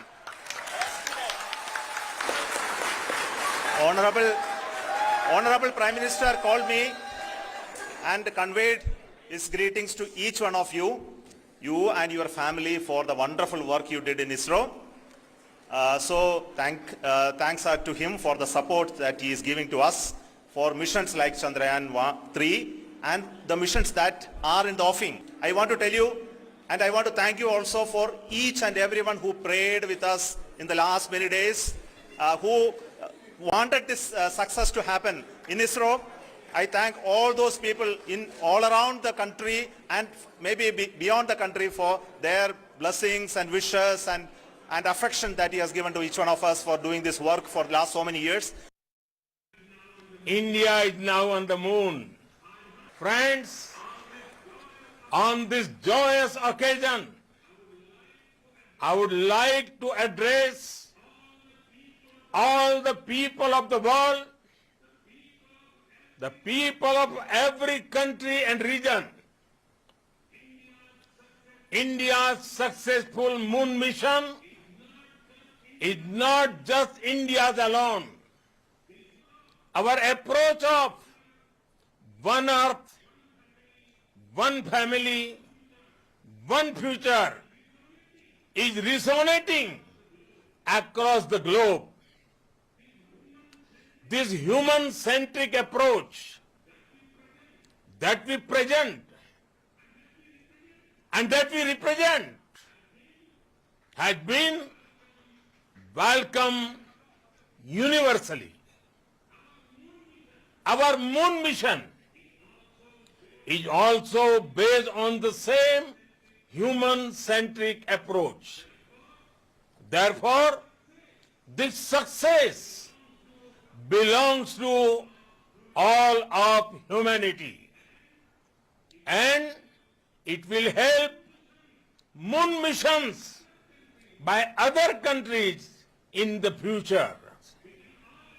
We can all aspire for the moon and beyond. मेरे परिवारजनों, चंद्रयान महाअभियान के ये उपलब्धि भारत की उड़ान को चंद्रमा की कक्षाओं से आगे जाएगी. Professor Dr. Dayashankar Kulshesh, former head of the Department of Physics and Astrophysics in the University of Delhi, is now with us. Professor Kulshesh, we all know, and I'm sure you will say the same, that this is a great moment for India. This is a great moment for any country in the world which will be able to do what the most powerful countries with the deepest of pockets have not been able to achieve, which is land successfully on the southern part of the moon. What do we hope to achieve beyond this point, and how do we help further research across the globe by doing this? Actually, this is going to help the entire community of not only scientists, technicians, technologists, engineers, all over the different branches, you see. It is going to open a huge box of multidisciplinary action, multidisciplinary research. Here, you see, some people would be making theoretical calculations, some people would be doing computational calculations, some people would be knowing aerospace, some people would be knowing different things. Everybody can make use of his or her knowledge. That is the thing. And just now our Prime Minister had said very correctly that it's a success of the entire Earth. This belongs to everybody, to each one of us, not only in India, but all over the globe. And I'm very sure when I reach back home, I would listen, I would have many congratulatory messages from my friends outside India. And because you see, we are one community, one family, as our Prime Minister says, it's very correct. And we have always believed in this. I personally have believed in this, and we always say Vasudhaiva Kutumbakam. This Chandrayaan mission, Chandrayaan 3, has proved it. You see, it's a success in Moon 1, in Chandrayaan 1. A very simple thing. People were not so clear what was going to happen. Moon impact probe, when we dropped a piece of 30 or 32 kilograms from a distance of 100 kilometers over the surface of Moon in 2008, October, November. You see, we were able to discover water on Moon. You see, those water vapor, just when after striking what you have in the dust. And now you see, we just wait for some short while, and then we will see the results that will be now before us. So this is a great scientific and technological success on the part of the entire community of scientists and technologists all over the world. And then now more and more scientific part would appear very soon. You see, when the rover comes out, it runs with the solar energy. Initially, it runs with the battery which was built in. But then its solar panel will start working. It's just the beginning of the day of the moon, early morning of the moon hours. We have thought it and decided it, planned it like that we just land at a time when the sun rises on this side of the moon, you see, which is supposed to be dark, but there is some sunshine. It's still, you see, and one moon day is equivalent to our 14 Earth days. And we are going to collect a lot of data during this time. It's going to be very good. In the next 14 days will tell us a huge amount of information we are going to get. This rover would be communicating with our lander. Our lander would be communicating also directly with our Bangalore, our ISRO center, but also with its other modules. And orbiter of Chandrayaan 2 is also interacting. You see, it's in the interactive phase. Actually, none of it was a failure. You see, limited success or full. This is a different matter. Our Chandrayaan 1 brought us the happy news of the discovery of water on the surface of the moon.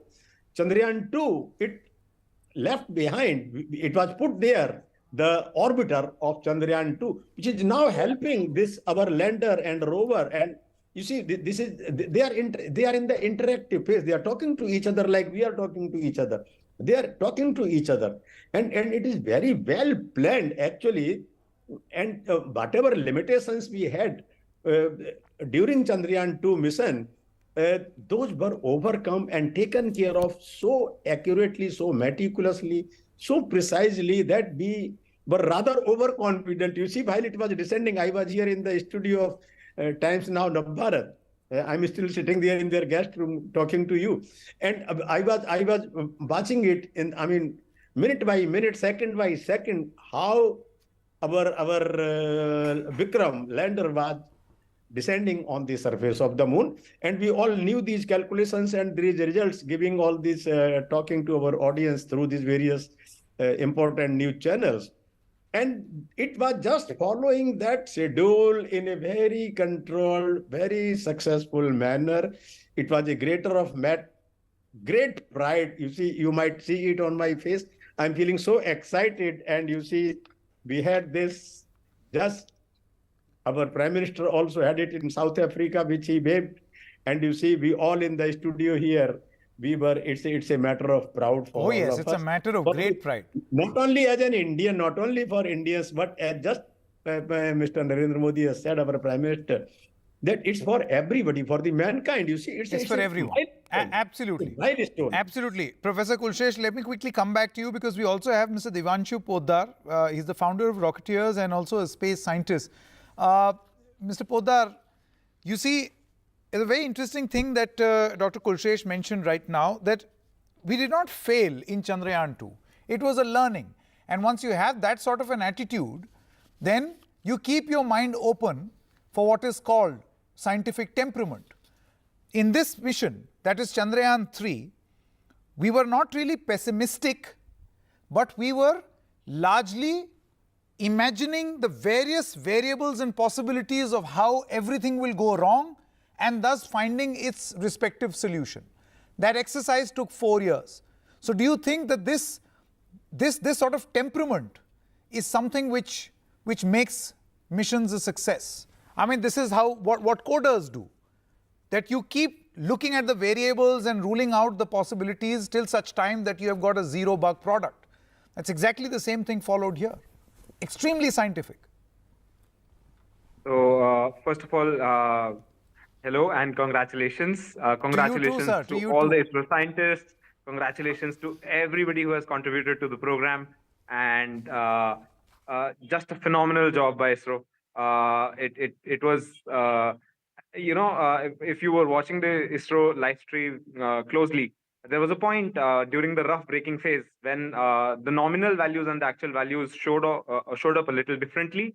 And I personally grew very concerned, but what like that retargeting of the landing area, the way that the rover did that in real time, and it hovered at around 800 meters, and it retargeted its landing space. I think moved to a different landing space, and then just perfect, like brilliant job by ISRO. It's phenomenal what has been accomplished, and what a great success.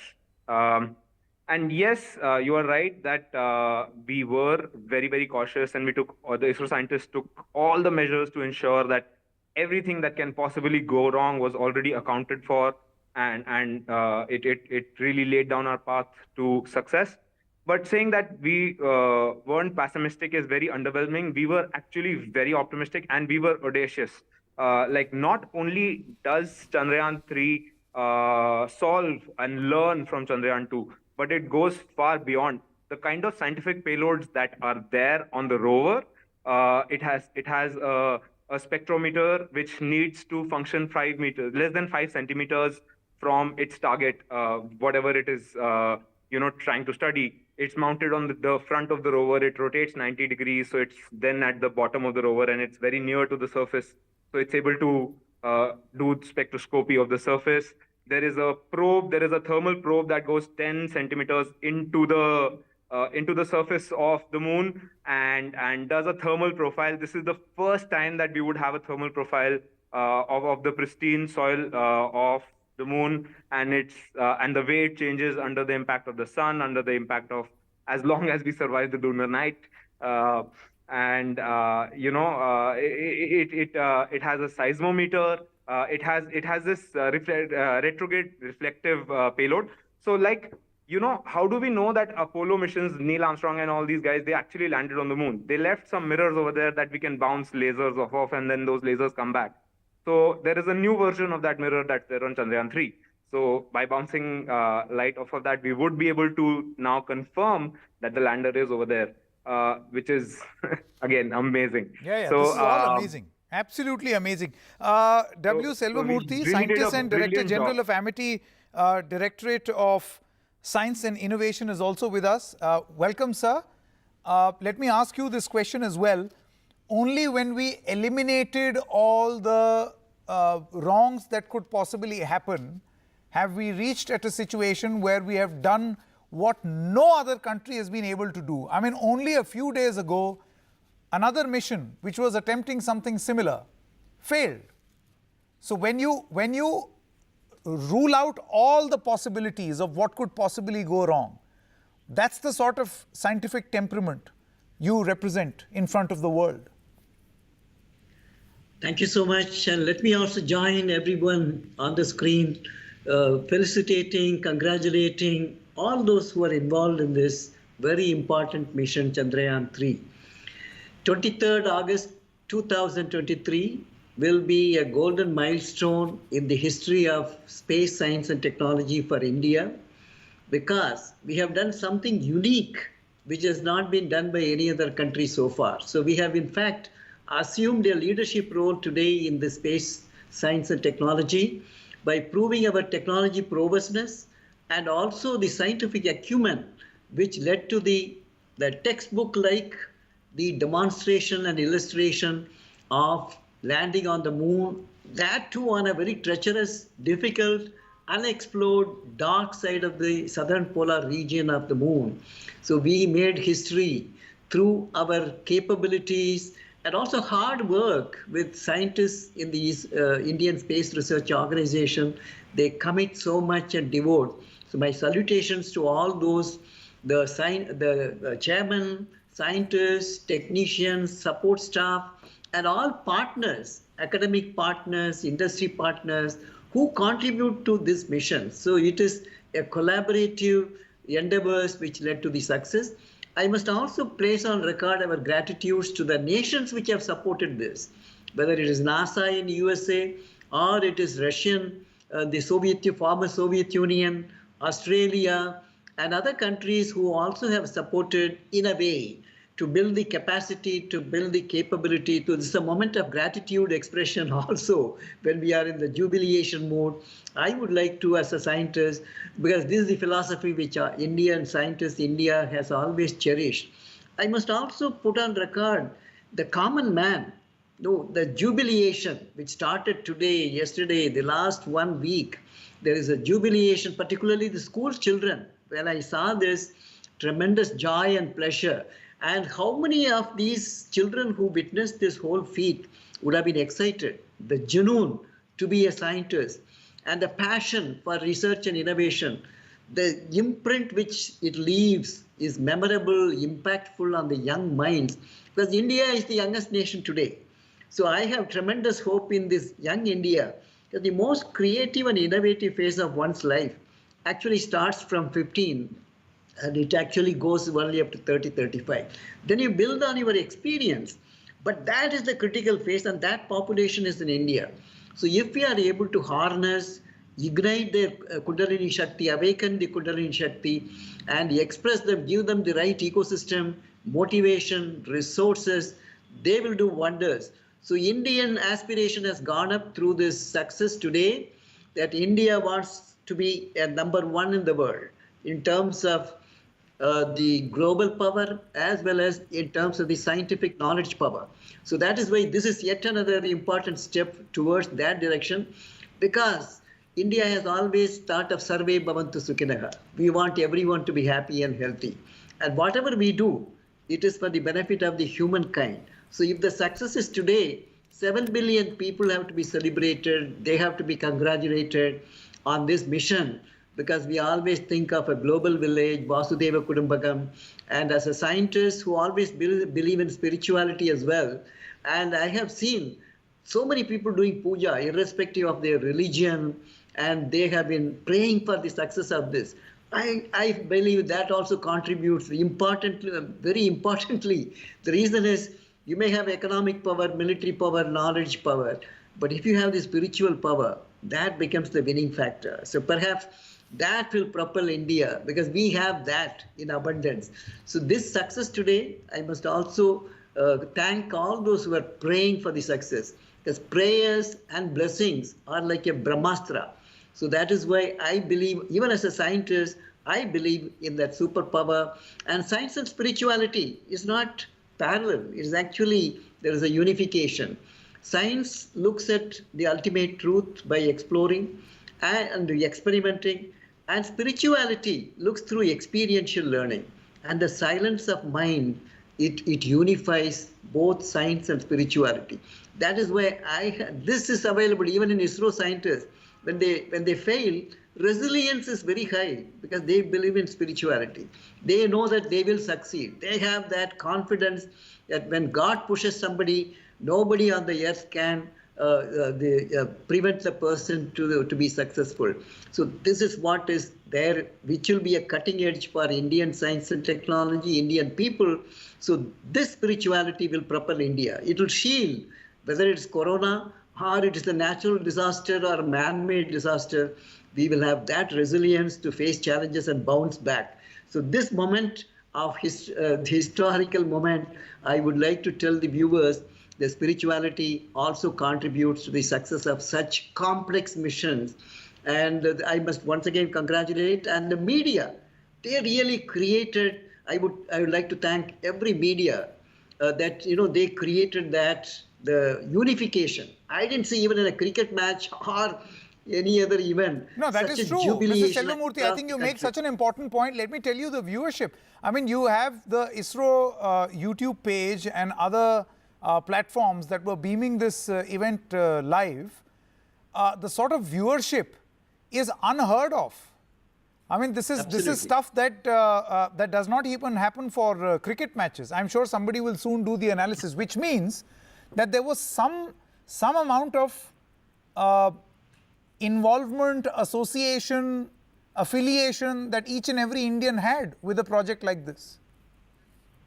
I totally agree with you, because this unites. Whenever there is, suppose there is a war, everyone unites together. The heart, mind and soul are united together. Similarly, in such events, it brings the unity of mind, heart and soul, which I could see today. And with all this, particularly children, when I saw the school children making jubilation, they celebrated. No, because it's always extremely fascinating as a child to see something like this, and we must always practice some form of kidulting when it comes to events like these. But thank you very much to the three of you for joining us. Divyanshu Poddar, Professor Kulshresht, as well as Mr. Selvamurthy. We'll continue with the celebration and also wait to get or see more images from the Pragyan rover as well as the Vikram lander. What an amazing achievement this is. Our scientists have done us really, really proud. But we also spoke to a lot of young Indians and many people who are anxiously waiting for the 20 minutes of terror to settle, for them to see what eventually happens. You see, there was a great suspense around this moment. And when it finally happened, there were smiles and excitement all over. NDTV's team of reporters sampled a little bit of that excitement. Take a look. Well, huge excitement around Nehru Planetarium. Chandrayaan 3 has successfully landed on the moon, and as you can see, there is a lot of excitement and people are singing.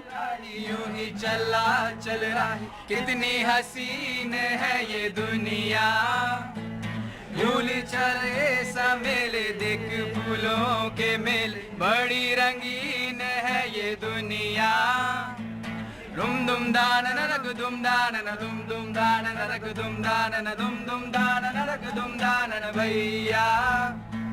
Dum dum da na na dum da na na dum dum da na na dum da na na dum dum da na na dum da na na bhaiya.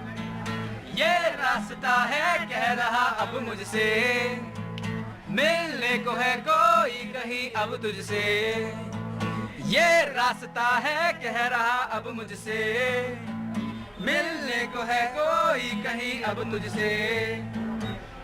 So, as you can see, this song is from Swadesh, and definitely it is a huge moment for us. It is a huge moment for all the Indians. All of them were waiting for the past 40 days for Chandrayaan 3 to successfully do the soft landing on the moon, and we have done it. India is one of the very few nations to reach the moon. After Chandrayaan 2 failed, it is a huge and a historic moment. Everybody is cheering, everybody is happy for India that we have finally successfully made it to moon. In New Delhi with camera person AJ Joseph, Tanish Punjabi for NDTV. From the Guwahati Planetarium, you can see here people from different walks of life, from different age groups. They were here to see this momentous moment. They've enjoyed it thoroughly. We have this young man. What's your name? Himanshu Hazarika. It's a big moment for the country. Yes. How do you describe this? It's a big day for India, and there is also a launch of Aditya L1 in 26 August. So best of luck for that, and congratulations is ISRO and all over India. यहाँ पे हम देख सकते हैं बहुत लोग हैं। आप लोग एक्चुअल में क्या है, 23वें तीर्थंकर हमारे पार्श्वनाथ भगवान का मोक्ष कल्याण की वजह से चंद्रयान आज सफल हुआ, और मैं इसरो को धन्यवाद देता हूं, इन्होंने सफलता आज इसका लैंडिंग करवाया है। इसलिए पार्श्वनाथ भगवान की जय, इसरो जिंदाबाद। सबसे बड़ी बात है क्योंकि भारत पहला देश बना है जो कि जो डार्क साइड है, जो साधन पोल में अपना जो लैंडर लैंड करवा पाया, बहुत बड़ी उपलब्धि है। We proud ISRO and India. आप देख सकते हैं यहाँ पे लोग बहुत प्राउड है। People are very happy here. You can see here there are people, they are leaving now, they have been here for hours waiting to actually celebrate. कैसा लग रहा है अभी? बहुत बढ़िया, बहुत बढ़िया। India is great, India is great. पिछले बार जब थोड़ी सी एकदम लास्ट में परेशानी हुई थी, लोगों का मन उदास हो गया था। इस बार आप जब यहाँ पे घंटों तक बैठे रहे, एक एक मोमेंट जब आ रहा था, एंशियस थे, कैसा लग रहा? नहीं, बढ़िया लग रहा था और मेमोरेबल था। बहुत दिन तक याद रहेगा ये moment. Well, as the Prime Minister addresses the nation after a successful moon landing, there is, of course, exhilaration and excitement amongst those who've watched this very, very proud moment for India. India flags all around, young people watching India's scientists land, land a rover on the moon. And I have with me young people. Aapka naam, where are you from? How does it feel to witness this moon landing? My name is Devashita Malakar and I'm from Kolkata, and very happy, feeling very successful. Like India had made history for the first time. No other country had made it. So I'm very successful and can't express my feelings. So I'm very excited. Thank you. A lot of people also, shouting slogans of Vande Mataram. Young kids there shouting slogans of Vande Mataram as India celebrates this proud moment of the moon landing. It's an extremely, extremely proud moment for all Indians, for space explorers, and given the success of Chandrayaan 3, especially in the midst of what's happened in the last few days, the Russian experience, this is a very, very proud moment for everyone here. In fact, ma'am, I'd like to ask you as well, proud moment for India, proud moment for all Indians. Absolutely, it's a proud moment for all the Indians, and we're extremely proud to be citizens of Indians, and Bharat Mata ki jai. When you got the confirmation that it was a successful mission, what ran in your mind? I can't say in it a word. It was very excitement to us. My heart is just beating so fast. How the Chandrayaan 3 will land on the moon successfully. I already think that Chandrayaan will completely land 99.9%. After landing, I confirmed that Chandrayaan landed on moon. So far, only countries like the USA, China and Russia, Soviet Union, have done this successfully. Now India has joined their big league. Is this something to be very proud of? Yes, it is very proud moment to India, because India has become the fourth country to be softly landed on the India. And the lander has landed in the south pole of the moon. Are you waiting to see the rover come out of the lander, take selfies? Yes, I am very excited to take selfies and all the things to do. Okay, you want to say something? You know how a baby will come out from the mother's stomach? I think like that the rover will come out from the lander. I'm so excited to see the rover. Thank you. Would anyone want to pursue space science as a career? Yeah, I want to take. Really? Really, sir. Why? What's so exciting about that? It was very encouraging young scientists and who are interested in space and research.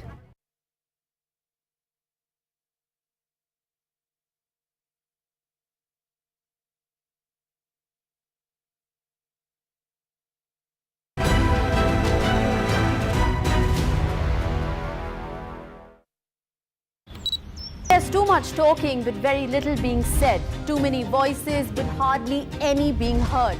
You turn to a show that puts you front and center. A show that headlines the stories of the people, by the people, for the people. From breaking news to in-depth analysis, Covering the latest developments across politics, business and technology. Bringing you stories that shape our nation and the world.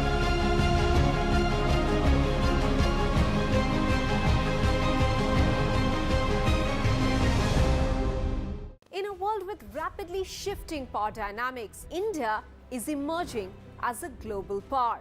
With its new standing, how do Indians view the world?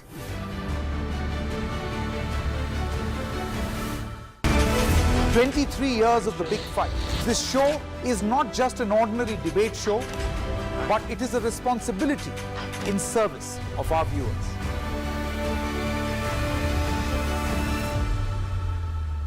NDTV for news you can trust. No sensationalism, no ugly debates, no agenda. We strive to be transparent and unbiased in our reporting so you can get news that you can rely on. A debate has many facets, perhaps no one right answer. Left, right and center. Conversations that get to the core of the debate.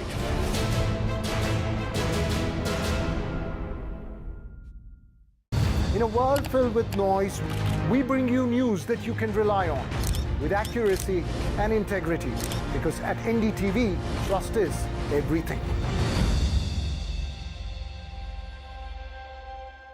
It's undeniable. We're facing the crisis of the generation, climate change.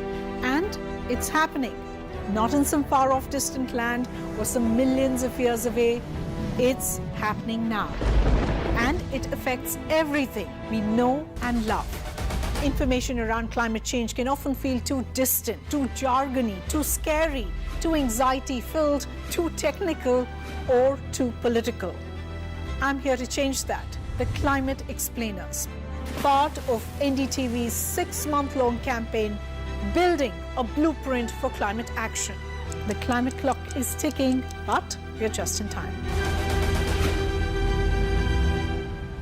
The NDTV News Network that informs, inspires and illuminates. Watch every side of the story here on NDTV, because the only side we're on is yours.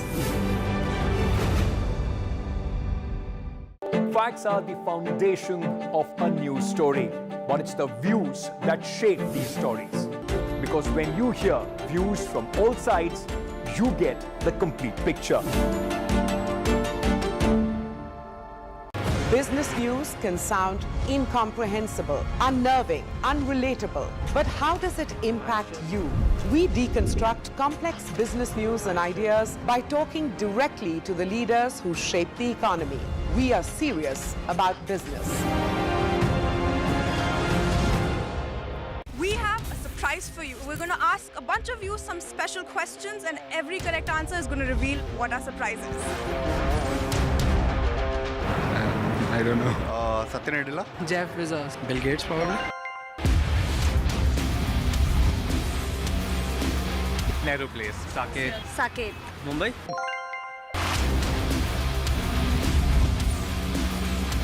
Technical Guruji. Tech Guruji. Technical Guruji. Technical Guruji.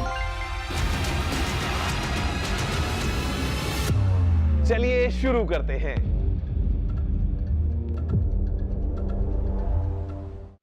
How has India shaped the G20? And how has the presidency shaped India's global position? NDTV's Mega Conclave brings together on one platform the biggest names behind India's G20 success. Join us on the 26th of August for a day-long event where we decode energy transition, clean growth, new digital economy, the business of G20, and India's big global moment. Decoding G20, only on NDTV.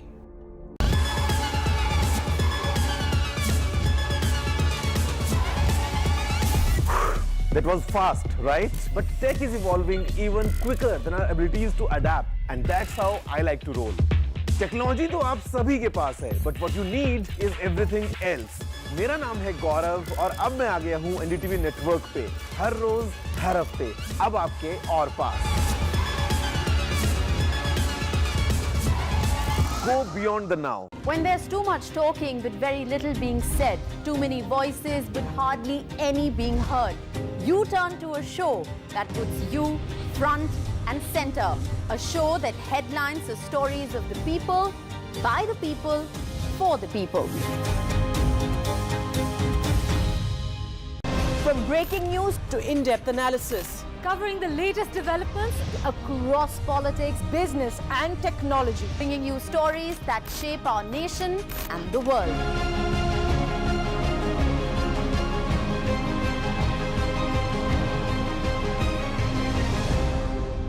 In a world with rapidly shifting power dynamics, India is emerging as a global power.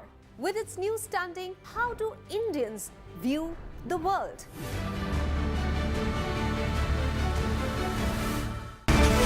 23 years of the big fight. This show is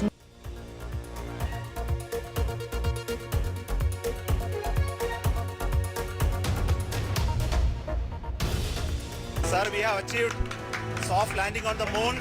India is on the moon. Screen पे देख सकते हैं कि हम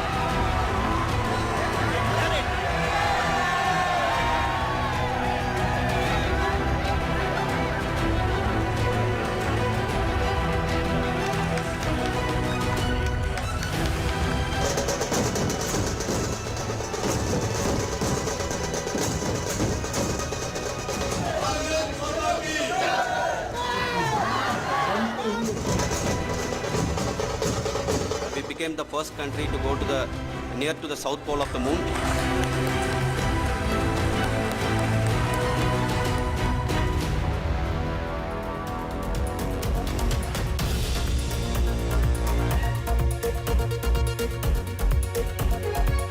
Hello and welcome. You're watching the news. I'm Gargi Rawat, and celebrations and cheer across the country as ISRO's Chandrayaan 3 mission makes a successful moon landing. Now everyone looking forward to the Pragyan rover emerging from the lander. All that and more coming up ahead. Let's take a look at the headlines. India's moon mission Chandrayaan 3 creates history, makes a successful soft landing near the moon's south pole.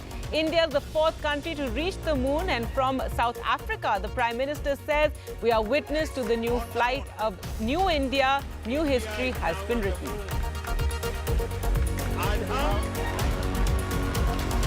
India celebrates ISRO's successful mission across the country. People cheer as Chandrayaan 3 is the first mission to land on the moon's south pole. The rover Pragyan will emerge from the Vikram lander in about another hour or so.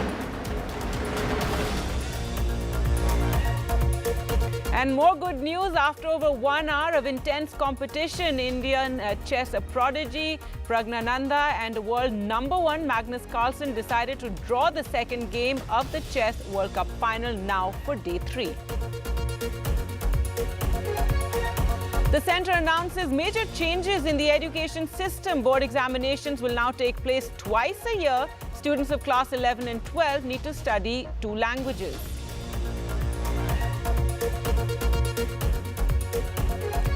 Twenty-two workers are killed in Mizoram as an under-construction railway bridge collapses. 21 kilometers from the capital, rescue operations are underway.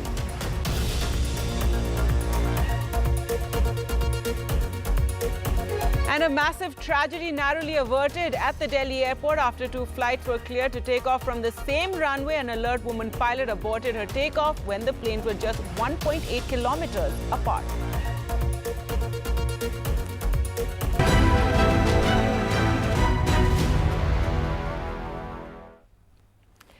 India scripted history today, becoming the first nation to land the Chandrayaan 3 spacecraft on the moon's south pole. This propels India to an elite space club, one of only 4 countries to have landed on the moon. The touchdown took place at 6:04 p.m. amid huge cheers in the war room of ISRO in Bengaluru, and people across the country who'd been glued to their screens celebrated as well. Prime Minister Narendra Modi, who joined in the event online from South Africa, where he's attending the BRICS Summit, said this moment is precious and unprecedented. Now the next step will be when the rover Pragyan will roll out, but this is in another hour or so when the dust has dispersed. So let's take a look now at what the Prime Minister said as well as the ISRO chief. बहुत ही गर्व की बात है।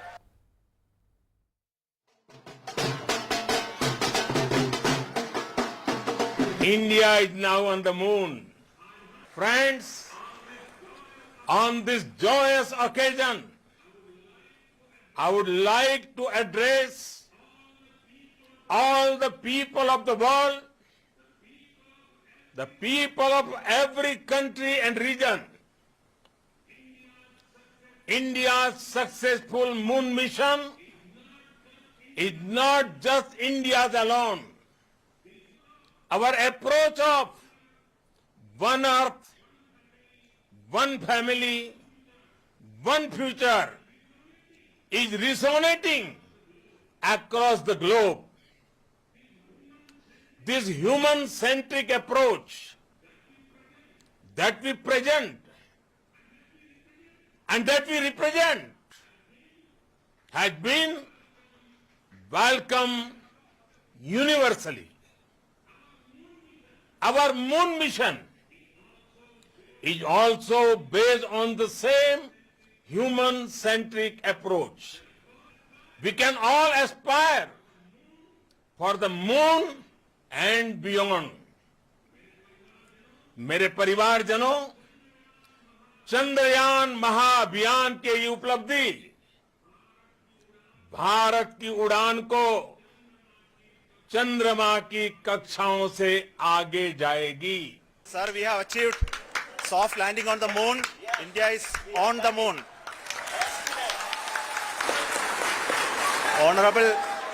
Honorable Prime Minister called me and conveyed his greetings to each one of you and your family for the wonderful work you did in ISRO.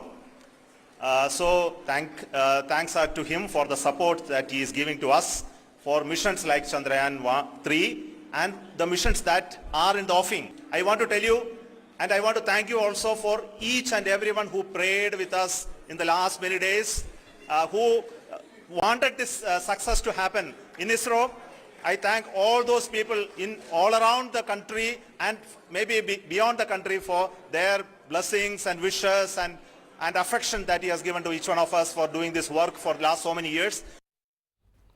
Well, let's go across to Vishnu now for more. And Vishnu, a massive achievement for the country, for ISRO. It's still just sinking in just how big this is. And as the Prime Minister said, history has been made. But tell us now what happens. What are we looking forward to the next step as the Pragyan rover emerges? Well, the Pragyan rover is going to emerge from the belly of the Vikram lander, which successfully soft landed on the surface of the moon at 6:04 p.m. today. We don't know the exact time when Pragyan comes out, but some reports suggest that at about 9:30 or so. Why the delay? Because there is the moon dust which needs to settle. The Pragyan rover will then roll out. But I think the big aspect of today's mission, more than the rover, which will really be the icing on the cake, was the soft landing.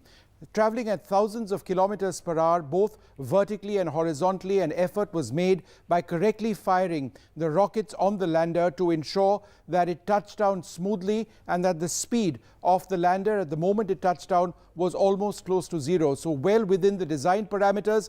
Very few countries have been able to master this technology to soft land a craft on a planet, or in this case on the moon.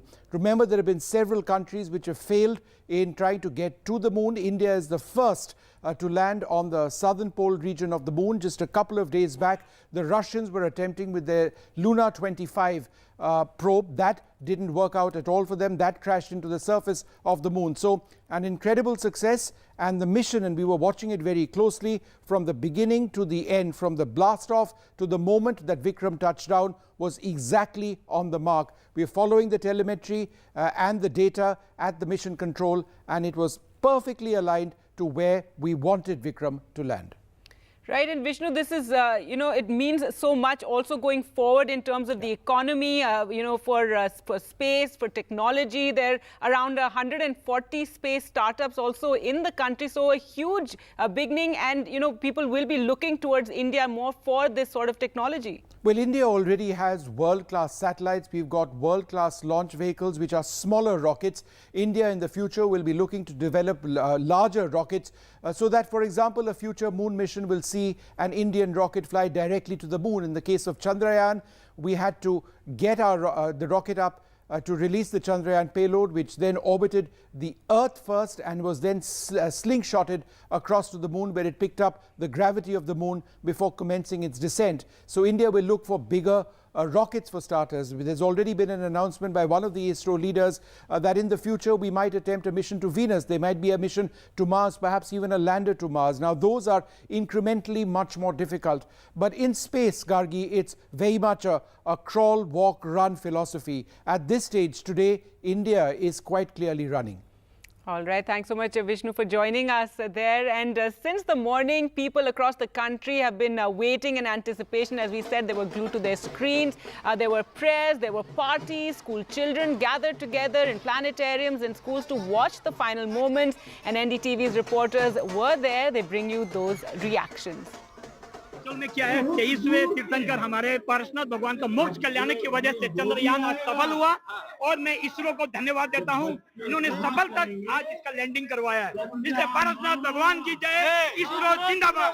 Very successful, like India had made history for the first time. No other country had made it. So I'm very successful and can't express my feelings. So I'm very excited. The experience, my heart was beating like crazy. Like eventually when it was landing, it was like such a moment for me, and I feel very proud to be an Indian at this moment. So यूं ही चला चल रहा है, कितनी हसीन है ये दुनिया, भूल चले सा मेले देख फूलों के मेले, बड़ी रंगीन है ये दुनिया. And India's Chandrayaan 3 satellite has been in the making for 4 years, and many teams worked even as the country faced the COVID pandemic. ISRO chairman S. Somanath says almost 1,000 engineers and scientists would have worked in getting this nearly 700 crore mission up and running. At ISRO, gender makes no difference, only talent counts. NDTV's Pallav Bagla handpicked some of those who made a critical difference in the making of Chandrayaan 3. 3, 2, 1, 0.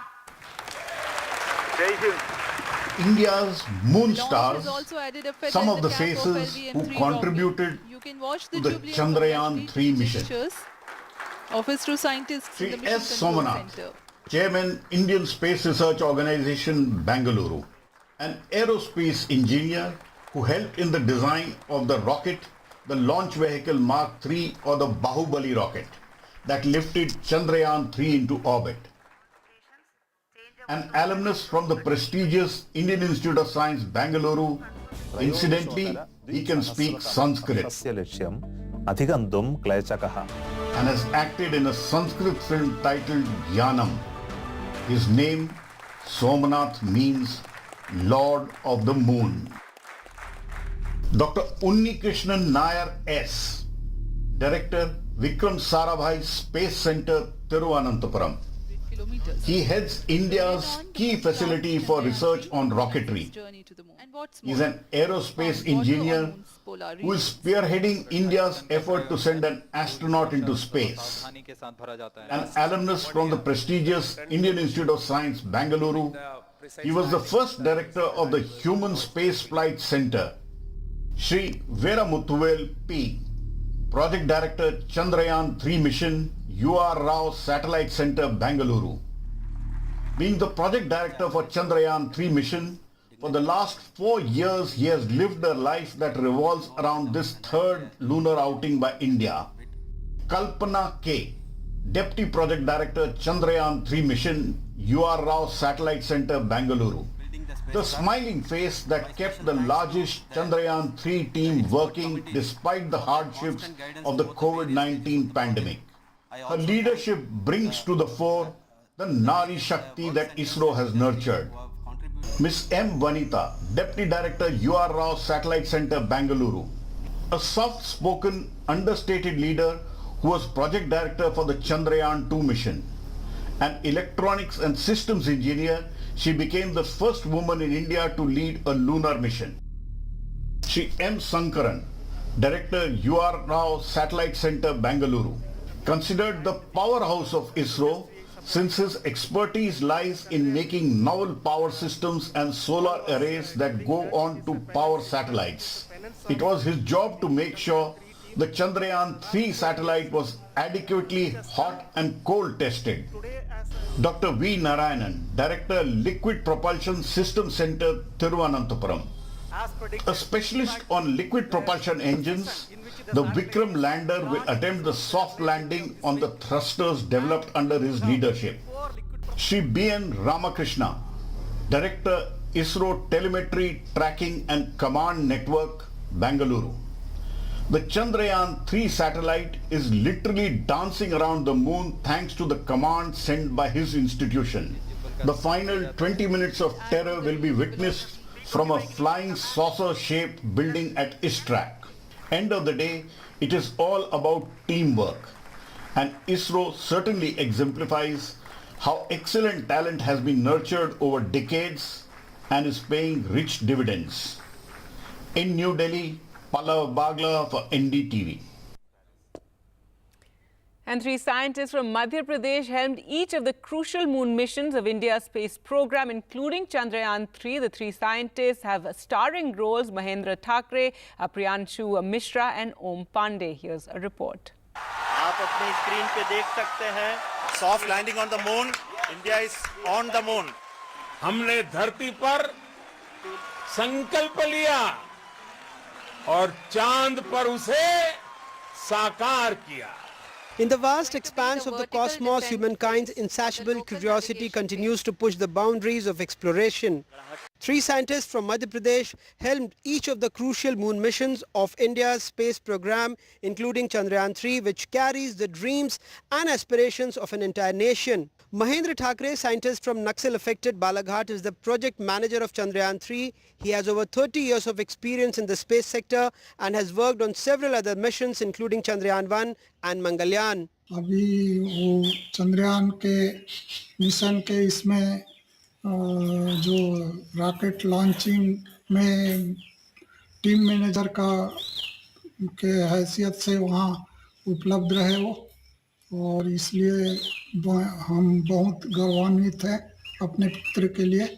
वो गए ऊपर तक के, हमारा भी नाम रोशन हो गया है गांव का. उसके बाद में हमारे ज़िले का, हमारे अब क्या बोलूँ मैं उनके प्रति, यानी कि हमारे देश का नाम रोशन किया है. Priyanshu Mishra is from a small village in tribal-dominated Umaria district. An M.Tech from Ranchi, he has been working at ISRO since 2009. Om Pandey, a young scientist from Satna, is a part of the team that is monitoring the Chandrayaan's orbit and trajectory. He is also involved in the process of landing the lander on the moon. He studied electrical engineering at IIT Kanpur and then joined ISRO as a scientist in 2018. हमारे परिवार से ओम पांडे हमारा छोटा भाई है. हमको बहुत अच्छा लग रहा है, पूरे परिवार को, पूरे गांव के लिए गर्वान्वित महसूस हो रहे हैं. हमेशा बात करता है, हमेशा मेरे पास खुशी है जी. प्रतिदिन वो बात करता है जी. मम्मी पापा को बहुत बड़ा खुश है, वो बहुत भक्त है कि माने हर समय बात करे, कोई परेशानी नहीं होने देता है हम लोगों को. उनको देख के और बच्चे बोल रहे हैं कि क्या अभी किस फील्ड में हमें जाना चाहिए, इस फील्ड में क्या क्या होता है, मतलब वो पूछते हैं, इंटरेस्ट लेते हैं, क्योंकि उनके खुद के घर में स्पेस का है, मतलब तो वो सारी इन्फॉर्मेशन कलेक्ट करते हैं, उनको खुशी होती है. चाचा जी हैं हमारे और मतलब बहुत सारे लोग पूछते हैं, तो वो भी उस लाइन में जाना चाहते हैं. मेरी दीदी की बेटियां भी पूछती हैं, हमें भी उस लाइन में जाना है, इसरो में कैसे जाते हैं. In the quest for knowledge and exploration, 3 sons from Madhya Pradesh stands as a shining example of what humanity can achieve when fueled by passion and driven by dreams. In Bhopal, with camera person Rizwan Khan, Gyan Shukla, Rupesh and Sanjeev Chaudhary, Anurag Dwari for NDTV.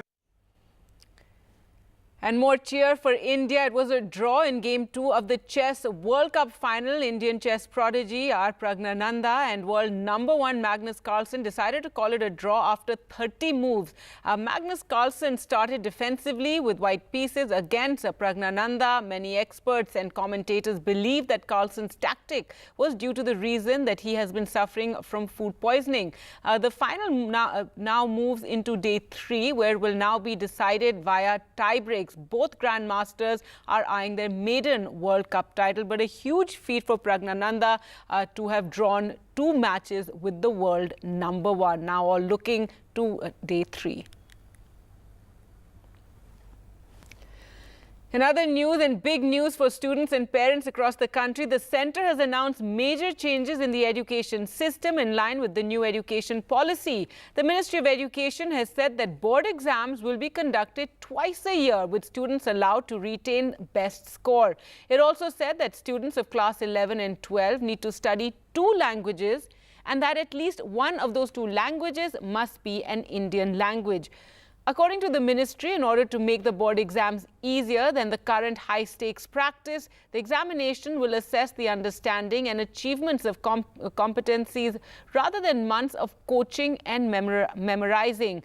Also, the choice of subjects in class 11 and 12 will not be restricted to streams like they are right now as arts, science and commerce to give students more flexibility to choose, so they will be allowed to choose subjects across streams.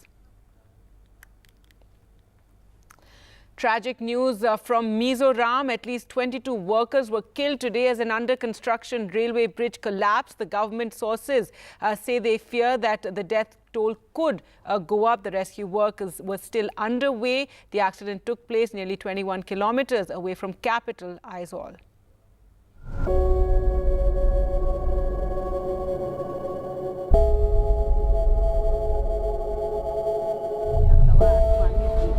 This railway bridge, being built over the Kurum River connecting Bairabi in Assam to Sairang near Aizawl in Mizoram, collapsed this morning, killing many construction workers. An engineering marvel built on very rough terrain, the bridge was part of the Northeast Frontier Railway's 51.38 kilometers railway project between Bairabi and Sairang. NDRF and Railways engineers and rescue teams along with state government agencies are carrying out search and rescue operations.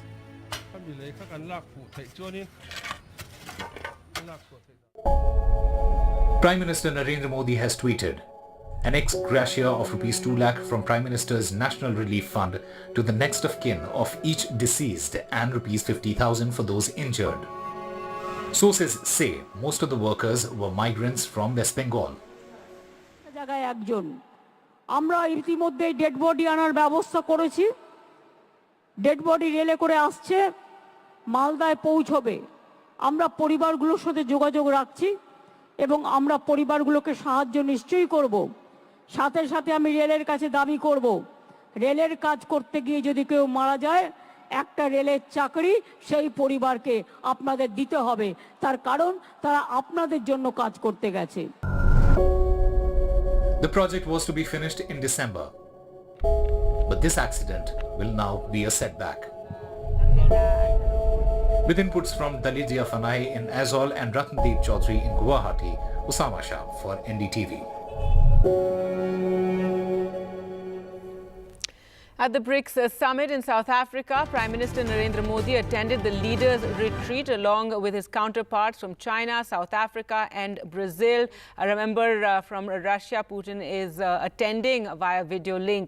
Now, according to reports, India took the lead in forging consensus on the selection of new members in the 5-nation grouping of BRICS. That has been a talking point that more members could be included. There are at least 40 countries that want to be included in this grouping. Now, in his address at the summit in Johannesburg, Prime Minister said India is according highest priority to the issues of countries of the Global South under its G20 presidency and said he hoped that India's proposal to accord permanent membership of the G20 to the African Union will be supported by all the BRICS nations.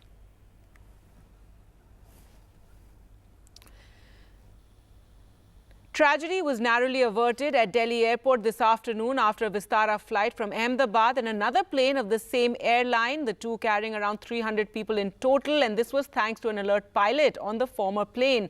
The Ahmedabad-Delhi flight had just landed and had been instructed by the air traffic control to cross an active runway to reach the parking bay. Meanwhile, a Vistara Airlines Delhi-Bagdogra flight had been given permission to take off on the same runway, and a collision was only avoided thanks to Captain Sonu Gill on the Ahmedabad-Delhi flight. The planes were 1.8 kilometers or 1,800 meters apart, sources say, stressing that if the pilot had not warned the ATC of the presence of the other plane, the outcome could have been disastrous. That takeoff was aborted, and according to reports, the DGCA has derostered the ATC official responsible for the runway incursion event.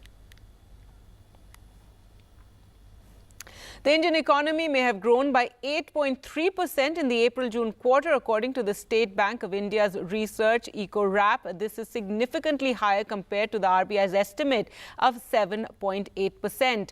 Growth for the full year ending March 2024 is also seen exceedingly the 6.5% forecast by the Reserve Bank of India.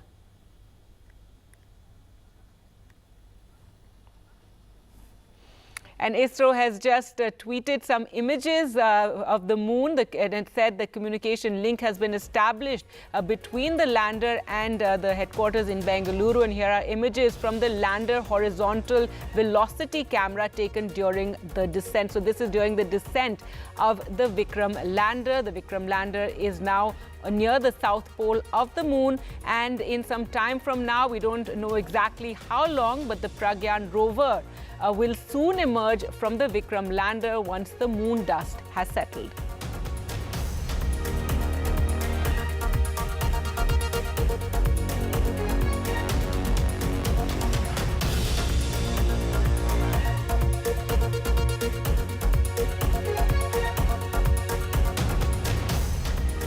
All right, and do stay tuned to NDTV for all the latest developments as we're waiting for the rover to emerge. Time for us to slip into a short break. News updates continue on the other side.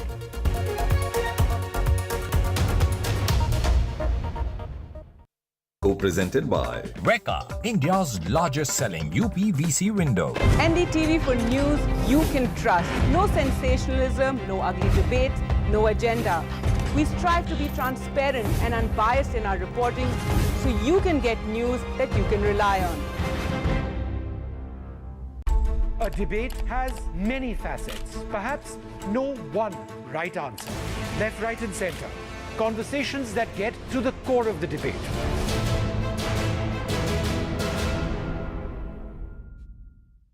In a world filled with noise, we bring you news that you can rely on, with accuracy and integrity, because at NDTV, trust is everything. It's undeniable. We're facing the crisis of the generation, climate change, and it's happening. Not in some far-off distant land or some millions of years away. It's happening now. And it affects everything we know and love. Information around climate change can often feel too distant, too jargony, too scary, too anxiety-filled, too technical, or too political. I'm here to change that. The Climate Explainers, part of NDTV's 6-month-long campaign, building a blueprint for climate action. The climate clock is ticking, but we're just in time. The NDTV News Network that informs, inspires, and illuminates. Watch every side of the story here on NDTV, because the only side we're on is yours.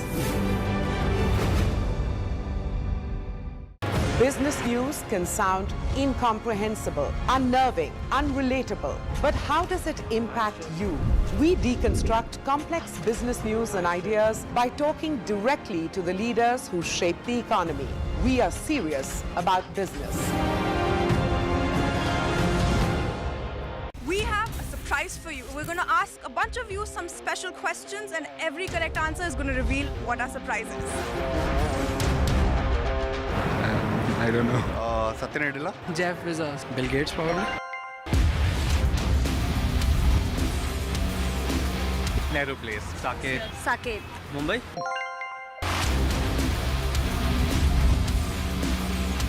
Technical Guruji. Tech Guruji. Technical Guruji. Technical Guruji. चलिए शुरू करते हैं।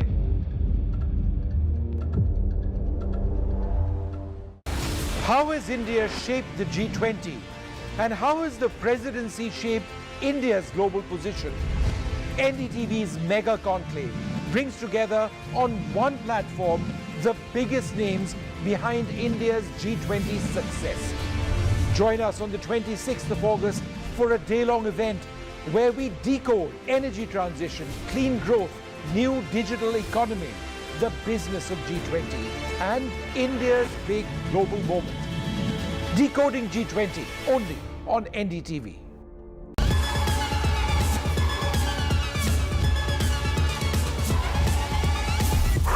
That was fast, right? But tech is evolving even quicker than our abilities to adapt. And that's how I like to roll. Technology तो आप सभी के पास है, but what you need is everything else. मेरा नाम है गौरव और अब मैं आ गया हूँ NDTV नेटवर्क पे हर रोज हर हफ्ते अब आपके और पास. Go beyond the now. When there's too much talking but very little being said, too many voices but hardly any being heard, you turn to a show that puts you front and center. A show that headlines the stories of the people, by the people, for the people. From breaking news to in-depth analysis, Covering the latest developments across politics, business and technology. Bringing you stories that shape our nation and the world.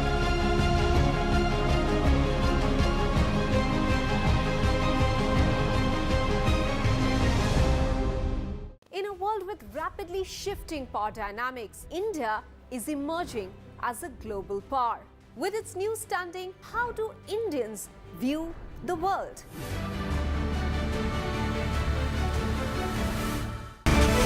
23 years of the big fight. This show is not just an ordinary debate show, but it is a responsibility in service of our viewers.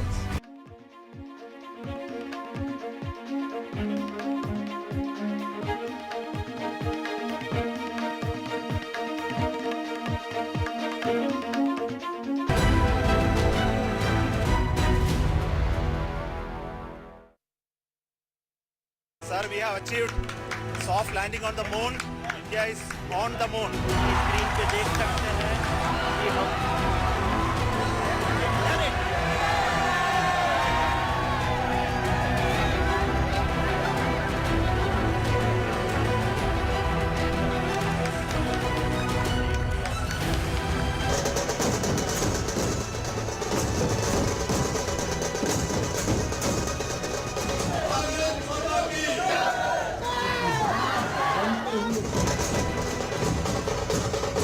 became the first country to go to near to the south pole of the moon.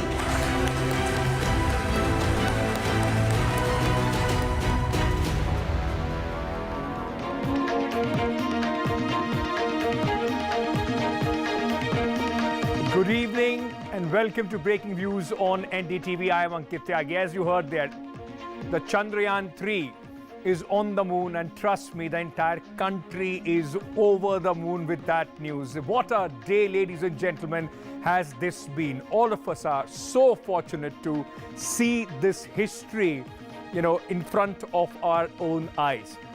Before anything else, I want to start, because there are some important updates coming in through the next half hour. We'll now try and decode what's the next step and how this impacts not only India's space exploration, but also the impact of this feat that India has achieved across the globe in the space exploration. But I want to start with these visuals, ladies and gentlemen, which is coming in. ISRO has just, in fact, tweeted these images and has said that these images are, the communication link has been established between the Chandrayaan 3 lander and MOX ISRO Bengaluru. Here are the images from the lander horizontal velocity camera taken during the descent when Chandrayaan was in fact making its way to that fantastic precision landing that we saw today. These are the first images from the lander's horizontal velocity camera, which in fact were taken during the historic descent to the south pole, towards the south pole of the moon, as India created history, ladies and gentlemen, today. This date 23rd of this month in the year 2023, 23rd August 2023 is a landmark, in fact, day.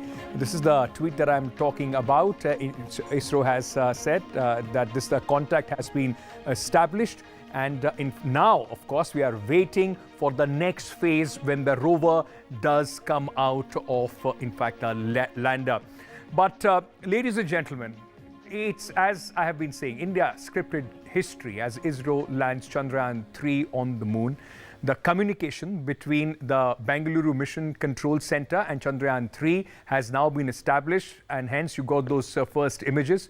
With this, India becomes the 4th country to set foot on the moon and the first to have achieved the feat of landing on the south pole of the moon.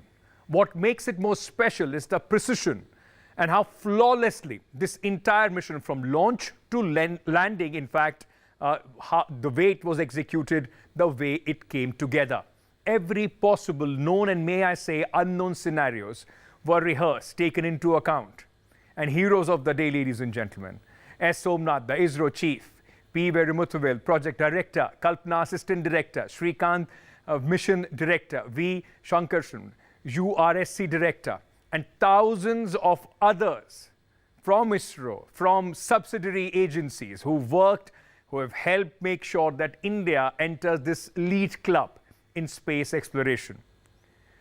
Now, India, it's just not that this entire mission was being keenly watched by 140 crores Indians, those who were watching this entire feat, but it was being keenly watched all across the globe with bated breath.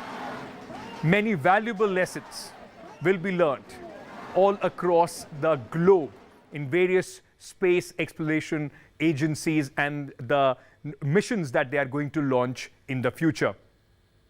Well, as celebrations erupted, Prime Minister Narendra Modi congratulated ISRO.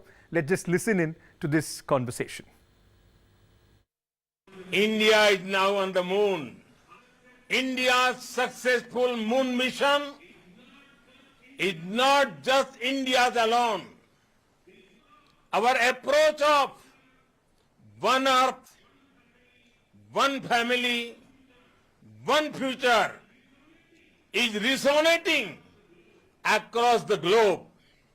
We can all aspire for the moon and beyond.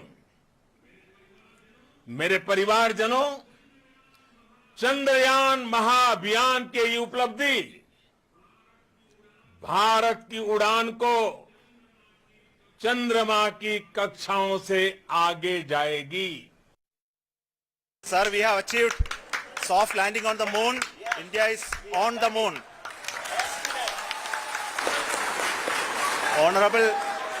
Honorable Prime Minister called me and conveyed his greetings to each one of you and your family, for the wonderful work you did in ISRO.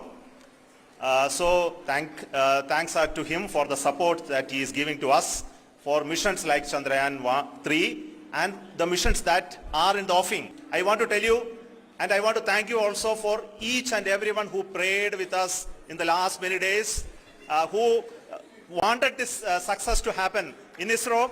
I thank all those people in all around the country and maybe beyond the country for their blessings and wishes and affection that he has given to each one of us for doing this work for the last so many years. जी, आपका तो नाम सोमनाथ और सोमनाथ नाम चंद्र से जुड़ा हुआ है और इसलिए आज आपके परिवारजन भी बहुत आनंदित होंगे. मेरी तरफ से आपको, आपकी पूरी टीम को बहुत बहुत बधाई और सबको मेरी तरफ से अभिनंदन कह दीजिए और हो सके उतना जल्दी मैं आप सबको रूबरू में भी बधाई दूंगा. What great minds, ladies and gentlemen, these scientists of ISRO, those who possibly could have gone to any other, in fact, space agencies across the world. They chose to work for the country, and because of their hard work, we have been able to achieve this success. Now, all eyes on what next. The landing was very, very crucial, soft landing that has taken place. But what happens next as far as this entire mission is concerned? Take a look as we tell you what is the mission and, of course, what follows the landing of Chandrayaan 3. आप अपने screen पे देख सकते हैं कि Sir, we have achieved soft landing on the moon. India is on the moon.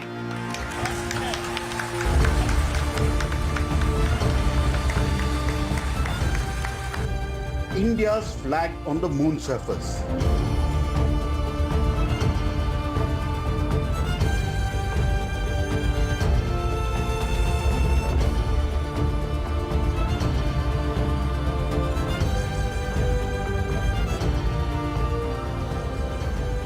India is now on the moon. The nail-biting moment done. Next comes the wait for the lunar dust called regolith that is raked up by the landing to settle down. This can take a few hours. So what's going to happen next? The Vikram lander's ramp will open up and the Pragyan rover will slowly be rolled down. Once the Pragyan rover is on the lunar surface, it is free to move around the moon. The next big moment is the selfie moment. The Vikram lander takes images of the rover and the Pragyan rover takes images of the lander. The first selfies by India from the lunar surface are then beamed back to India.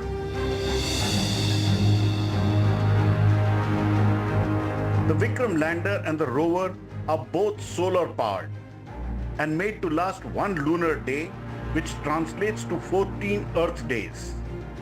The real science can begin now. In New Delhi, Pallav Bagla for NDTV.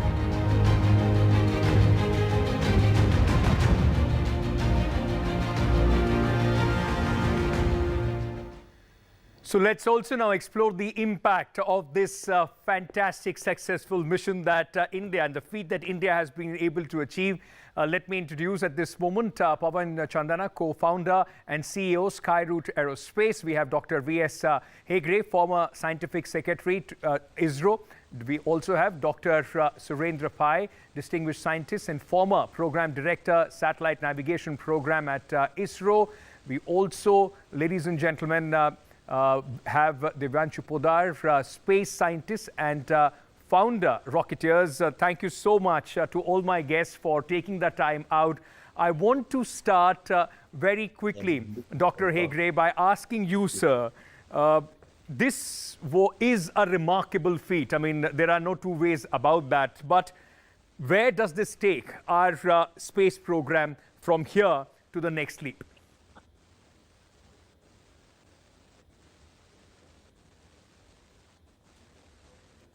All right, Dr. Hegre, I believe you were on a phone call, so if that question was for you, I wanted to ask you, what next? Where does this take India's space exploration program from here? As we all know, globally, all the civilian kind of applications, civilian as well as ISR, intelligence, surveillance, reconnaissance applications, have been practically handed over to the private all over the globe, true in US, true in all developed countries. Even India also has announced reforms recently that private industry is allowed to do everything that ISRO has been doing. So national space agencies in the coming days all over the world will focus only on science, planetary exploration, and beyond. So what we have achieved today is absolutely awesome, remarkable. And in fact, during the last visit of Honorable Prime Minister to US, India signing the Artemis Accord in accordance with the UN treaties for the outer space of 1967, I think it's absolutely in time. So when we sit among the members who have signed Artemis Accord, we can sit with our chest up and with absolute pride. See, we know that so far there were 73 missions to moon, Of course, US maximum 32, Russia 23, China 7, and Japan and India. Japan 2, India 3, all others 1, okay? But we are the first country to have landed near the South Pole. That's right. India is the country through Chandrayaan 1 which said that there is presence of water molecule in the South Pole. And today we have re-stamped that statement again by landing in the South Pole. It's an absolute awesome achievement. Absolutely and one of the brightest remarkable. of the moments, yes. Absolutely remarkable. Dr. Pai, one thing that everybody is talking about is how flawless this entire mission was. From the time of the launch till the time it landed, everything was precisely timed. It exactly happened the way it was envisaged. Thank you. First of all, my name is Dr. Pal, I beg your pardon, sir. Not Pai. Okay? Although I stay in Karnataka, but that's a different thing. You see, first of all, let me tell you, and my friend Dr. Hegde is also there. See, we have been talking in ISRO, whenever something is there, that it's a test book launch, a satellite has behaved in a way, but here definitely I see that Vikram has landed in a test book manner only. What one can expect? It's exact. There is no deviation in anything. It has done a soft landing. The vertical speed is less than 1.6 meters per second. So it's a soft landing, like you sit on a sofa set. That sort of thing is there. Now coming to impact of this one, there is a scientific impact. Whatsoever scientists will get the data about the moon's geology, or what we call moonology. We will also find out various minerals. They will study the atmosphere around the moon, which is up to 5 meters height, and which varies with the time, which varies with the temperature. So, and they will also find out, there are so many things are there, which so 6 experiments will do it. I'm coming to the major portion. It has increased the self-esteem of the country. Second thing is that everything has been developed in-house, means in India only. Yes. So the technologies are developing, and private industries have participated in this one quite a bit. So they can go to the world and say, our systems, manufactured our systems, qualified our systems have gone to moon. Right. So we can use cheaper rates and better things. So that way we'll have an international market. And of course, we will compete with ourselves. I will never say that we are competing with others. Right. ISRO, we always competed with ourselves. From Aryabhatta to Chandrayaan 3, we have come. From Rohini 125 to Bahubali, we have come. So we have competed with ourselves only. Thank you. Pawan Chandana, what does this mean for space exploration as far as India is concerned? What's the next step as far as India and specifically the moon missions are concerned? Everybody is now extremely excited, already talking about a manned mission going to the moon.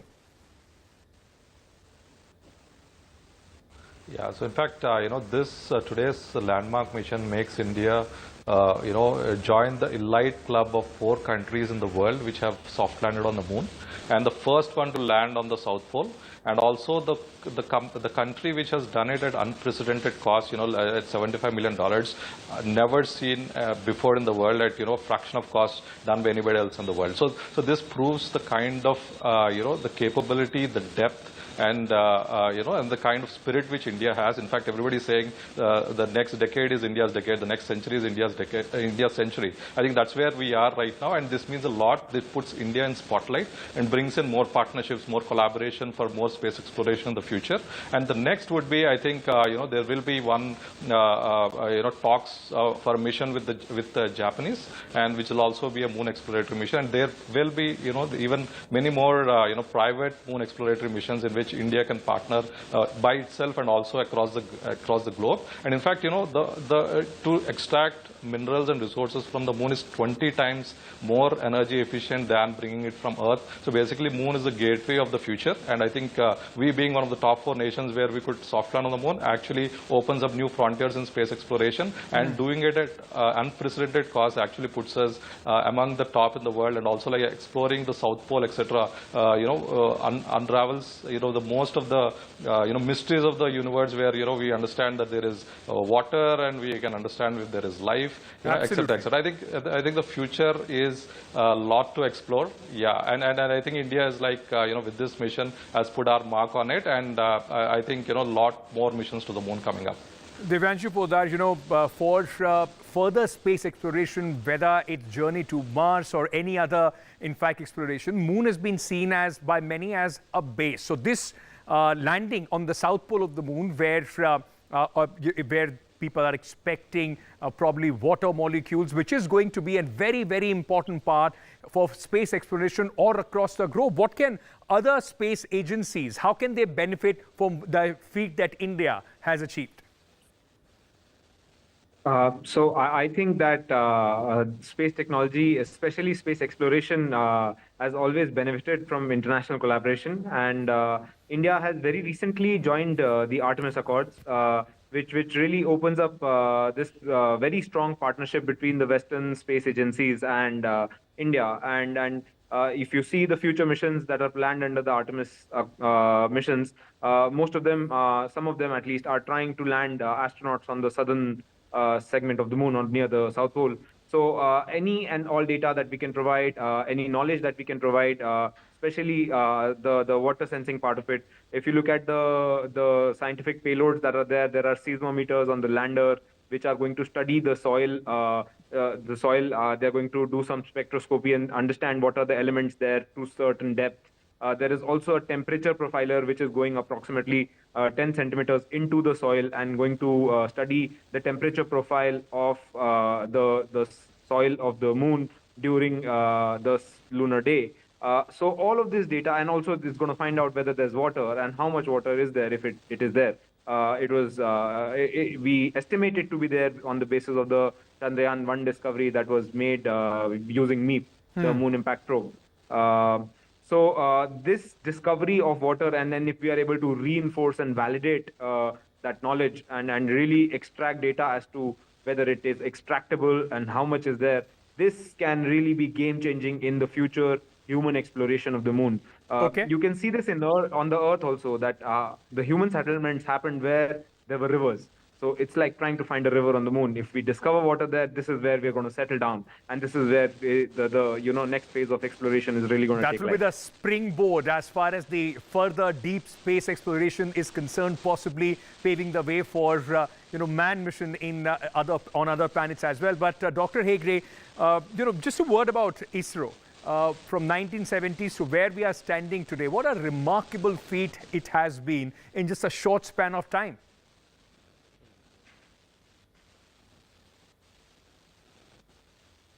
Dr. Hegde, could you unmute yourself, please?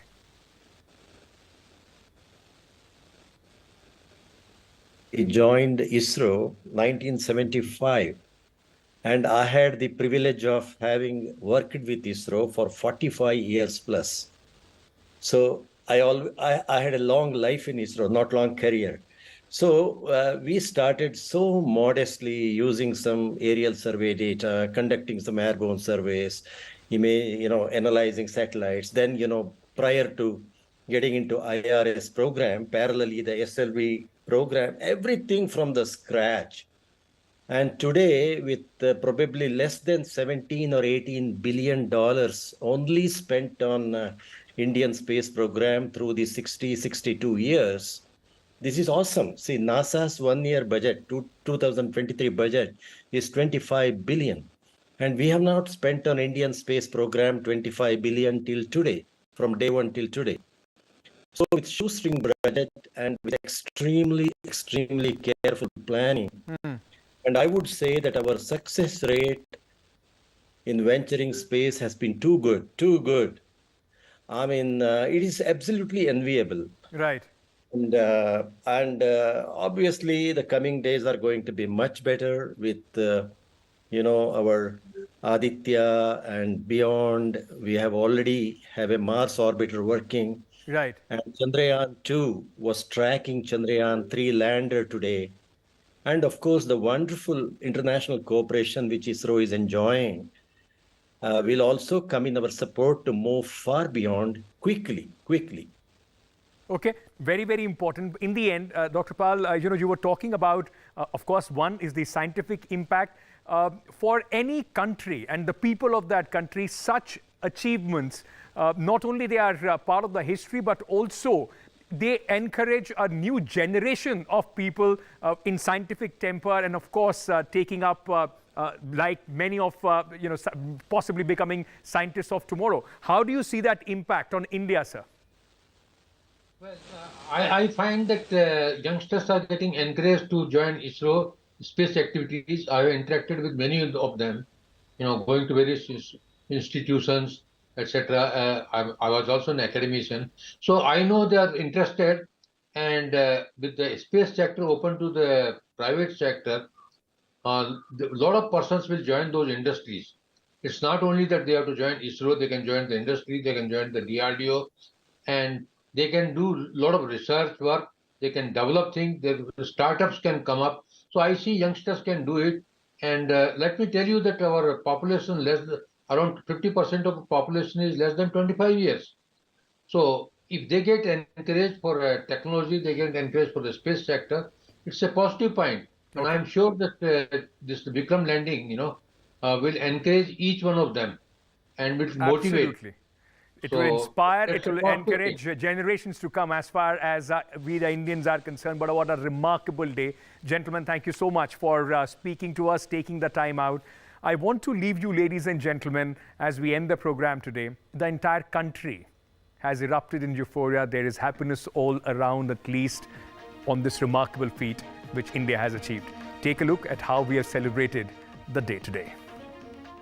में क्या है 23वें तीर्थंकर हमारे पारसनाथ भगवान का मोक्ष कल्याण की वजह से चंद्रयान आज सफल हुआ और मैं इसरो को धन्यवाद देता हूं, इन्होंने सफल तक आज इसका लैंडिंग करवाया है। इसलिए पारसनाथ भगवान की जय, इसरो जिंदाबाद। India had made history for the first time. No other country had made it. So I'm very successful and can't express my feelings. So I'm very excited. The experience, my heart was beating like crazy. Like eventually when it was landing, it was like such a moment for me. And I feel very proud to be an Indian at this moment. So यूं ही चला चल रहा है, कितनी हसीन है ये दुनिया। यूली चले सा मेले देख फूलों के मेले, बड़ी रंगीन है ये दुनिया।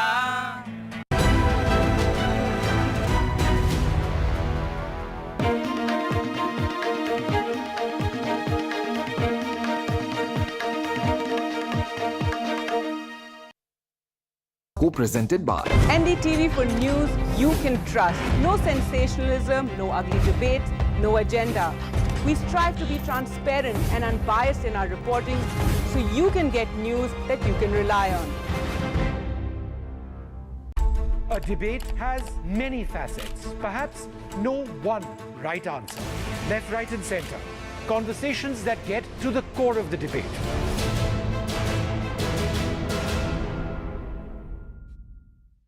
In a world filled with noise, we bring you news that you can rely on, with accuracy and integrity, because at NDTV, trust is everything.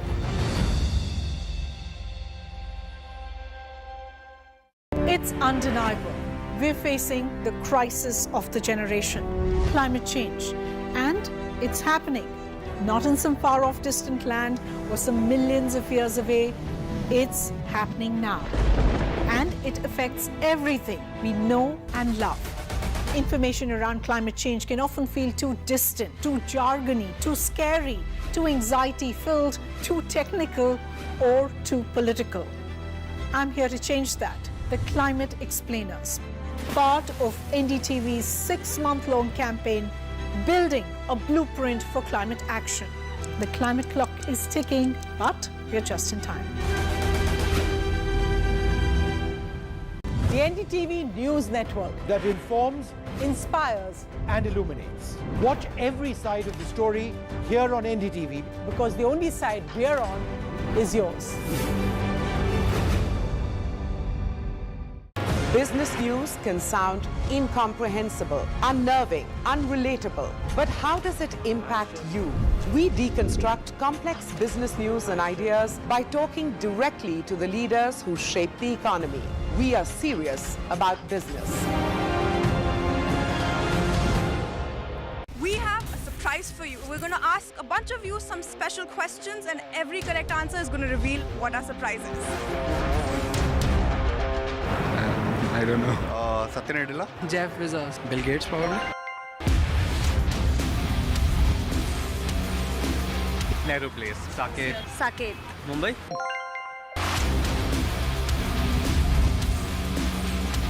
Technical Guruji. Tech Guruji. Technical Guruji. Technical Guruji. चलिए शुरू करते हैं।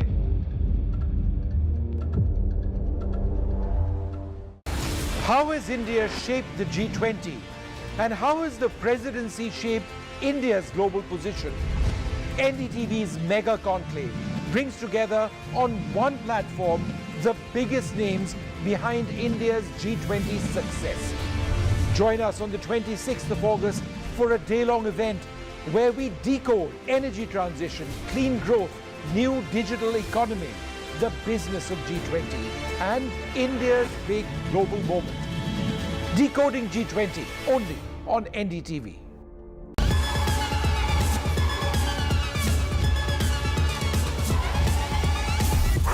That was fast, right? But tech is evolving even quicker than our abilities to adapt. And that's how I like to roll. Technology तो आप सभी के पास है, but what you need is everything else.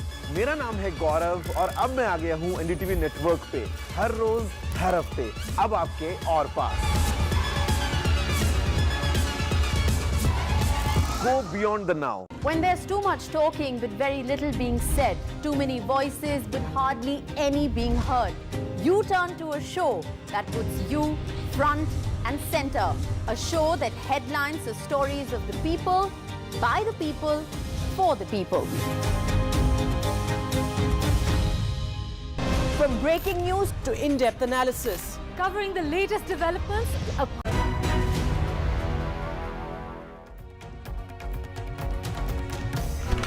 Soft landing on the moon. India is on the moon. Screen पे देख सकते हैं कि हम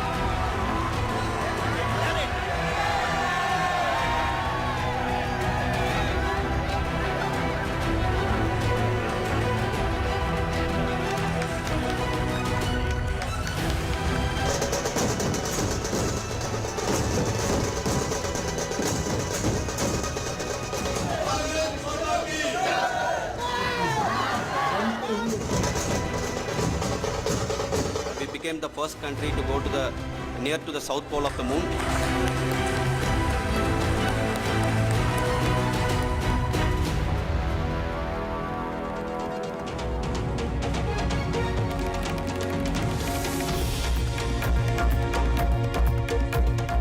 Good evening and welcome. An incredible day for India with the moon mission Chandrayaan 3 making a successful soft landing near the moon's south pole, bringing cheer to 1 billion hearts and propelling India into an elite space club.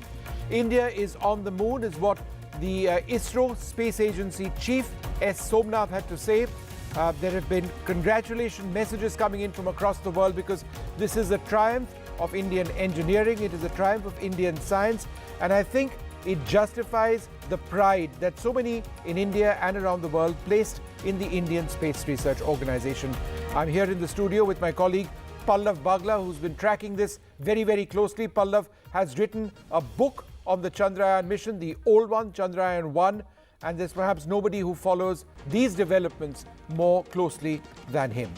We're also going to be joined in a little while from now by a very, very special guest. Chris Hadfield is a former commander of the International Space Station, the first Canadian to walk in space, a brilliant singer and a rail icon in the international space community. Chris will be delighted to speak to you in just a few minutes, but a quick couple of reactions coming in from ISRO and the Prime Minister. Sir, we have achieved soft landing on the moon. India is on the moon.